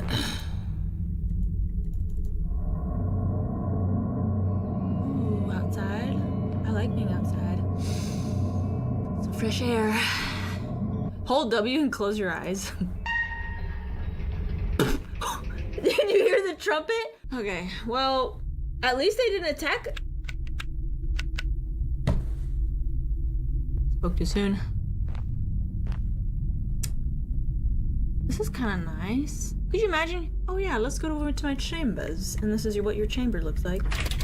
A cozy little fire. Is this where the tourists go? Is this where the tourists go? Oh. What's up, Dan? Can I take a picture?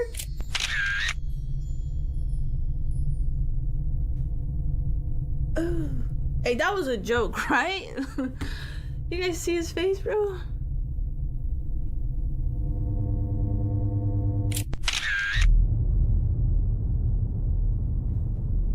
It's the Eye of Sauron! He's alive!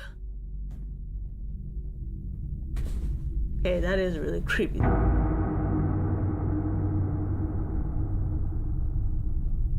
He's right here behind me, too.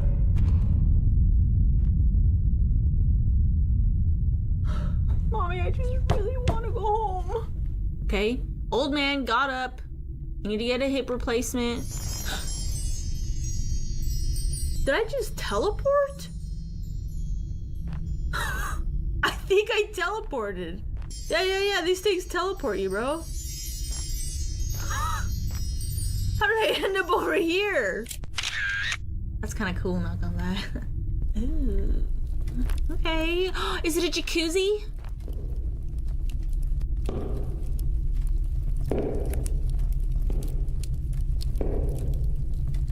Is there a jacuzzi in here? Feeling a little chilly in here. I was just wondering if this was a jacuzzi. I could go in it. Thank you very much. Well, somebody's walking around, frolicking around here. That is actually a vibe. What's this?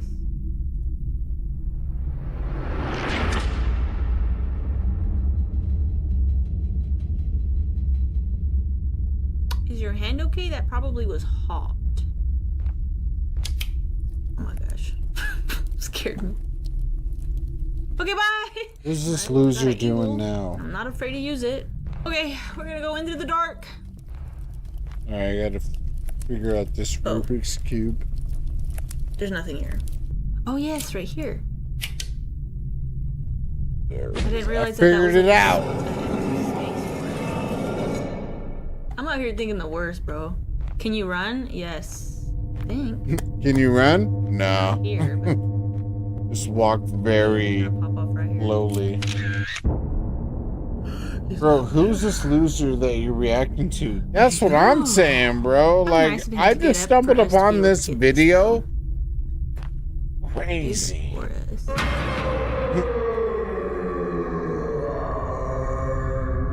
Rubik's Cube.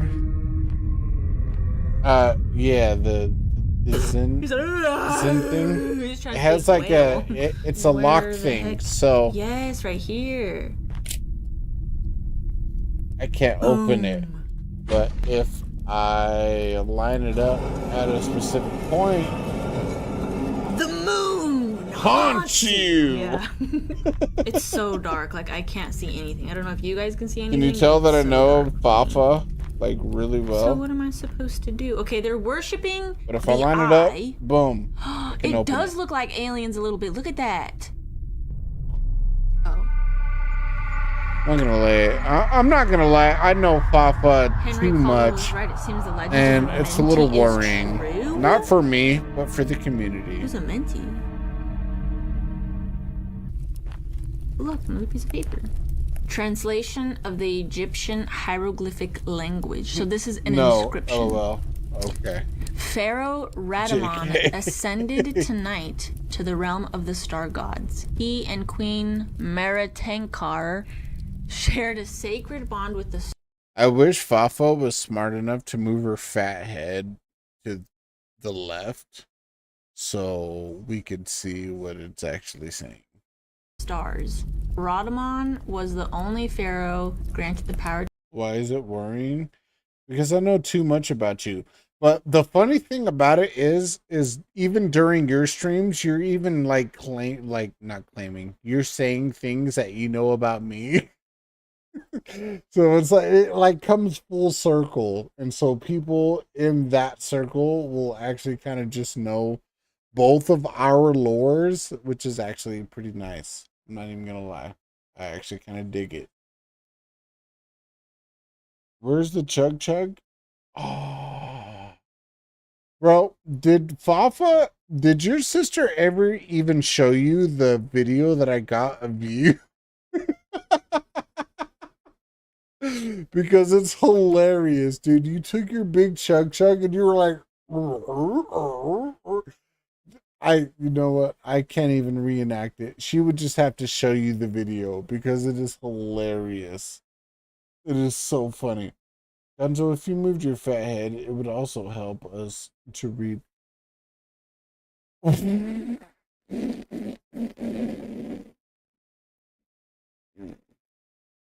What are you talking about, bro? That's wild. Those are some wild accusations that you have right there, dude. I'm just saying. It's the forehead of power Gonzo. Yeah, she did. Ha ha ha. Ha ha, dude, pull it up. Yeah, pull it up. No. What? You want me to pull it up? Okay. All right, hold on. Give me a second. Because I know I sent it. So give me a minute. It was like 2 months ago. Me and Fafa don't even really talk that much. We only talk when it's like really convenient for Fafa. And that's the only time we talk.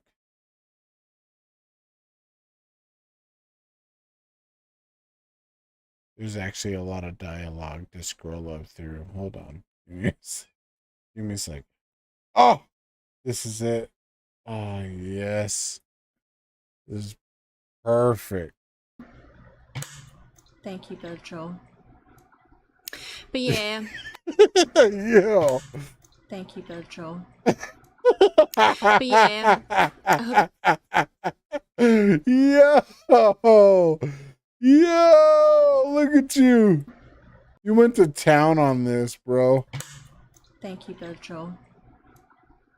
But yeah. I hope that you guys had a good.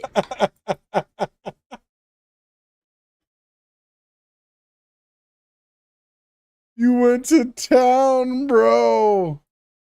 Look at this. Thank you, Virgil. The power flip. The power flip was like chef's kiss, bro. That you clap, gloop, gloop, gloop, gloop. Oh my goodness, bro. Thank you, Virgil. But yeah, I hope that it was so powerful, even you flinched just a little bit. Yeah, look at you flinched, bro. Look at even you weren't expecting it. It was crazy. Thank you, Virgil. But yeah. What was that, bro? What was that, bro? That was you. Yeah, I'm dying. Yeah, I bet you were. I bet you are, bro. The fact that Fafa, dude, she didn't even know. I sent it to her and she was like, what was he doing? I didn't even know he did that. The fact that Fafa didn't even see me do it makes it even exactly. She's just nonchalant, just like, yeah, anyway, chat, blah, blah, blah, blah, blah. Bro, I'm so used to his shenanigans. W video, bro. So good. So good, bro. Thank you, Virgil. But yeah, I hope that you guys. She's but yeah. So good, guys. Oh man. When is the next Fafa's little brother's stream, bro? That's what I want to know. Fafa, make it an emote for your stream. Ooh, yeah, you better. Matter of fact, I'll pin it for you. Hold on. So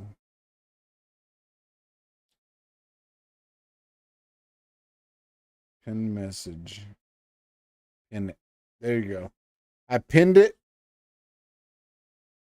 So everything's all good and gravy. We could do it this week. Yeah, heck yeah. Heck yeah, you could. To shift time and space by the divine. Tomorrow, the people. Intent Fafa tonight. I'm making it right now. Yeah, she making it right now. You best believe she doing it. I even pinned it for her. So it's all good and gravy. People will mummify him and send him to his eternal resting place, a realm of place and peace. Anyone who dares disturb his slumber will awaken the wrath of his spirit and the star gods, bringing forth a curse of agony and death. The divine vengeance will be swift and merciless. That's so funny. I need to finish SpongeBob. Did she just say I need to finish SpongeBob? Is that what she was gonna say? And death. The divine vengeance will be swift and merciless.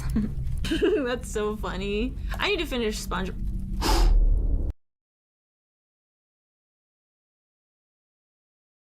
I think she legit was about to say I need to finish SpongeBob.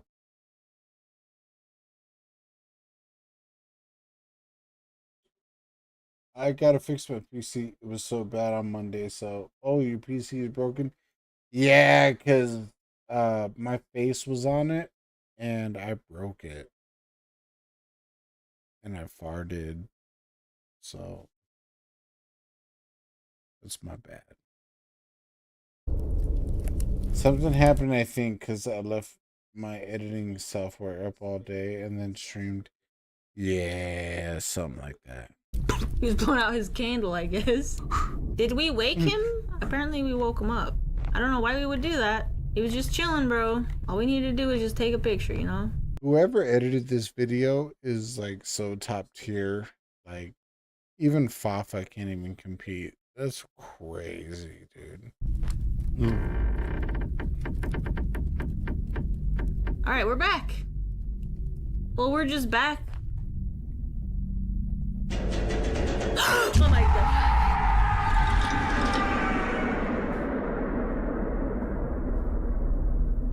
She got scared. What a loser, dude. It was editing the amount of your forehead. It all fried. It scared me so bad, bro. Bro, did that scare you guys? That got me. You didn't get me. Yeah, that scared the crap out of me too, bro. The moon. The moon haunts you. The moon haunts you. I felt like that. That was pretty cool. A little bit weird though.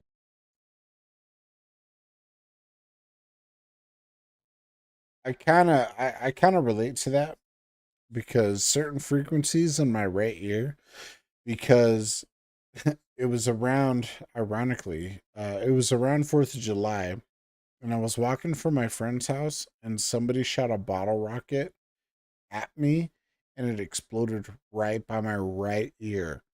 So, I have hearing problems in my right ear, and when certain frequencies hit my right ear, it really messes with me. It messes with me pretty bad, and I'm like, you know. So the whole ow thing, it really resonates with me because it hurts. So, a spider! Oh, a piece of paper on a spider! Bro, how do they expect you to see that? The queen's wails are tearing through my mind, each one more unbearable than the last. She is horrifying. I can't even look at her. This tomb is alive. I'm deaf in my right ear. No joke. No way, Cheeks. Are you shooting me right now? Don't you lie to me. Because Fafa says she's deaf in one of her ears. Bro, are we family, bro? Are we like legitimately related? suffocating me and driving me mad. Every shadow looks like it's watching. Every breath feels like my last. She's getting closer, and I know my death will be slow and agonizing. I regret ever stepping foot in this cursed place. If you are still here, turn back before it's too late. No joke. Ha ha ha ha. No way, cheeks. You like how I said that? Yeah. Henry Caldwell. Just turn the paper on.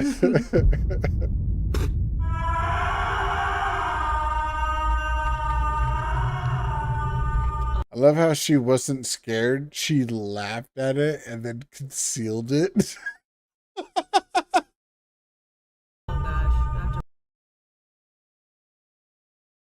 Bro, are we bonded through disabilities? Bro, I think we are, dude.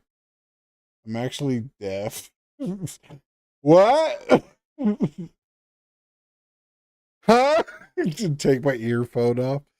Huh?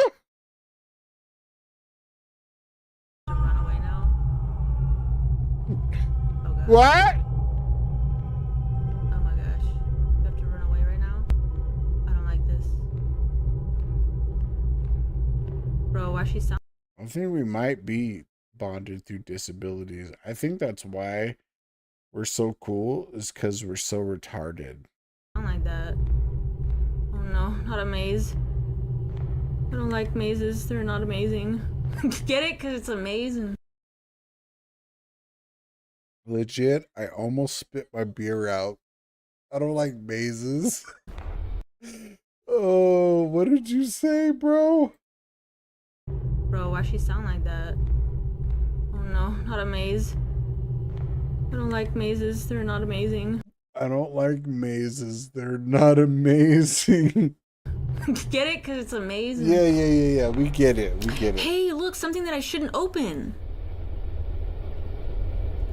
When the sun did not rise, and the people of Thebes suffered from heat and thirst, they Did you say something? Yeah, exactly. prayed to the gods.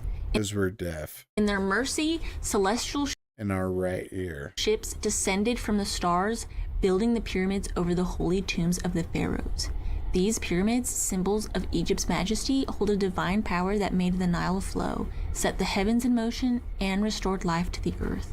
Let future generations know their lives are a gift from the gods of the stars. Preserve them within these sacred monuments. She's gonna be right behind me, I swear. It's gonna happen. Okay, never mind. Am I trapped in here? Oh my gosh. Hey, look! Another thing we shouldn't open. We found it. Yeah. The Illuminati. Dun dun dun dun dun dun dun dun. Ooh, should we take a picture of that? Yo! Oh, I'm not excited or anything else anymore. It's you. Remember me?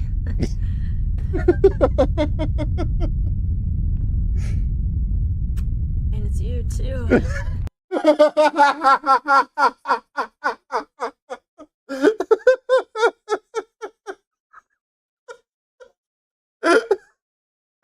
And it's you too. Oh my goodness, bro. What?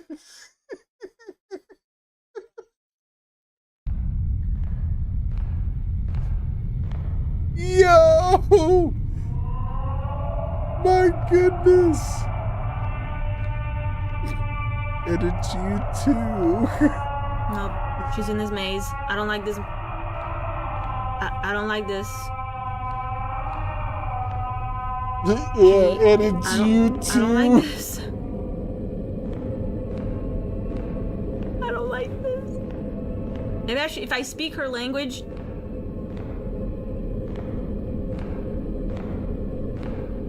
Yeah, bro, speak her language. Who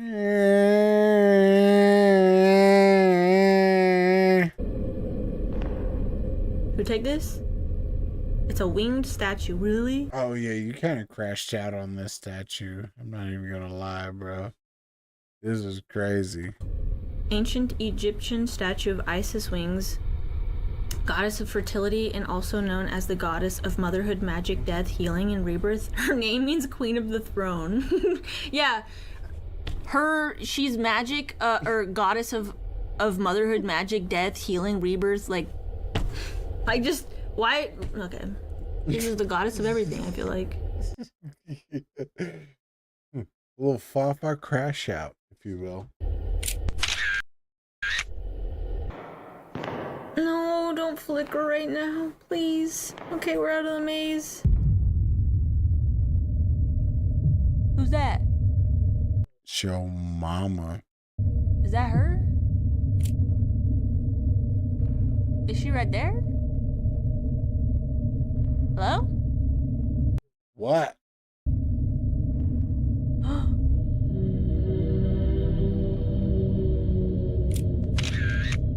no. She's gonna pop off. She's gonna pop off. Not yet. Oh my gosh. You look so pretty. So pretty. Can I just say, you just look so slay. She's gonna pop off right here.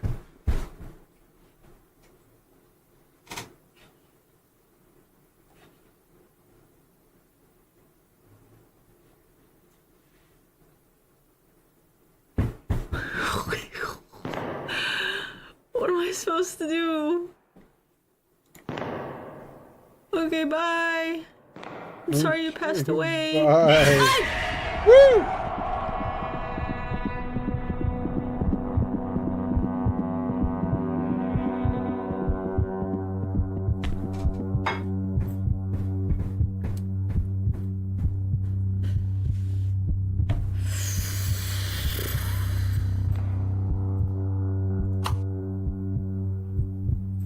We gotta get out of here, bro.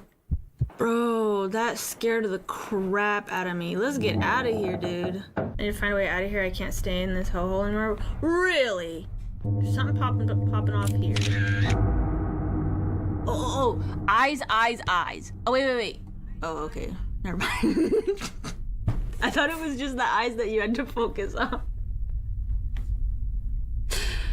Okay, so first we need...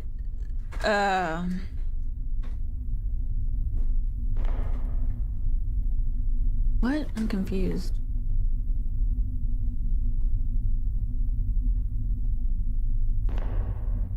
Like... Oh, okay, to step on it. Okay. I.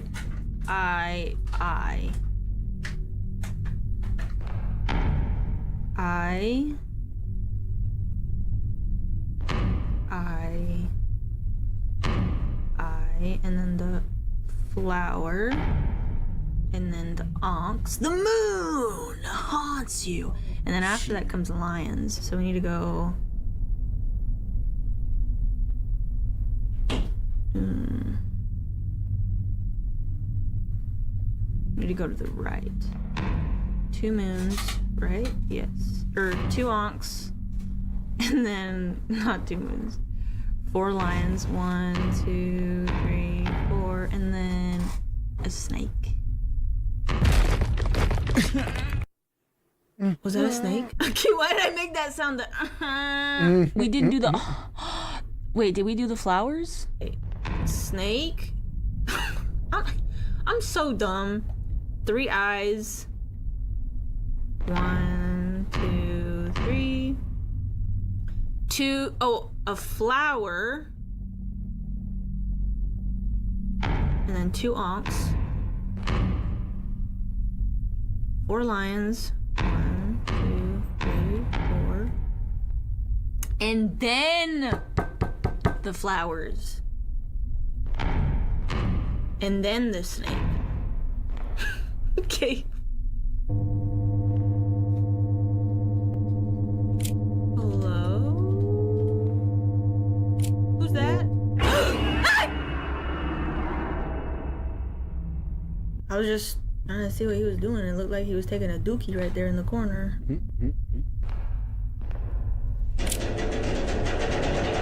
Okay.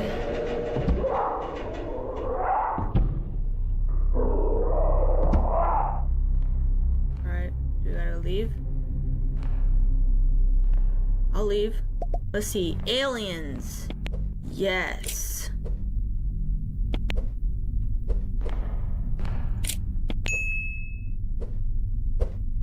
So it looks like, where does it say you are here? So I can get out. Oh, a note. Let's read this note. As I write this, I don't know if I'm still in the world of Amenti or if I've somehow returned to my own time. Right now, feral mummies are trying to break into this chamber. My time is up and they will kill me, but strangely, I feel a sense of peace knowing that I've finally answered the question that haunted me my entire life. The legend of Amenti is real. The ancient Egyptians truly had a spiritual connection with beings from beyond, spanning dimensions of space and time. The theories about their afterlife were all true. To whoever read this, I hope you escape, but if Amenti has trapped you, there may be no way out. Henry Dang, bro. At least they were nice enough to leave his note right there, just right there for you guys to read it. Okay, so hopefully we don't get chased by mummies. I would hate that, honestly.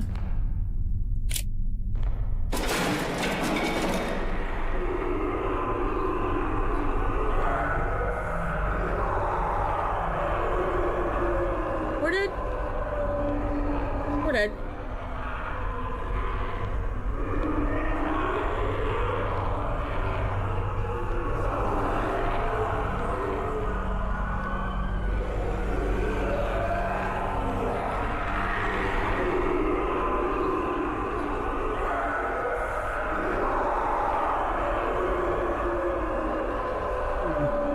Bro, they all got tummy aches.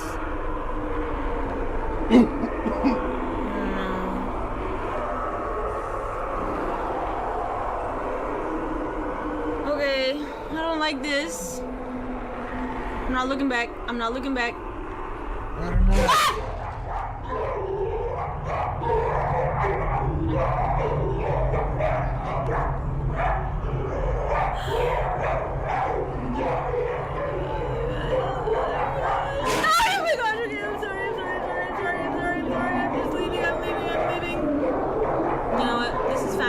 Jump scare me, we're going to go to the right.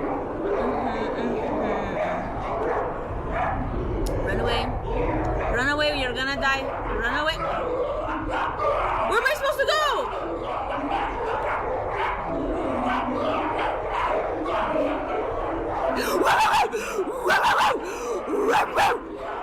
Go fast. Go faster.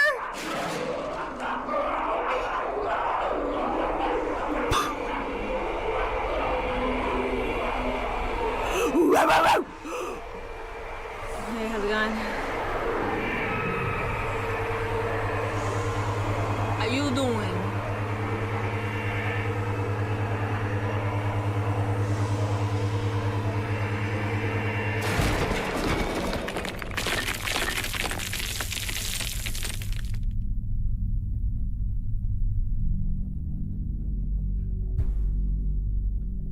What is this game, bro? What am I playing? Smooth move, Fafa?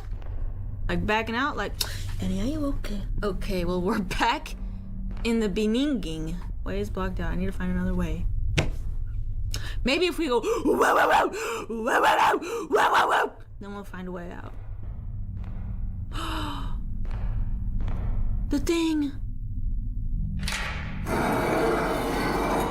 It's the way out. Dun, dun, dun, dun, dun, dun.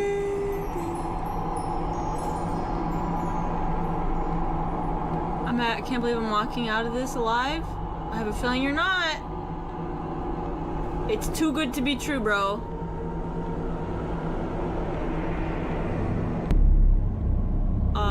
This.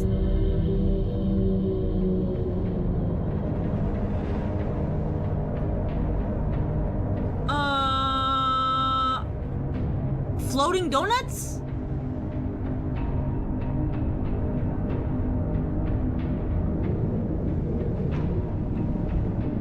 stop farting, bro.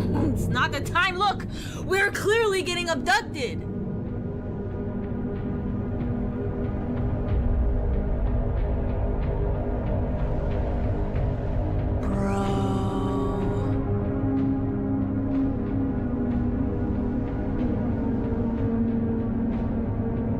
Look at this.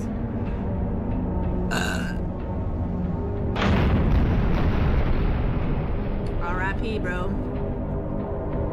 It does look freaking bad A, bro. Look at that. The donuts are rotating.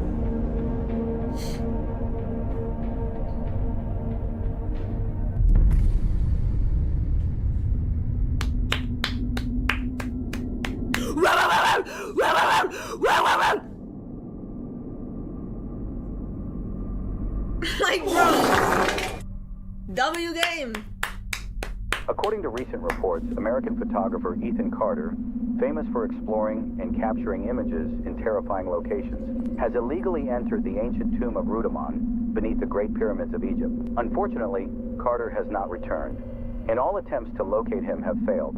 This isn't the first disappearance linked to the tomb. Years earlier, renowned historian Henry Caldwell also entered Rudimon's resting place alone and was never seen again. Some places are cursed, and those who enter may never leave. I can't believe we beat the game, bro. Wow.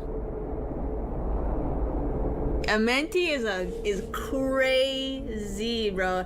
The way that it like takes you into the game and into the environment, and you can like feel claustrophobic, and you can feel like the mummies. My favorite part, in all honesty, is the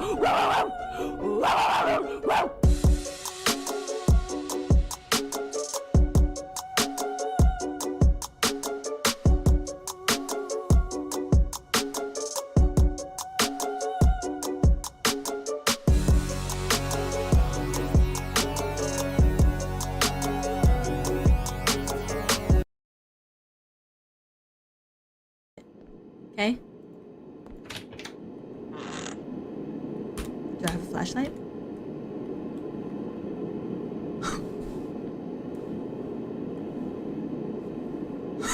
We leaning a better. Okay. Stupid. Oh. Okay.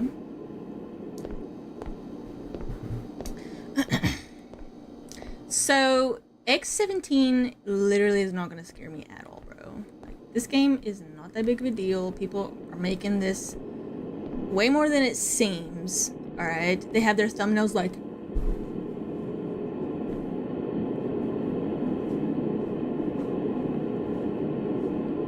you know, and it's like, it's not that big of a deal. I need toxic solution. Okay. Well, just go find your ex, and then you have a toxic solution right there.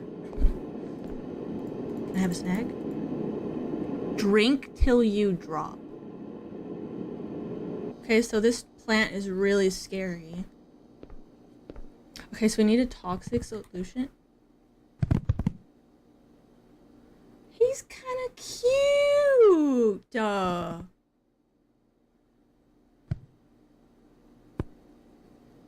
He's like, what you got? You got games on your phone?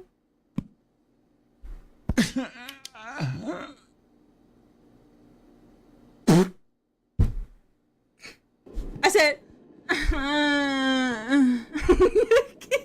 well, that was so eventful. How the heck do we... How do I... I'm confused how you're supposed to sprint away. Remember it said to do that? No, it said if you sprint, it literally comes after you. Watch. Oh wow, I'm going away quietly now.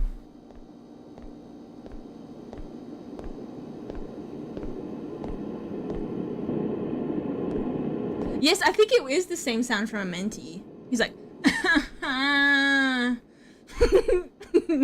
sounds like a freaking little kid. If you back into it, does it still eat you? Yes. Yes, I'm pretty sure because I was reading in the bugs that they were saying like they had to fix it because it wasn't working before. So we're trying to find a solution. Hydrogen peroxide added to inventory. Why? Are we a scientist? We're just the night shift guard. What am I? Like, I'm not even supposed to be doing this. You know what? I don't know why, but like games like this is not really that scary. But when I play like FNAF, bro, that game is tough. Did I just go in a whole circle? Okay, what's this? Oh my gosh. Hello? Are you okay? Blink if you are okay. I don't think he's okay. Blue key card. Oh, yeah. What did they say about the blue key card? Okay, but why are they experimenting on a giant spider? There are literally so many things in this building which can be thrown at that cutie. You're so correct, Anshu. Bro, you're so smart. Wait, we can jump? So, what are we trying to do? We're the night shift guard, so we're just guarding our little friend? FNAF is actually scary. Yes, FNAF is scary. So I know we might have to go downstairs, but the thingy is down there. I hope that he's actually bugged. Get it? Because he's... Well, actually, he's not a bug. I already know people will be like, actually, Fafa, he's not a bug. He's an arachnid. So you technically can't say that because, you know. So what are we supposed to do if he does come after you? Because he literally just walked up to me. I'm just confusion, you know? And we need to get in there. So we have some hydrogen peroxide. What is that gonna do? Okay, so I'm just so like confused. Oh, we have a blue key thing here. Do I have an inventory to open? I guess not. So, I mean, this is a free game, so. Oh, he's right there. So what am I supposed to do?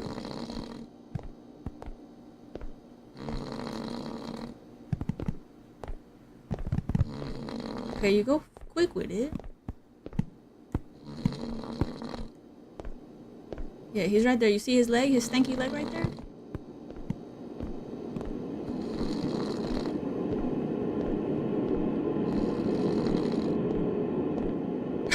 Tell a spider whoever moves first is gay. Baby, you got something in your nose. Okay, but I'm really confused. Security. Oh wait, blue card here? So good at this game. Okay, can we close this? Okay. Some lore. In case of emergency, please know that the only remaining supply of hydrogen peroxide is located in the medical cabinet in the observation room. All other stores have been depleted. Ensure this information is kept in mind, especially during any incidents required rapid sterilization. Used sparingly. Okay, he's nearby. Run. Okay, that did get me a little bit. Oh, we can see where he's at, bro. That's kind of cool. I kind of want to wait and see when he's here. So, like, I'm still confused. Like, are we trying to escape, even though we are working here? The airport forehead is back. Okay, he's going away.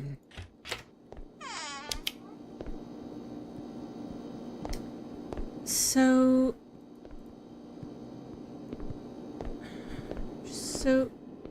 oh. Okay, so he's got some webs. Do you guys know how to do this? Hello? Oh, he's gonna be right there. Let me read this real quick. Oh no, he's right here. Let's see. Reminder today is security. Let's make sure you get the blue key card. There's a spare purple key card on the desk in the reception. So okay, so we already got the blue one. We need to get the purple one, and we got the red one. Okay. From what it sounds like, he likes to hang out in this area right here. See, he's going that way. So what we need to do, so we need to go through this. How do you go through it though? confusion. Can you just go through it?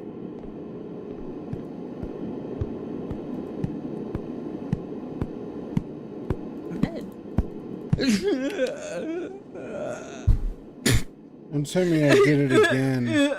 So I'm just. Don't tell me I did it again. If I look at the chat,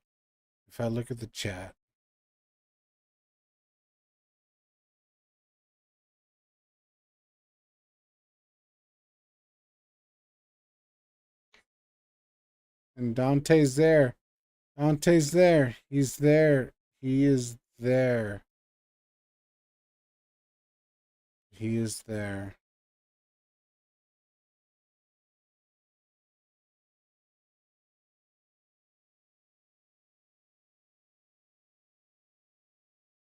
I'm out of here.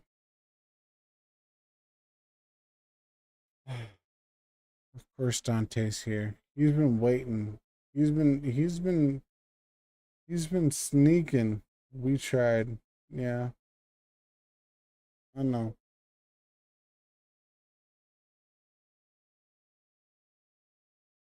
We tried. It's all good. Hey,